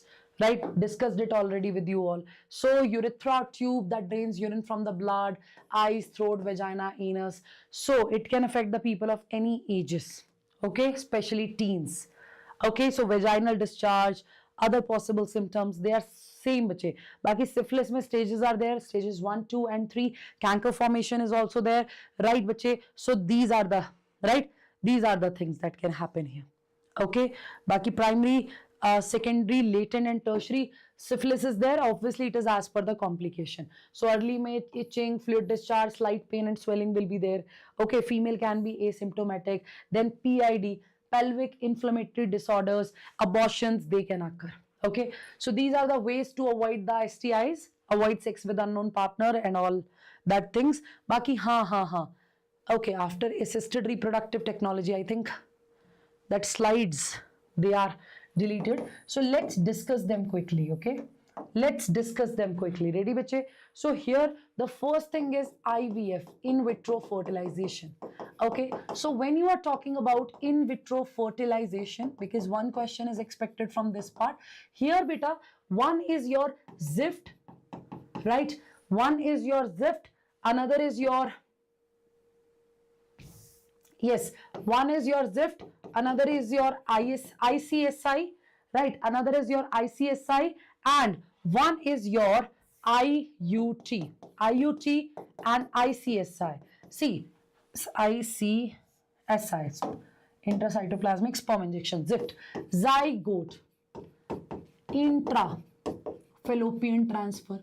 So as the name is suggesting, students here, as the name is suggesting, students here, so what are we saying? We are saying that it is the zygote intra-fallopian transfer.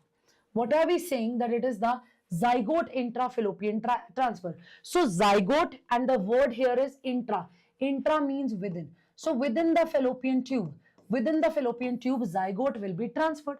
So fertilization will be there in the lab, and zygote or early embryo up to 8 blastomeres.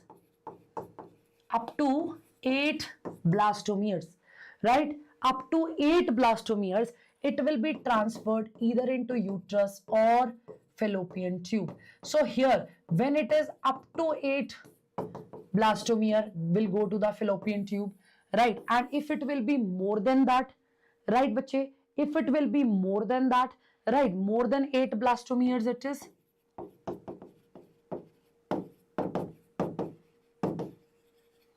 If it is more than 8 blastomere, then it will be transferred in the uterus. So that is why it is intrauterine transfer. So what is this IUT here? What is this IUT here? So it is intrauterine transfer.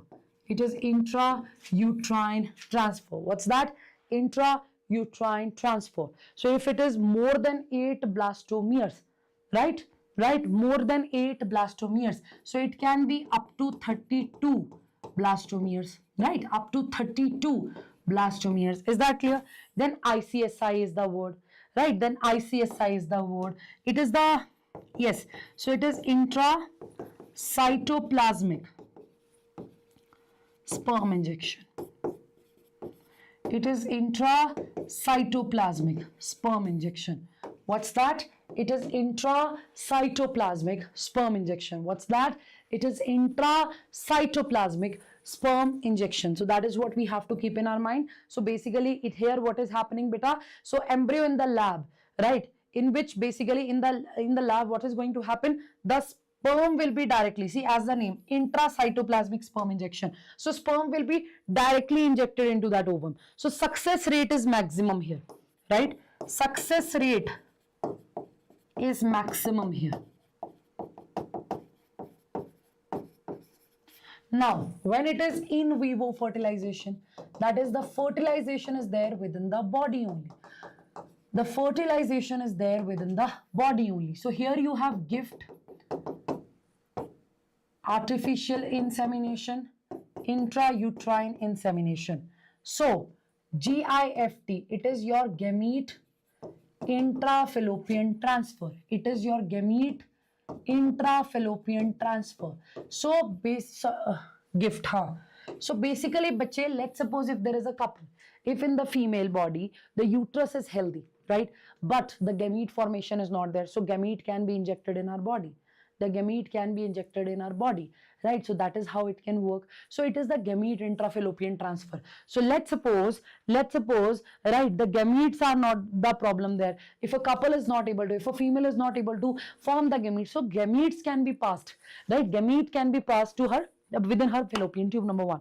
Secondly, beta, let's suppose male is having some issue, male is having any issue can be there, right? It can be erectile dysfunctioning, maybe gamete formation is not proper. So in that case, artificial insemination can be done.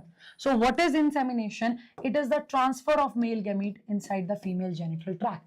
It is the transfer of male gamete inside the female genital tract. What's that, beta? It is the transfer of male gametes inside the female genital tract. So it is artificially, right? So the gametes either from the donor, right? Either from the any donor, relative, husband, right? So it will be passed. And when it is IUI, so of course it is intrauterine insemination. It is intrauterine insemination. So within the uterus, the gametes will be transferred.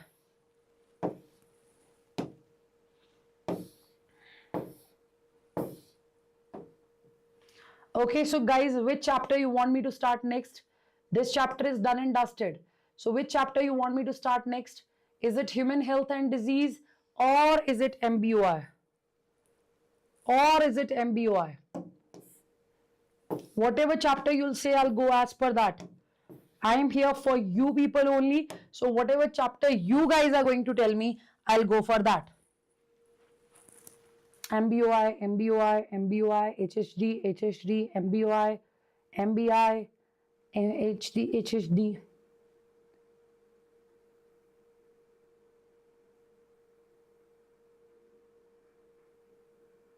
Chaliye, so let's do one thing. Let's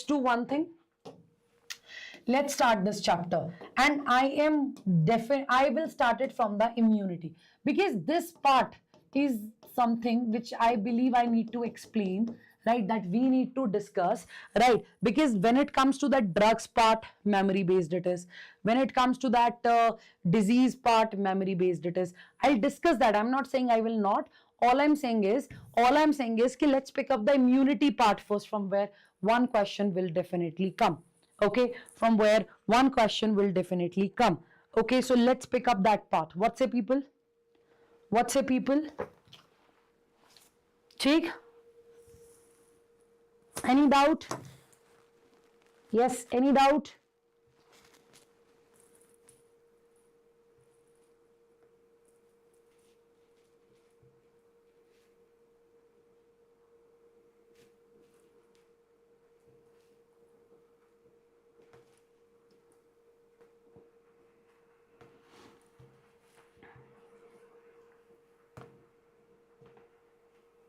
So if you are new to this channel, quickly hit the like button. Molecular, no ma'am. MBOI, no ma'am. Please molecular. Beta, one student is for, my team is sleeping right now. Nobody will be there. Nobody is there to take the poll, right? And it's okay. See, listen to me. Let me discuss the immunity part. So before starting the drug part, I'll start the MBOI. What say? Let's go for the MBOI first. Sorry, let's go for the immunity first. Right? Biotech I will start after this only. Biotech I will start after MBOI only. Okay, chalo immunity part, theek hai. Let's say, because other students they were saying immunity, so let's pick up the immunity part. Let's pick up the immunity part, active, passive, vaccination, and of course strictly on the basis of NCRT. After this immunity, drug and alcohol abuse, and because disease mein, you have to remember the things only. And after that, I will go for your MBOI. ठीक? Okay. Chaliye. So let's start the immunity part. Let's start the immunity part. Thank you.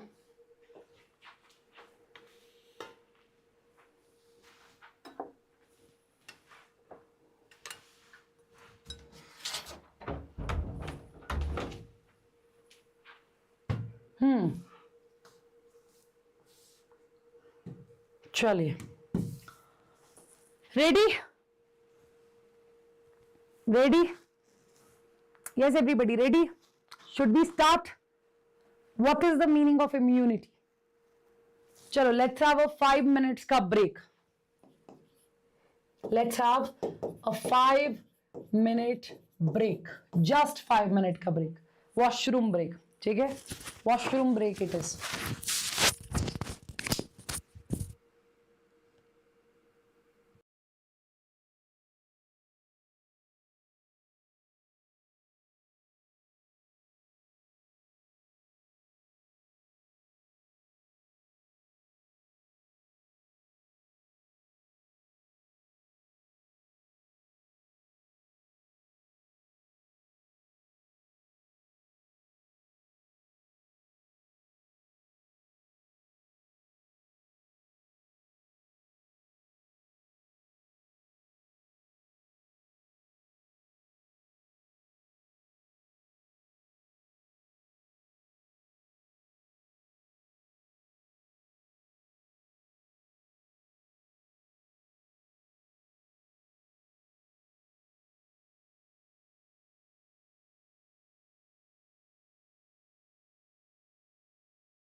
Hello, hello, hello, hello, hello, hello.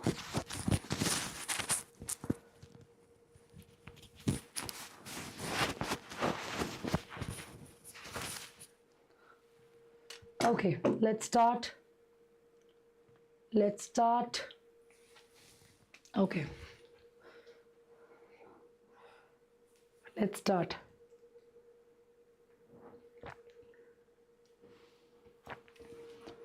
So, we will start with this immunity part, okay? So, see, you know that in our body, digestive system, excretory system, reproductive system, different systems are there. Same way, we have the immune system as well. That is going to fight with the infection. That is going to fight with the infection-causing organisms like pathogens, right? That is basically going to fight with anything that can cause harm to our body. Okay, beta? Okay, right? So when body is capable enough to defend itself from the foreign agents, we call it the immunity of our body, that our body can fight with the foreign agents and body can protect ourselves, right bache? So if let's suppose there is one word, susceptibility, right? If let's suppose our immunity is weak, if we are more prone to disease, right? If our immunity is weak and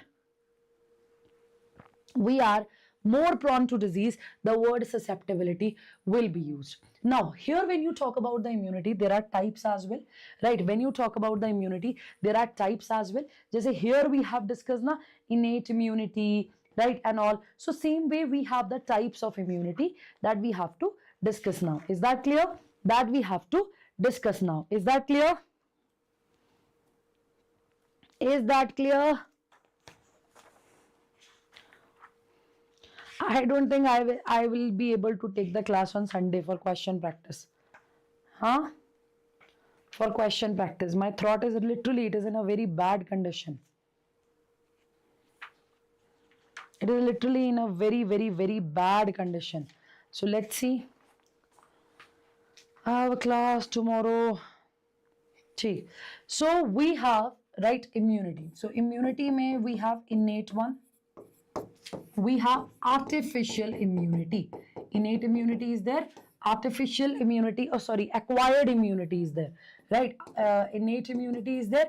Acquired immunity is there, which is also known as adaptive immunity. So innate means something which is by birth, right? It means something which is by birth. Now, when you are talking about this innate immunity, but it is also the non-specific type of immunity. It is also the non-specific type of immunity. So this acquired or adaptive immunity is basically the specific type of immunity. What kind of immunity it is, Bache? It is the specific type of immunity. So one is the non-specific type of immunity, another is the specific type of immunity. These are the words that we have. So yes, you are right that when we use the word innate means by birth. Okay, so it is the non-specific type. Non-specific type means it is the in general. Like let's suppose we have the skin. We have the skin. Skin will make sure that the pathogens should not enter in our body, right? We have the, the mucous membranes that will trap if something has entered in our body. We have the secretions of the body. So they are non-specific. They are in general, right? They'll try to protect our body. But when I'm saying acquired or adaptive, it is specific type of immunity against a particular type of pathogen it will be. Okay? Okay? Okay, beta. So against a particular type of pathogen, it is going to be. Okay, so innate, specific, and then. So now here in innate, what will we discuss? We'll discuss about the physical barriers. We will discuss about the physiological barrier. We will discuss about the cellular barrier. We will discuss about the cytokine barrier. So now this physical and physiological, they will form first line of defense. They'll form first line of defense. These two will form second line of defense. And when you are talking about the acquired or adaptive immunity, the specific one, it is actually the third line of defense. What will it be, bache? It will be the third line of defense. That's what you have to keep in your mind. So let's start with the first barrier. Let's start with the first barrier. So it is the physical barrier that we have. It is the physical barrier that we have. So, जैसे कि skin is the main barrier, beta. Skin is the main barrier. It will not allow the microorganisms to enter. So here in the physical barrier, the question can be like this. So you have to remember the skin first. You have to remember the skin first. Then you have to remember the mucus coating. Then you have to remember the mucus coating of the epithelial lining. Right? Mucus coating of the epithelial lining. It can be respiratory, gastrointestinal, urinogenital tract it will be.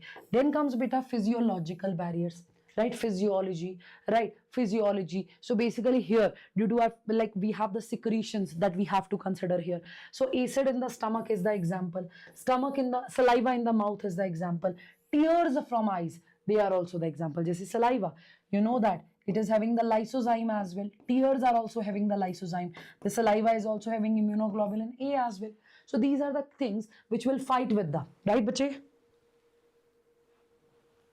These are the things, right, bache? These are the things that will fight with the infection, isn't it?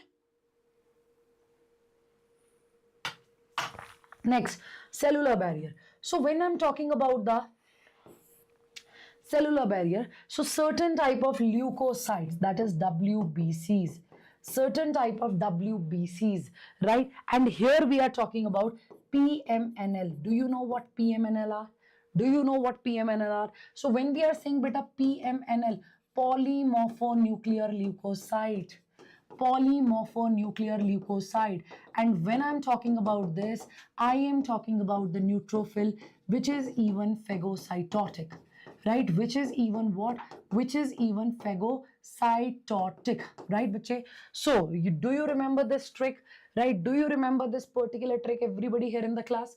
Everybody here in the class, that when you talk about the WBCs, you have the trick MLA and you have the trick BenG.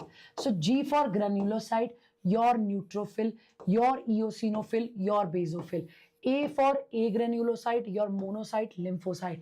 Here you are talking about the neutrophil, which is having many polymorpho, many forms, right? Polymorphonuclear leukocyte it is. Polymorphonuclear leukocyte it is. What is it, bete? It is polymorphonuclear leukocyte. Many forms of nucleus are there present, right? So it is also phagocytotic, right, bache? And other than this, monocytes are also there. So monocyte, which is a type of what? Which is a type of agranulocyte, and which is again phagocytotic. Which is again phagocytotic. Is that clear?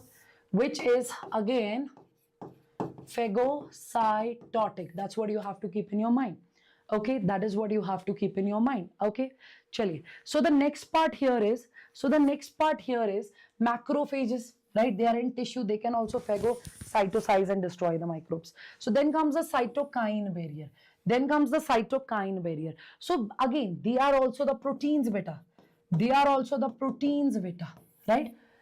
They are also what? They are also the proteins. What are they? Proteins that will fight with the infection. Just say virus infected cells, right? The cells which are infected with virus, they'll secrete what? They'll secrete protein, and that are the interferons. That is a PYQ, right? So it will protect the other cells.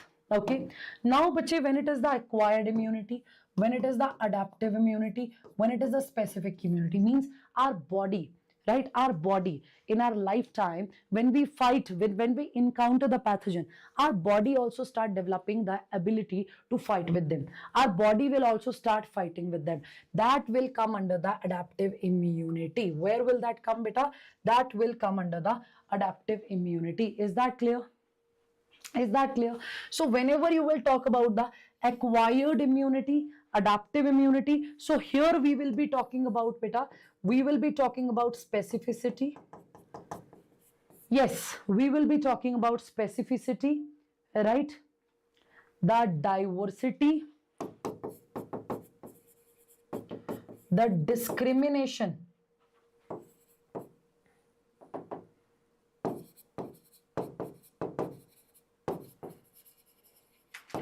the discrimination between self and non-self cells, and then comes the memory.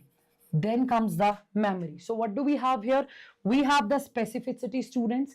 What do we have here? We have the specificity, diversity, discrimination between self and non-self cells, and then there will be the mammary. Then there will be the mammary. So what will be there, beta?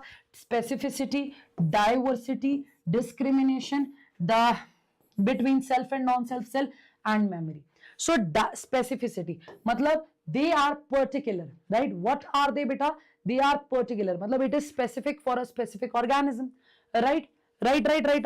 So I'll explain these words as well. You please write it down. So the very first thing that I have discussed here is the specificity. Specificity means here it is, right? This immunity is against certain specific organism. Diversity means here it can fight with vast organism. And when beta we are saying discrimination, I don't know what is happening to me this. So discrimination, you have to discriminate, means you can say that this one is body's self cell, this one is body's non-self cell, this one is body's self cell, this one is body's non-self cell. So when we are saying self and non-self cell, right, these are the autoimmune disorders. You can write down that exception as well. In autoimmune disorders, when the disorders are autoimmune, then you know that the immune cell of our body will start fighting with their own cells, That is the autoimmune disorder. Then the memory, right? So whenever a pathogen will enter in our body, the memory cells of our body will be like, okay, fine, you were the one who came earlier. Then they give the immediate response. So in the acquired immunity, adaptive immunity, first of all, these are the things that we have to understand, right? These are the things that we have to understand. Now, on the basis of that, I would like to explain the primary and the secondary immune responses, right? On the basis of that, I'll tell you what is the primary immune response. And here, because we have to discuss the antibodies yet, so I will just mention the antibodies involved, then I'll tell you that in detail. So then the primary immune response, and then comes the secondary immune response. The primary immune response is there, beta, and then comes the secondary immune response. So when it is the primary, right? So when, let's suppose that's our chin-2. In our chin-2's body, pathogen has entered for the first time. Now this pathogen is entering in our body for the very first time, right? For the very first time. Just say, let's suppose if somebody will cheat you for the first time, you don't know how to react. You'll be very emotional. You'll be very disturbed. You will be like, why is it happening to me? If the same person will cheat you again, then you'll be prepared, right? And even after the first cheat, your mind will be like, nahi, this person can do anything like that. Are you getting my point? Same is the case here. So when you are talking about the primary immune response here, so what is going to happen when pathogen is entering our body for the first time? Now, if it is entering for the first time, body will take some time, right? Take some time to react. Time is required to react, isn't it? So this will be our primary immune response, which will be comparatively slow. Because body has to study. Body has to check, body has to study that what kind of pathogen is there, and accordingly body is going to destroy, right? The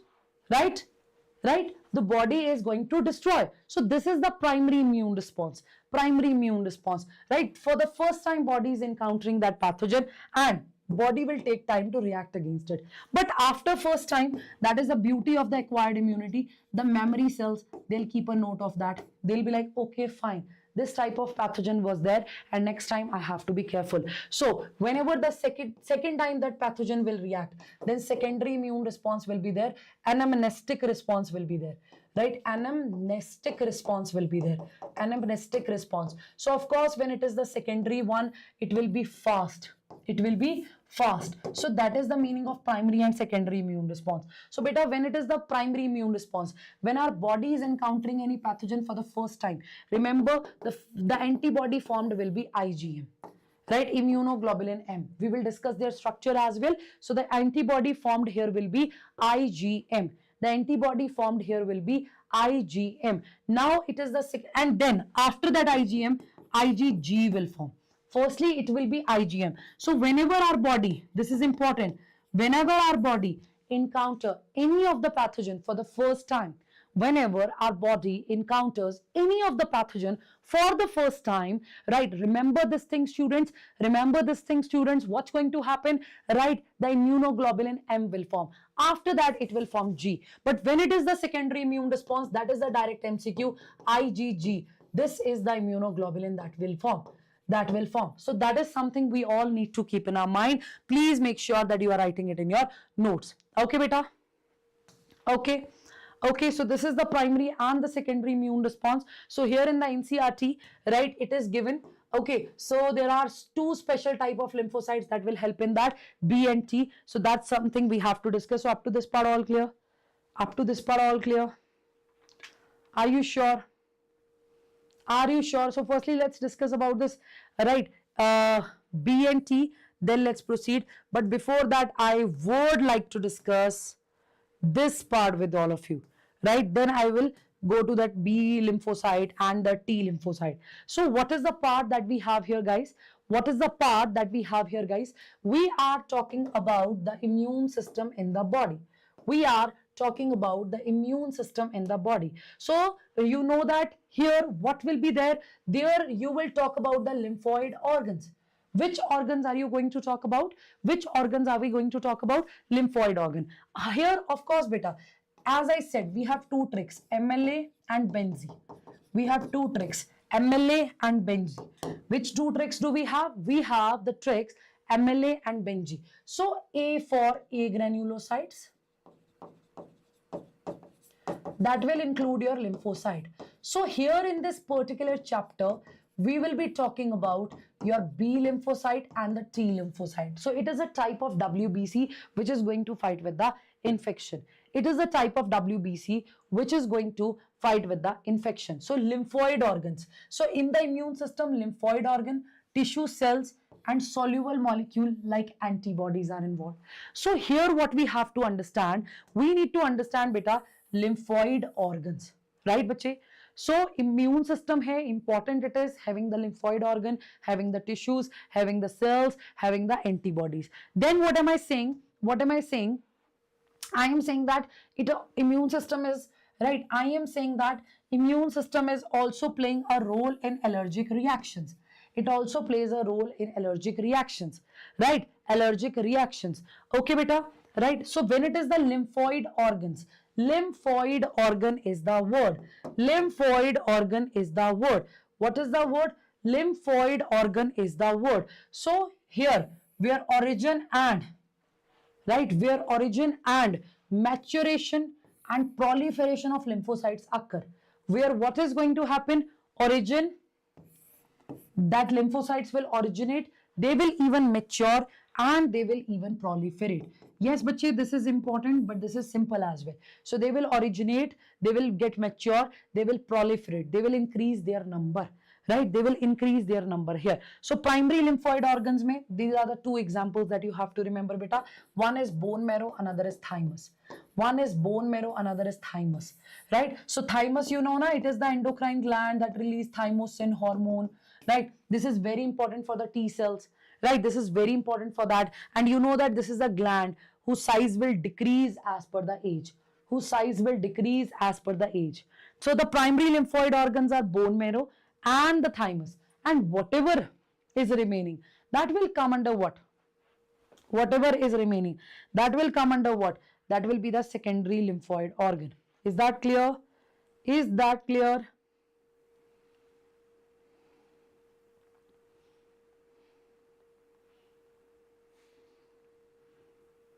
Done? Okay. So primary mein you have bone marrow and thymus. You have bone marrow and thymus. So immature lymphocytes, they will differentiate into antigen sensitive lymphocyte. So if I have to tell the examples of primary lymphoid organ, so firstly it is the examples are bone marrow and thymus. Examples are bone marrow and thymus. What are the examples that we have, people? We have the bone marrow and the thymus. These are the examples that we have. And as you know here, the origin, maturation and proliferation of lymphoid organs will be there, right? Origin, maturation or proliferation of lymphocytes will be there. Origin, maturation or the proliferation of lymphocytes will be there. Is that clear? So primary lymphoid organ may, they will also become antigen sensitive. Is it important? Yes, ma'am, it is important. Right? Is it important? Yes, ma'am, it is important. Any doubt? Yes, everybody. Any doubt? Sure?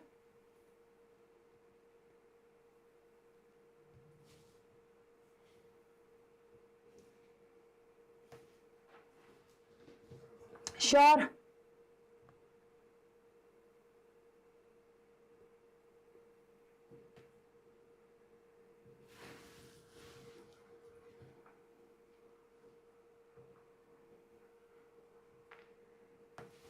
So, students, you want me?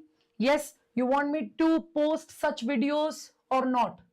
Right? Do you want more academic videos? Do you want more academic videos like that? Like this type of short academic videos for the quick revision? This one, and then this plant growth and development part, cell cycle and cell division part. So do you need more such academic videos, short videos? If it is a yes, do let me know in the comment section, bacha. In this video or even in any other video, you people can tell me. Okay, you people can tell me about that. Done? Done?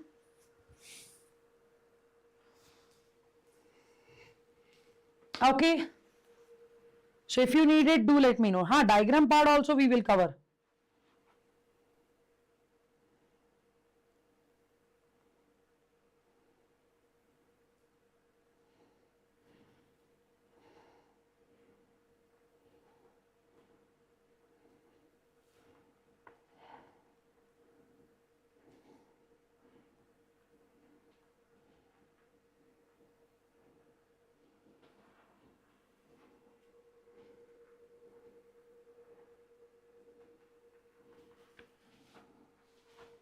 Okay, so after maturation, lymphocytes, they'll go to the secondary lymphoid organs, where what will they do, beta? Where what will they do, beta? They will, right, जैसे spleen है, lymph node है, tonsils है, Peyer's patches है, small intestine है, right? So here what will they do? These are the site of interaction of lymphocytes with the antigen. So yes, question can come from this part. So basically in the primary lymphoid organs, right, there will be the origin, maturation and proliferation of the lymphocytes. They'll become antigen sensitive as well. And when it comes to the secondary lymphocytes, so your primary lymphocyte after maturation, they will migrate to the secondary lymphocytes, where beta they have to proliferate to become the effector cells, right? But whatever, so basically what will they do? They will, this is the site where these lymphocytes will interact with antigen. These are the sites where these lymphocytes will interact with the antigen, my dear students, and then they will proliferate to become the effector cell. Understood? Sure?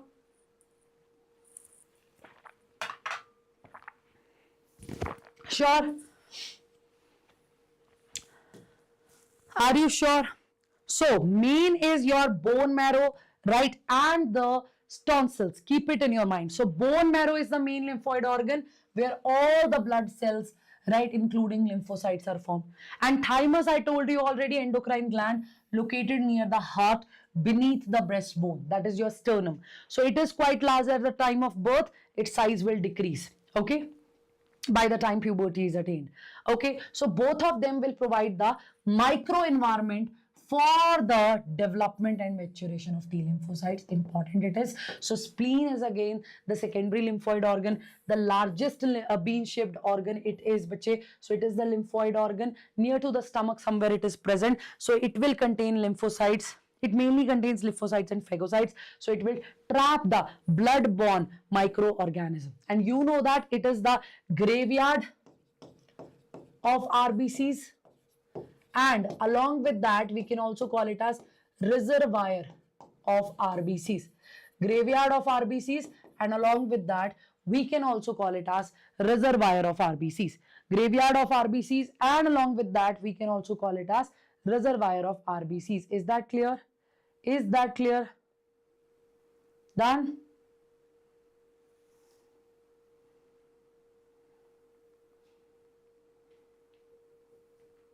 Done? So lymph nodes are the small solid structure located in between, right? Located in between the lymphatic system. So they will also trap the microorganisms, right, bache? They will also trap the microorganisms. Just keep it in your mind, right? So antigen which are trapped in the lymph nodes, beta, they are responsible for the activation of lymphocytes present there, and they will ensure the immune response. That's it.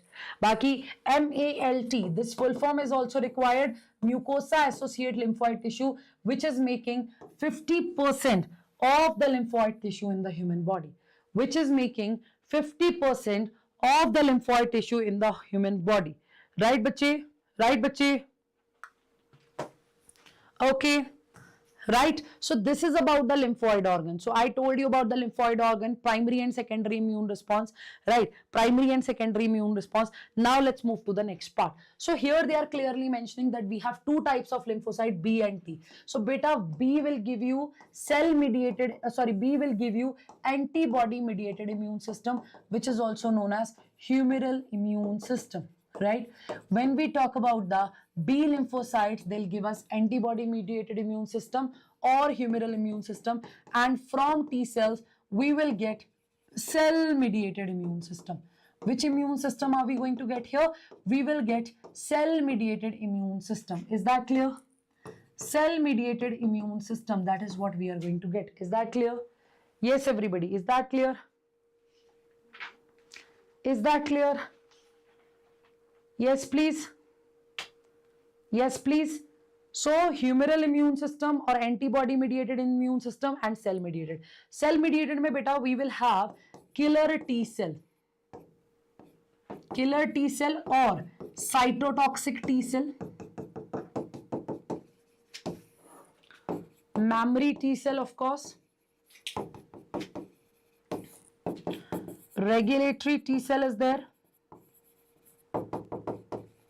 And helper T cell is there.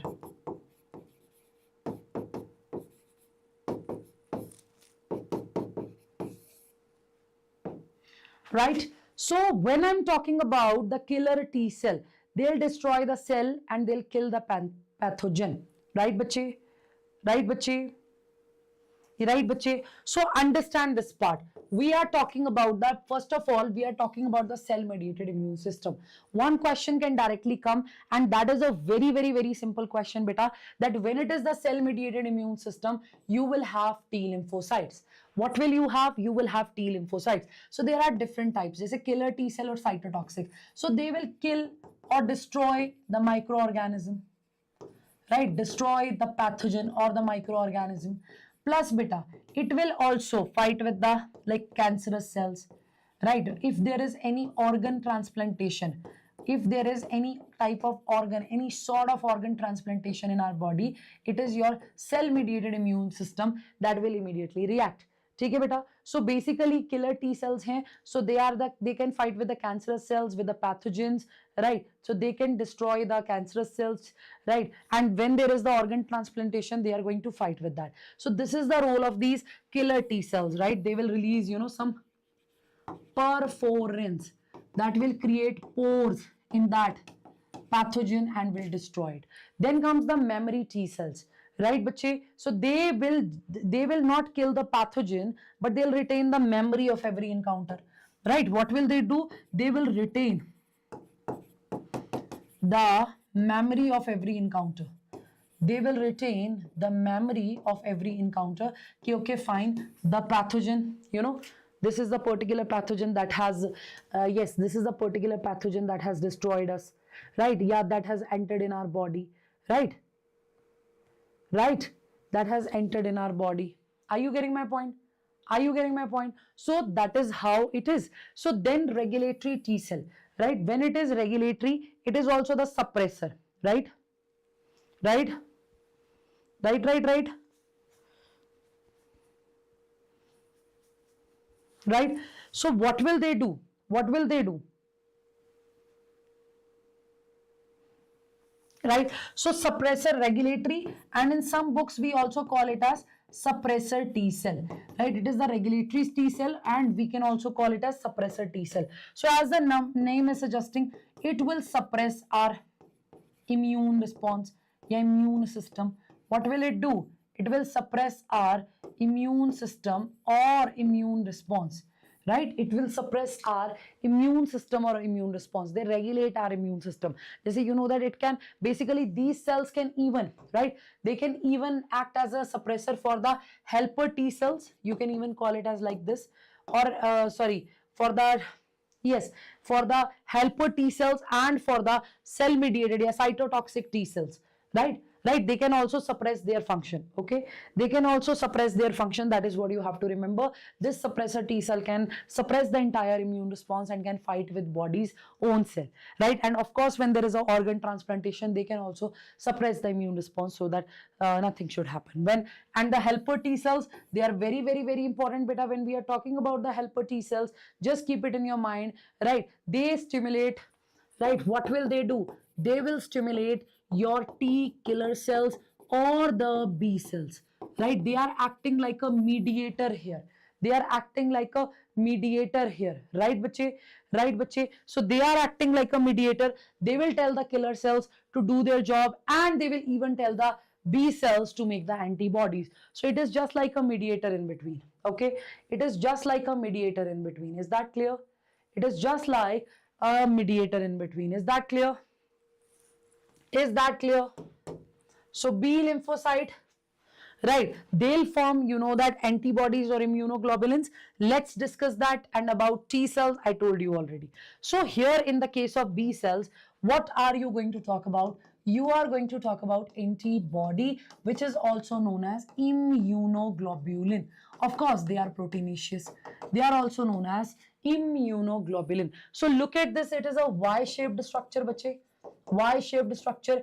It will contain two heavy or two light chains. Two heavy or two light chains. Just say this is the heavy one, this is the light one. And here, when you talk about the heavy or light, right, when you talk about the heavy or light, here there will be one variable. Here there will be one variable, right, one variable, or three will be constant here. Three will be constant here. And in the light chain also, this region is the variable one, right? This region is the variable one. Okay, and this one is the constant one. So when we write it, we also write it like this, H2L2, two heavy, two light. Now when you look at these heavy chains, they have this is the hinge here. They have the disulfide bond here. They have the disulfide bond here that is going to join them. They have the disulfide bond here that is going to join them. First of all, look at it. Right now, if you will see this part here up to this part, this is fab, right? This is fab. What is the meaning of fab, beta? Fragment. Yes. What is the meaning of fab here? Anybody here in the class? We have the two regions here, fab, right? We have the two regions here. One is your this fab and another is FC. So fragment to be crystallizable, right? Fragment that will bind with antigen. So fragment antigen binding or fragment crystallizable is the word here.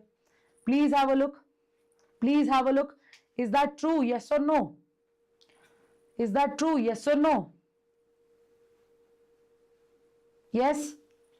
So B lymphocyte is there na. So basically 10 to 20% of that B lymphocyte secrete the antibodies. So first of all, see this part. What is this fab or FC? What is this fab or FC? So is that clear? So it is fragment crystallizable. So biological activity mediation, and it is fragment which will antigen binding, right? So this variable region here, right, antigens will bind. Antigens will bind, right? So this is the hinge where disulfide bond is there, right? I mean, even interchange disulfide bond is also there, right? Which is, so look at the diagram. So VL, matlab variable, light chain variable, and this heavy chain variable, light chain constant, heavy chain constant. So these two regions are variable, rest everything is constant. Okay. Now, bache, now, when you are talking about these antibodies, we have GAMD here. What is the trick? GAMDE.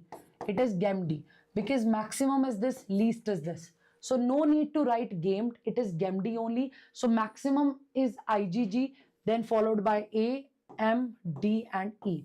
But before that, I'll tell you, there is a word known as antigen. Gen means to generate. And what will it generate? It will generate antibodies. What will it generate? It will generate antibodies. So what is the word that we have here? The word is antigen. Antigen means to generate, right? What to generate? Antibodies. So let's suppose this is a bacteria. This bacteria is having a protein. But this protein can actually, not the entire bacteria, sometimes even entire molecule, entire bacteria, entire structure can be there, right? But let's suppose here in this protein, here in this cell, this is the protein. Here in this cell, this is the protein that will generate the immune response, right? Let's suppose that. Now, here, what do we call it? We'll call it as epitope.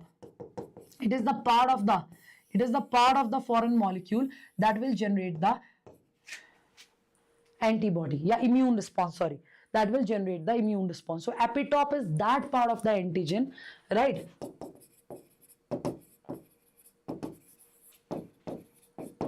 That will generate immune response. That will do what? That will generate immune response. That's the word here. That will do what, beta? That will generate immune response. What will that do? That will generate immune response. That's something you have to keep in your mind, right? The part of the antigen that will generate immune response. Now when I'm making the antibodies, let's suppose if it is like this, here in the variable region, you will have, right, basically different types of antibodies are there. Of course, this is the variable region, it will vary, right? And now here, this site here, the part of antibody that will bind with this epitope is known as paratope. So I am here to tell you what paratope is, what epitope is. So look at this diagram once again. So if you see this part, let's suppose here, you have the sites to which that specific antigen will bind, to which what will happen, to which that specific antigen will bind. So of course, this part is known as paratope. This part is known as paratope, and epitope will, right, the epitope of antigen will also bind with it. Is that clear? Is that clear? Is that clear? So antigenic determinant site is your epitope.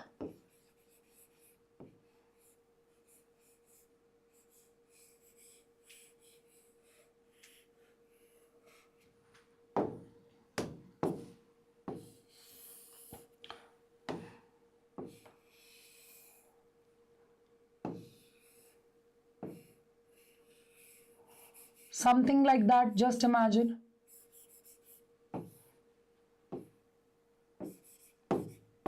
Okay, so this greenish part of the antigen that is binding with the antibody's epitope, and this part here of antibody is known as paratope. So this epitope and paratope has to bind. Epitope is there on the antigen, paratope is there on the antibody. Is that clear? Paratope is there on the antibody. Is that clear?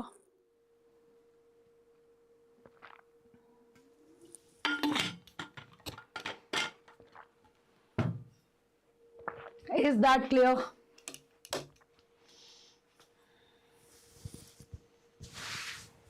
Are you sure? Are you sure?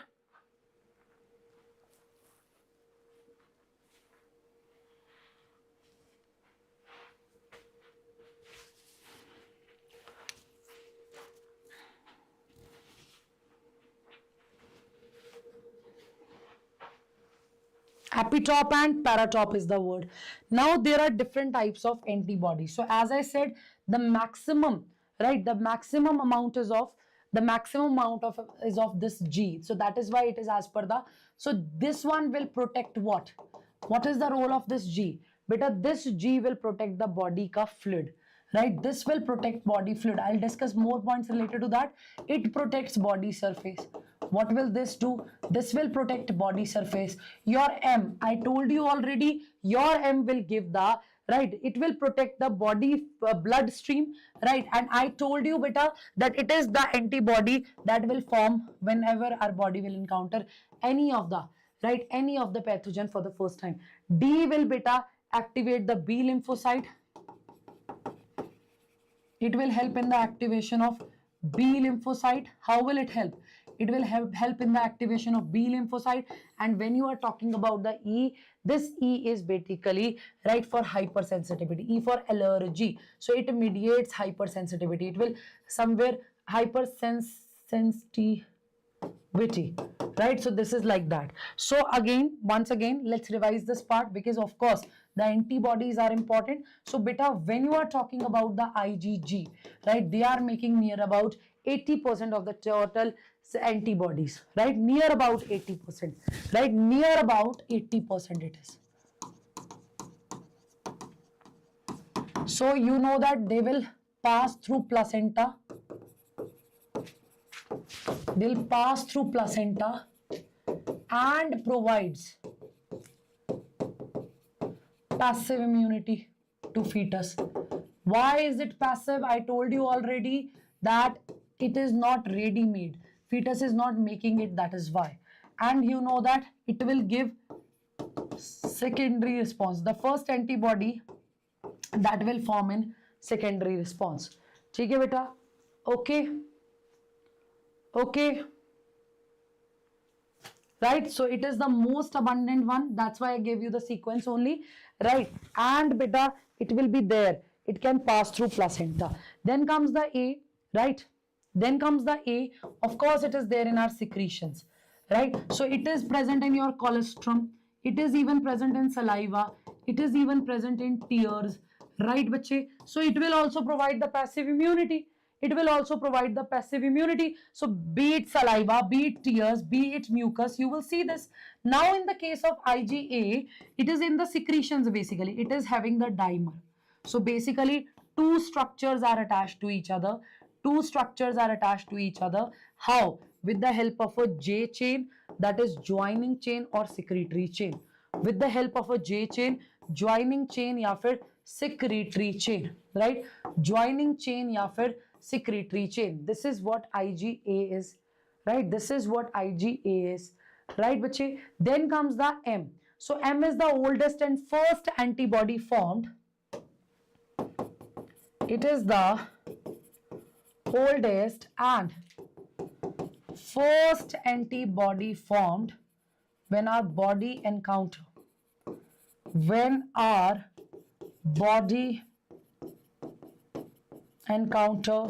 any pathogen, when our body encounter any pathogen. So this IgM, you know that it is a pentamer. The joining chain will join it, but it is having 5 molecules. It is a pentamer. It is a pentamer. Is that clear? Is that clear? So it is the largest size immunoglobulin, right? So it will give us the primary response. So whenever there is any pathogen in our body, the first antibody formed is your IgM. It is your IgM. Is that clear? It is your IgM. Right, bache? Right, bache?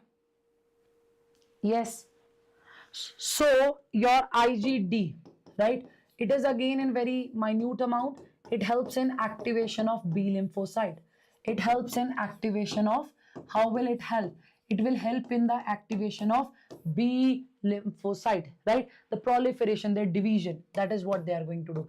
Then IgE, its amount is very less, 0.5% beta, and IgE, E allergy. So whenever there is any allergen in our body, this is important, bache.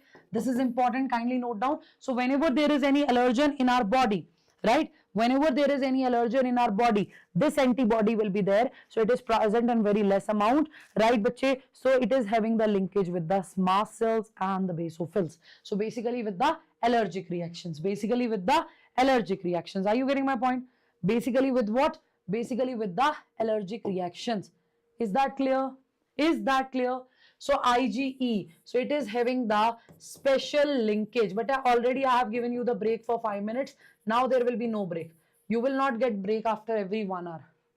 Okay, so special linkage with mast cell, right, and basophils.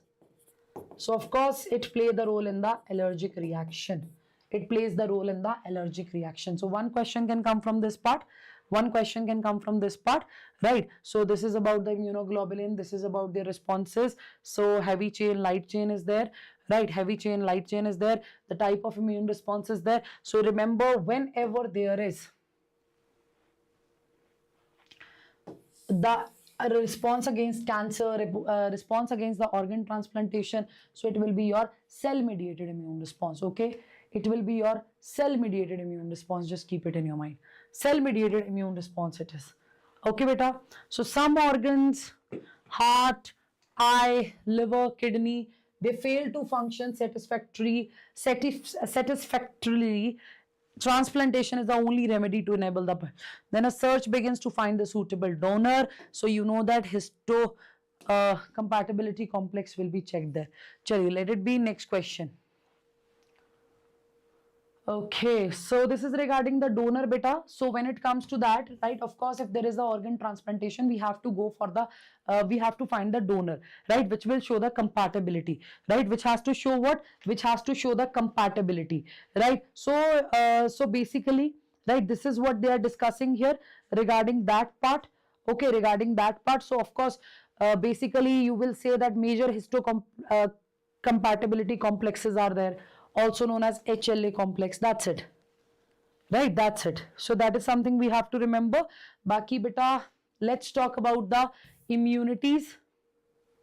So body is able to differentiate self and non-self cell, and the cell mediated immune response is responsible for the graft rejection. Matlab, if there is the organ transplantation, right, you know that compatibility has to be there.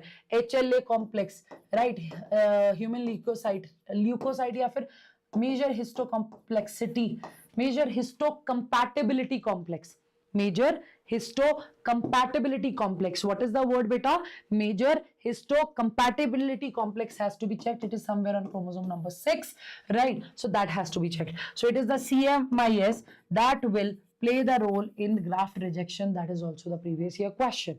That is also the previous year question. What's that? That is also the previous year question. Now, bache, the next topic that we have to discuss is active and passive immunity.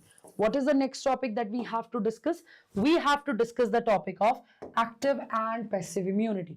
What is the topic that we have to discuss here, beta? We have to discuss the topic of active and passive immunity. See, whenever you are talking about this immunity, even if it is active, here also it is having the natural and the artificial one. Indeed, and you have the passive. They are also the natural or the artificial one. Understand the concept here, which is very, very, very simple, right? Understand the concept here, which is very, very, very simple here, beta. See, when you are saying active immunity, A for active, right? Your body has to be actively involved. So these are the antibodies. Basically, these are the type of immune response in which body is making the antibodies by itself. Jaise passive immunity mein, it is something ready-made. It is something ready-made. Here, body has to do something. Body has to put something. Jaise ki natural passive immunity. Natural passive immunity. I gave the example of IgG from placenta. I gave you the example of IgA, that is in colostrum. So that will provide the baby immunity. That is by birth as well. That is by birth as well. Yes or no? That is by birth as well. Yes or no? Yes or no? So this is the passive immunity. Why it is passive immunity, beta? Why it is passive immunity? Because body is not doing anything, right? Body is not doing anything to make it, right? It is basically what? It is basically the ready-made immunities, the ready-made antibodies that our body is getting, right? That our body is getting. So no immunological. So this is what we have. So IgG through placenta, IgA through colostrum, right? IgA through colostrum. Is that clear? So when you are talking about this passive immunity, right? Now if I'm saying artificial passive, just say let's suppose if I got the snake bite, so they'll give me the antidote for that. That will have the ready-made antibody. So that will comes under the artificial passive immunity. So you just need to focus on one thing, that when it is the passive, it is ready-made antibody that an individual will get, right? When it is the passive, it is the ready-made immunity. It is the ready-made immunity that any living being will get, right, beta? It is the ready-made immunity that any living being will get. So that is something you have to keep in your mind. That is something you have to keep in your mind. Then, right, so that is something you have to keep in your mind. Any doubt? Any doubt? Yes. So ready-made it is, received by host, and host immune system do not participate. Okay, beta? Okay. Okay, so it will be short-lived and least effective, of course. It will be what? It will be short-lived and least effective, right? So that is what you have to keep in your mind. Like, you need something immediately.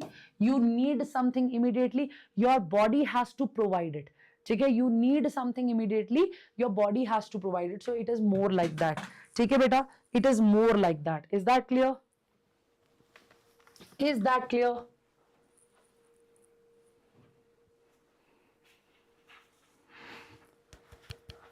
Is that clear? So active immunity, passive immunity, that is the word that we have. So now active, right? Body will involve here. So let's suppose you have to cook. You have to cook. You have to do something by your own.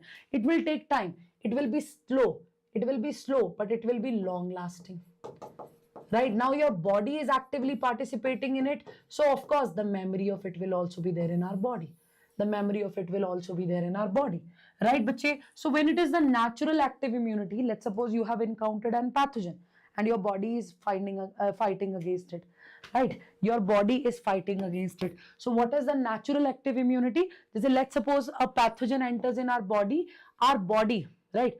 Let's suppose a pathogen enters in our body, right, bache? And what is going to happen?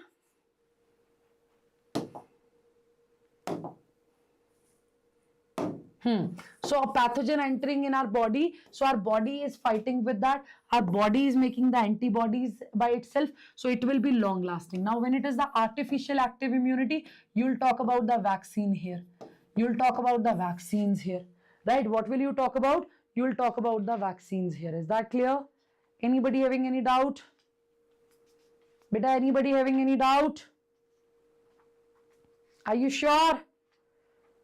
So next talk about the active and passive immunity. That is what we have. So jaise ye dekho, they are giving us the examples ki active immunity is slow. It will take time to give its full effective response.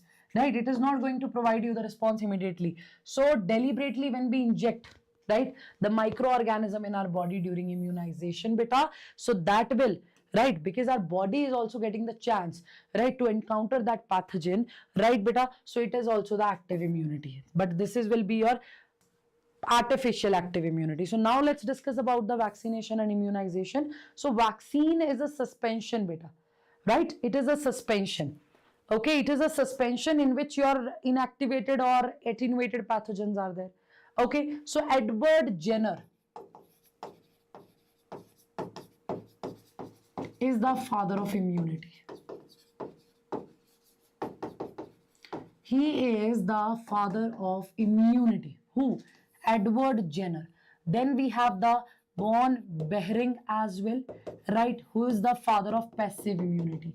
Who's he? He is the father of passive immunity. Who's he? He is the father of passive immunity. When I'm talking about what? When I'm talking about the von Behring.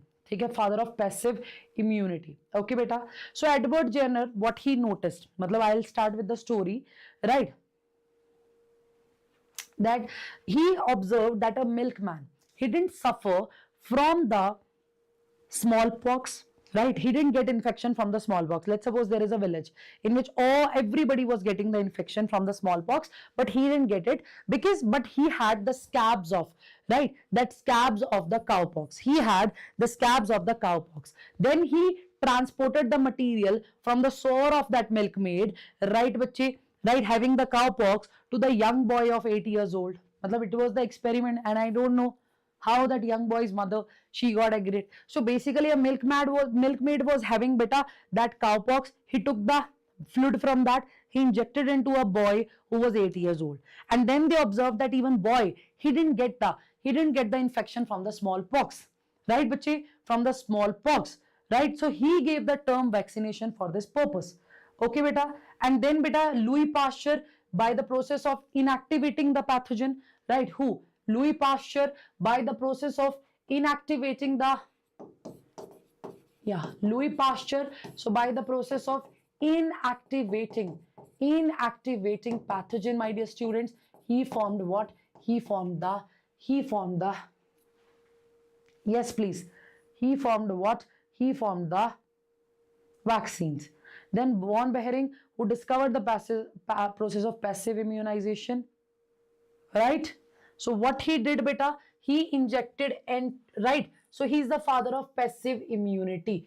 What he did, he injected the diphtheria, right, diphtheria toxin in the sheep, right, diphtheria antigen into the sheep, and obviously in that sheep, he injected that diphtheria antigen into the sheep, and of course that sheep's body will start forming the antibody and he'll collect it, right? So that is what the passive immunization is. Just let's suppose if I got affected with the, if I got the snake bite, right? So already preformed antibodies will be given to me, right? We cannot rely on our body, that my body will take its time, right? That my body will take its time and my body will form the antibodies. No, it's not like that. Sometimes we need the antidote immediately. That will come under this. So what are they saying? Ki principles of, right, what are they saying? Principle of immunization, or vaccination, it is based on the property of mammary, right? So whether it is immunization or vaccination, it is based on what? It is on the basis of mammary, right? So preparation of antigenic proteins of pathogen or inactivated, right, or inactivated or weak pathogens are introduced into the body. So when they were introduced, beta, so like these are the weak pathogens, attenuated pathogens.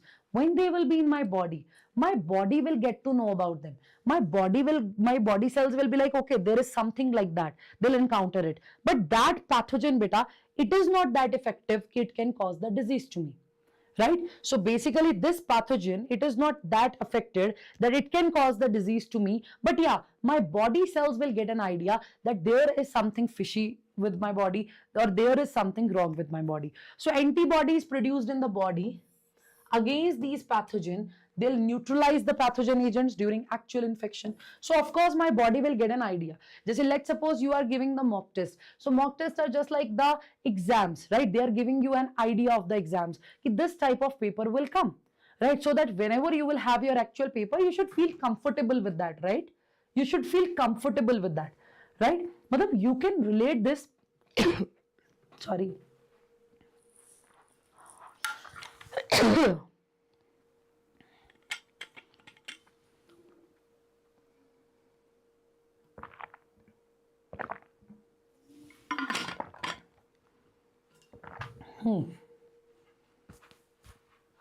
So basically, just say you are giving the mock test, you guys are getting an idea that you people will have NEET exam and this type of pattern is going to be there. So we are preparing you people, right? We are preparing you people ki that is how you have to go. And in that context, let me tell you that you guys are also having your AIMT, right? You are having your AIMT on 20th.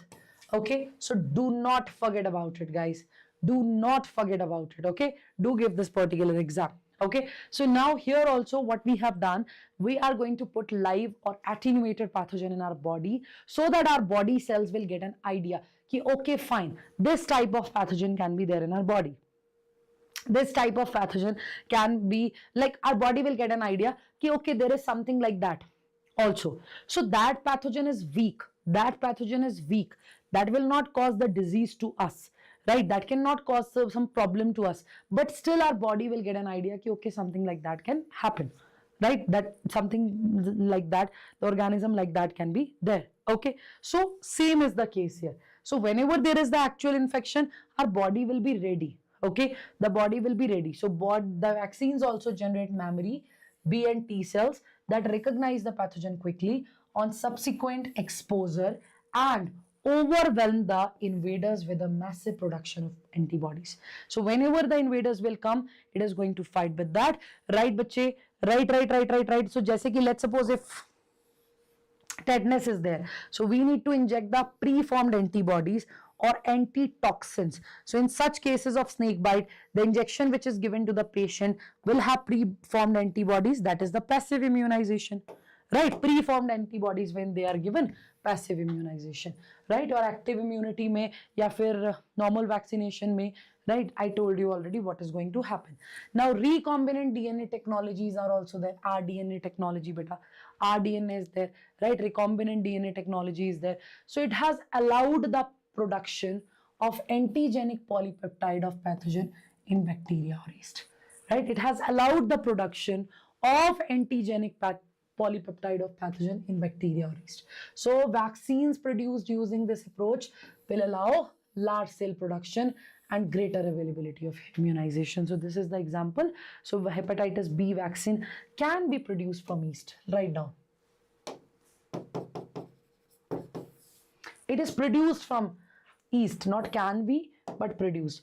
Then beta comes this allergies. So remember, allergies, it is the response of our body. Our body is not ready to take that up, right? So the things that will cause the allergy will be the allergen. So it is the IgE antibody that will form in our body. Okay. Okay. So here we have that. So it is the exaggerate karna, right? To, like something is this and you are presenting it like this. So our body organs here, right?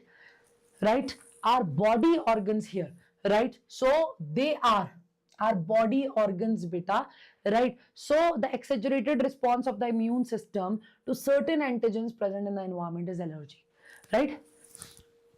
Okay, so allergens are going to cause that. So antibody that will be given there is IgE type. What is it beta? What is it beta? It is IgE type. What is it beta? IgE type, right? So allergens may mites and dust, pollen, animal genders, they all are there beta. So running nose, sneezing, watery eyes, wheezing, running nose, difficulty in breathing can be there. So when it comes to the allergy, the histamine and serotonin you understand now? That's a vasoconstrictor. What's that? That's a vasoconstrictor. What's that? That is a vasoconstrictor. So it will be released from the mast cell, right? So whenever there is the allergic reaction in our body, histamines and serotonins are released. Okay. So use of the drugs like antihistamines, adrenaline, and steroids are given to reduce that symptoms of allergy. Is that clear? So when you say that there is a very severe allergy, say hay fever, allergy to the pollen grains. Are you getting my point? And one word is anaphylactic shock.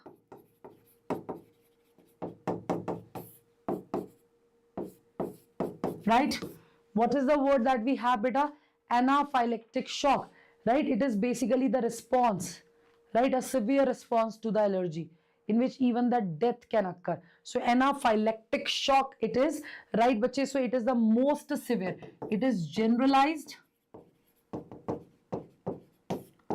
and most severe form of allergy. It is the generalized and most severe form of allergy. What's the word that we have? Anaphylactic shock. Right, bache? So of course histamines will release, right? Here what's going to happen? Histamines will release. That histamines will cause what? They'll cause vasodilation. It will dilate the blood vessel. Okay? So when it will dilate the blood vessel, beta, permeability of blood will increase. What will increase? Permeability of blood will increase. Is that clear? So blood pressure will come down, right? There will be a decrease in blood volume, blood pressure will come down, and the death of individual can occur. What can occur, beta?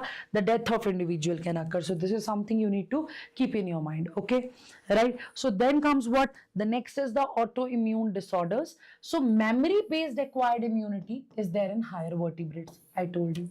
Right? Next topic is what? Next topic is the autoimmunity. Next topic is what? Autoimmunity. So can you give me the example of autoimmune disorders? Can you give me the example of autoimmune disorders?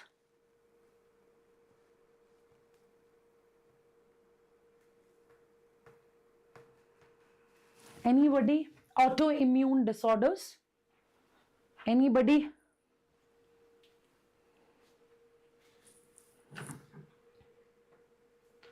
Rheumatoid arthritis, of course. So, mammary-based acquired immunity is there in higher vertebrates because our cells can differentiate foreign organisms from self cells. So, while we still do not understand the basis of this, but two corollaries of this ability have to be understood. They are saying that when you are talking about the higher vertebrates, as I told you, they can differentiate foreign molecules as well as foreign organism, right, bache? So sometimes what happen, beta, due to genetic reason or some unknown reason, our body, right, unknown reason, body will attack its own cells.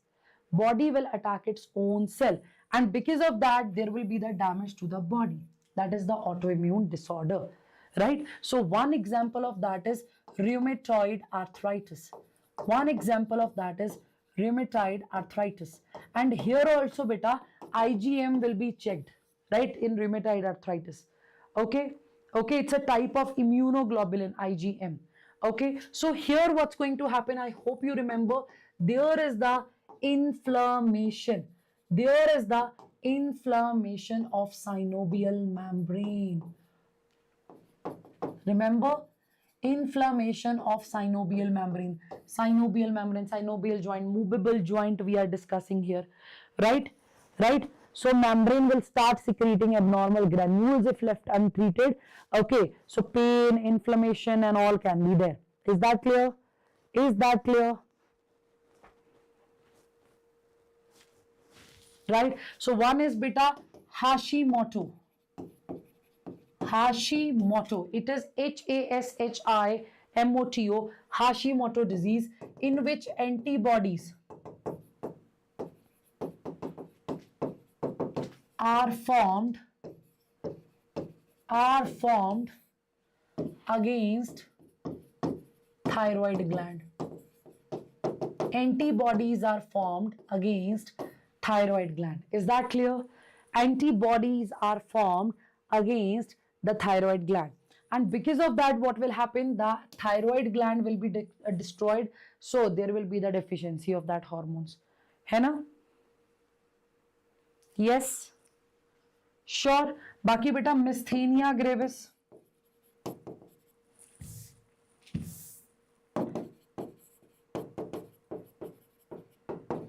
That is also the point.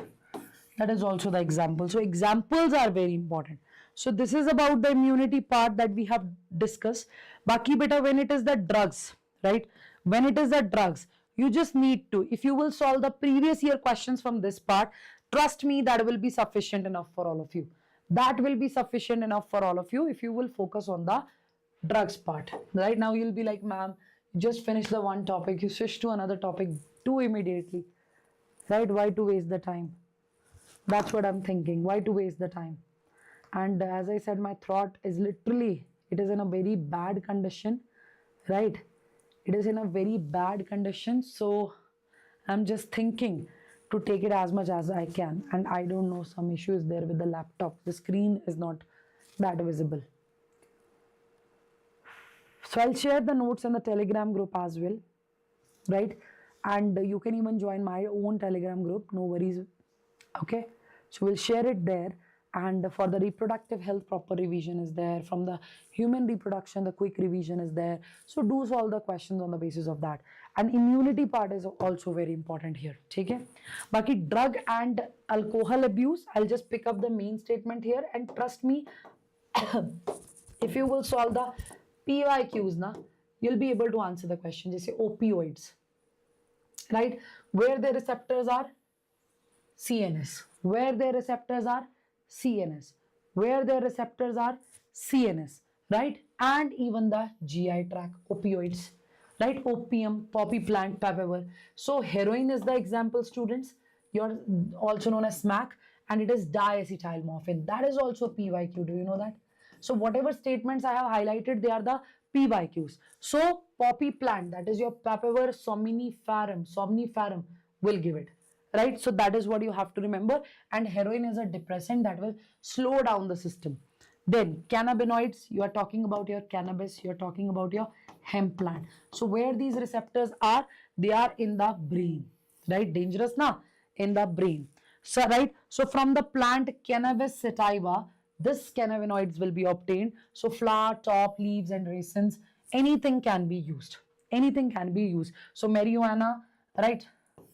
Marijuana, hashish, charas, ganja, anything can be formed by inhalation and oral ingestion, beta. So it will affect our cardiovascular system. So yes, we got the question from this part as well. So this is the poppy plant they are talking about. So when there is the diacetylation of morphine,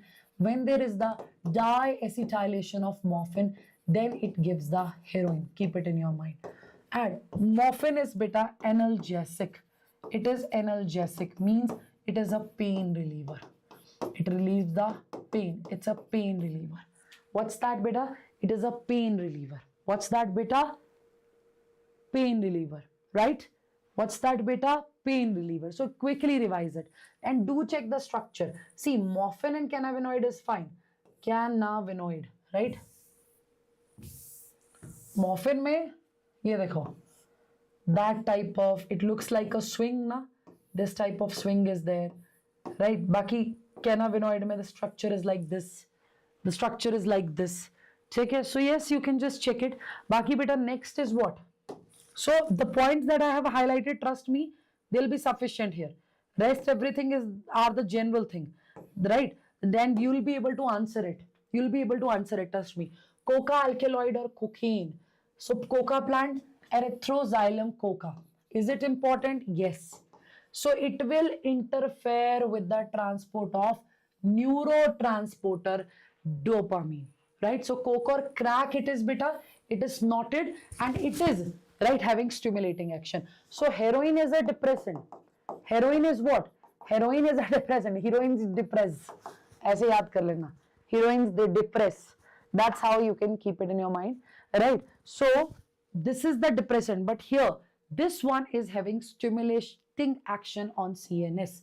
This one is having stimulating action on CNS. So there is a sense of euphoria, you know, too much happiness, person is very happy, the energy level will be high, right, bacha? So dosage of cocaine will cause hallucination. So hallucination, you understand now?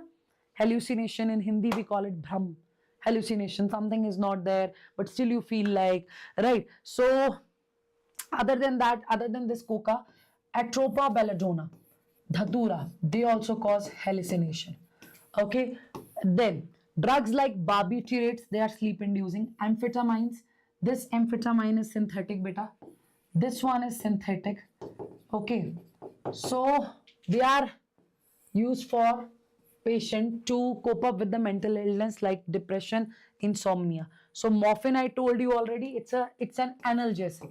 So painkiller means analgesic will be the term, and it is sedative. It will induce sleep, right? It will induce sleep, right, beta? Right, beta? So yes, the question can come which are having the hallucinogenic property and which one is the sedative here. So focus on that, and that's it. Baki it is regarding the tobacco. So you know that, beta, ki smoking mein to, when it comes to the tobacco, many substances are there. They say one alkaloid is nicotine there. So when it comes to the nicotine, what will that nicotine do? It will stimulate the adrenal gland to release adrenaline and noradrenaline into the blood circulation, right, beta? So blood pressure and heart rate will increase.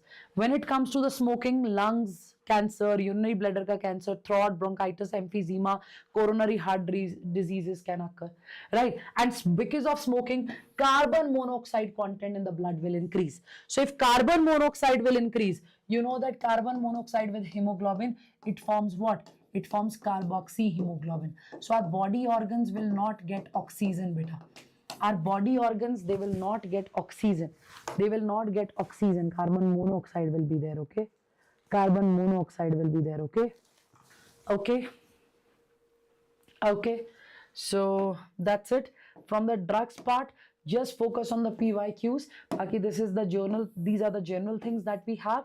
And overall in human health and disease, overall in human health and disease.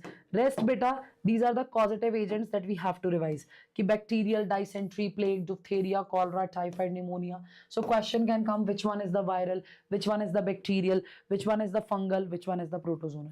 So fungal mein candidiasis and athlete's foot is there. That is important. That is important. Okay? That is important. So these flow charts, just keep on revising them. The mistake was there, na? It was Mycobacterium tuberculosis, Salmonella typhi. Salmonella typhi, Clostridium tetani, Shigella dysentery, because it is bacterial. So bacterial dysentery is Shigellosis. It is a Shigellosis. And if it is a protozoal dysentery, then it is amoebic. Vibrio cholera, Streptococcus pneumoniae, Salmonella, Mycobacterium Salmonella typhi, tetanus, Clostridium tetani, plague is Yersinia pestis, leprosy is Mycobacterium leprae, and Botrytis pertussis. So yes, you have to remember it. So just give it a reading, give it a reading, give it a reading. It will be there in your mind and everything will be crystal clear, beta, right? So this is the table that you need to follow. This is the table that you need to follow and do it as per NCERT. That's it. And there is no rocket science or nothing tough in the, that dengue fever and all as well. That's it.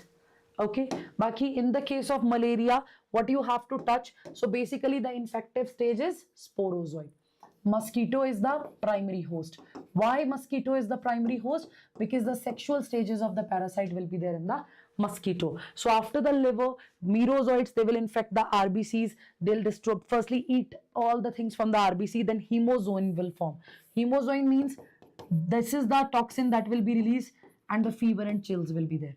Now these merozoites will grow in RBC, they'll rupture the RBC. But out of that, some will not rupture the RBC. Some will form megagametocyte or macrogametocyte, some will form microgametocyte, right? Some will form megagametocyte, some will form microgametocyte. So when it is the mega, large gametocyte will form male gamete, female gamete, microgametocyte will form male gamete, but they will not form in the human body because it is not suitable for them. So if other female Anopheles mosquito will take the blood meal in her body, right, from these gametocytes, the gametes will form, they'll fuse beta, they'll form zygote. And this zygote is also known as ookinete because it will be mobile, and we will also call it as vermicule. So it will find its way from the digestive system to the wall, to the gut wall, then will acquire the circular shape. Then the multiple fission will occur. Sporozoites will be there in the salivary gland, and then whenever this mosquito will bite, the sporozoites will be released. So that's it, that's all. Okay, okay, done beta, done. Okay, so this is all about the most important things here, right? Nothing else. So beta, that is all we can do right now. So rest we will discuss in the part 2, right? Rest we will discuss in the part 2. My throat is not allowing me further to take the class. But before that marathon, there will be this session of ours. And do not forget to watch these kind of sessions, the short revision sessions, right beta? And do not forget to watch this lecture live, right? Because from so long we are, discussing the topics only. Now, what we have to do, we have to practice the questions as well. So it will be live in 2 days, right? It will be there on, should be there on Sunday, right, bache? So that is the timing. That is the timing. 20th April, 7 p.m. it is going to be, right? Right? Okay. So do not forget to click on the notify me and like it, because this session is going to be really helpful for all of you. And beta, your iconic subscription is just for rupees 13499. Exactly. It will be 13499. So in the description box of this particular video, right, you will get the link for that. And when it comes to the iconic subscription, it is the one solution for all your problems, including your test series, including your notes, including your DPPs, including your books. Everything will be provided to you at your doorstep, right? So without any delay, be the part of this particular batch. So we have the Phoenix batch for our NEET 2026 droppers. We have the Nimbus batch for for those who are preparing for NEET 2027 basically. And other than that, students, right, if you are in class 12th, you have our Nexus batch. So without any delay, be the part, right? I'll share the notes in the Telegram group, right? Definitely I'll share the notes in the Telegram group. So join it. Okay, and rest we will cover in the next part. So I'll update the thumbnail as well. It is the biology portion, and next marathon may we'll start it. Hopefully there will be no issues, no studio issues, no electricity issues, no health issues, and I will cater it. Okay, then we'll finish the rest of the topic. So we will quickly pick up the important points, but remember, whatever we have discussed today, we have completed all the important things from this chapter. Okay. So at least these 6 hours are going to give you 36 marks minimum. 36 marks they are going to give you. Yeah, next marathon, let's change the timing. Let's start it at least at 5, right? So that even, right, if it will be 5 to 3, right, still we will be able to manage it. Okay. Done. So take care, everybody. Thank you so much for your time, and do let me know in the comment section you like the session or not. So take care. Thank you so much. Bye.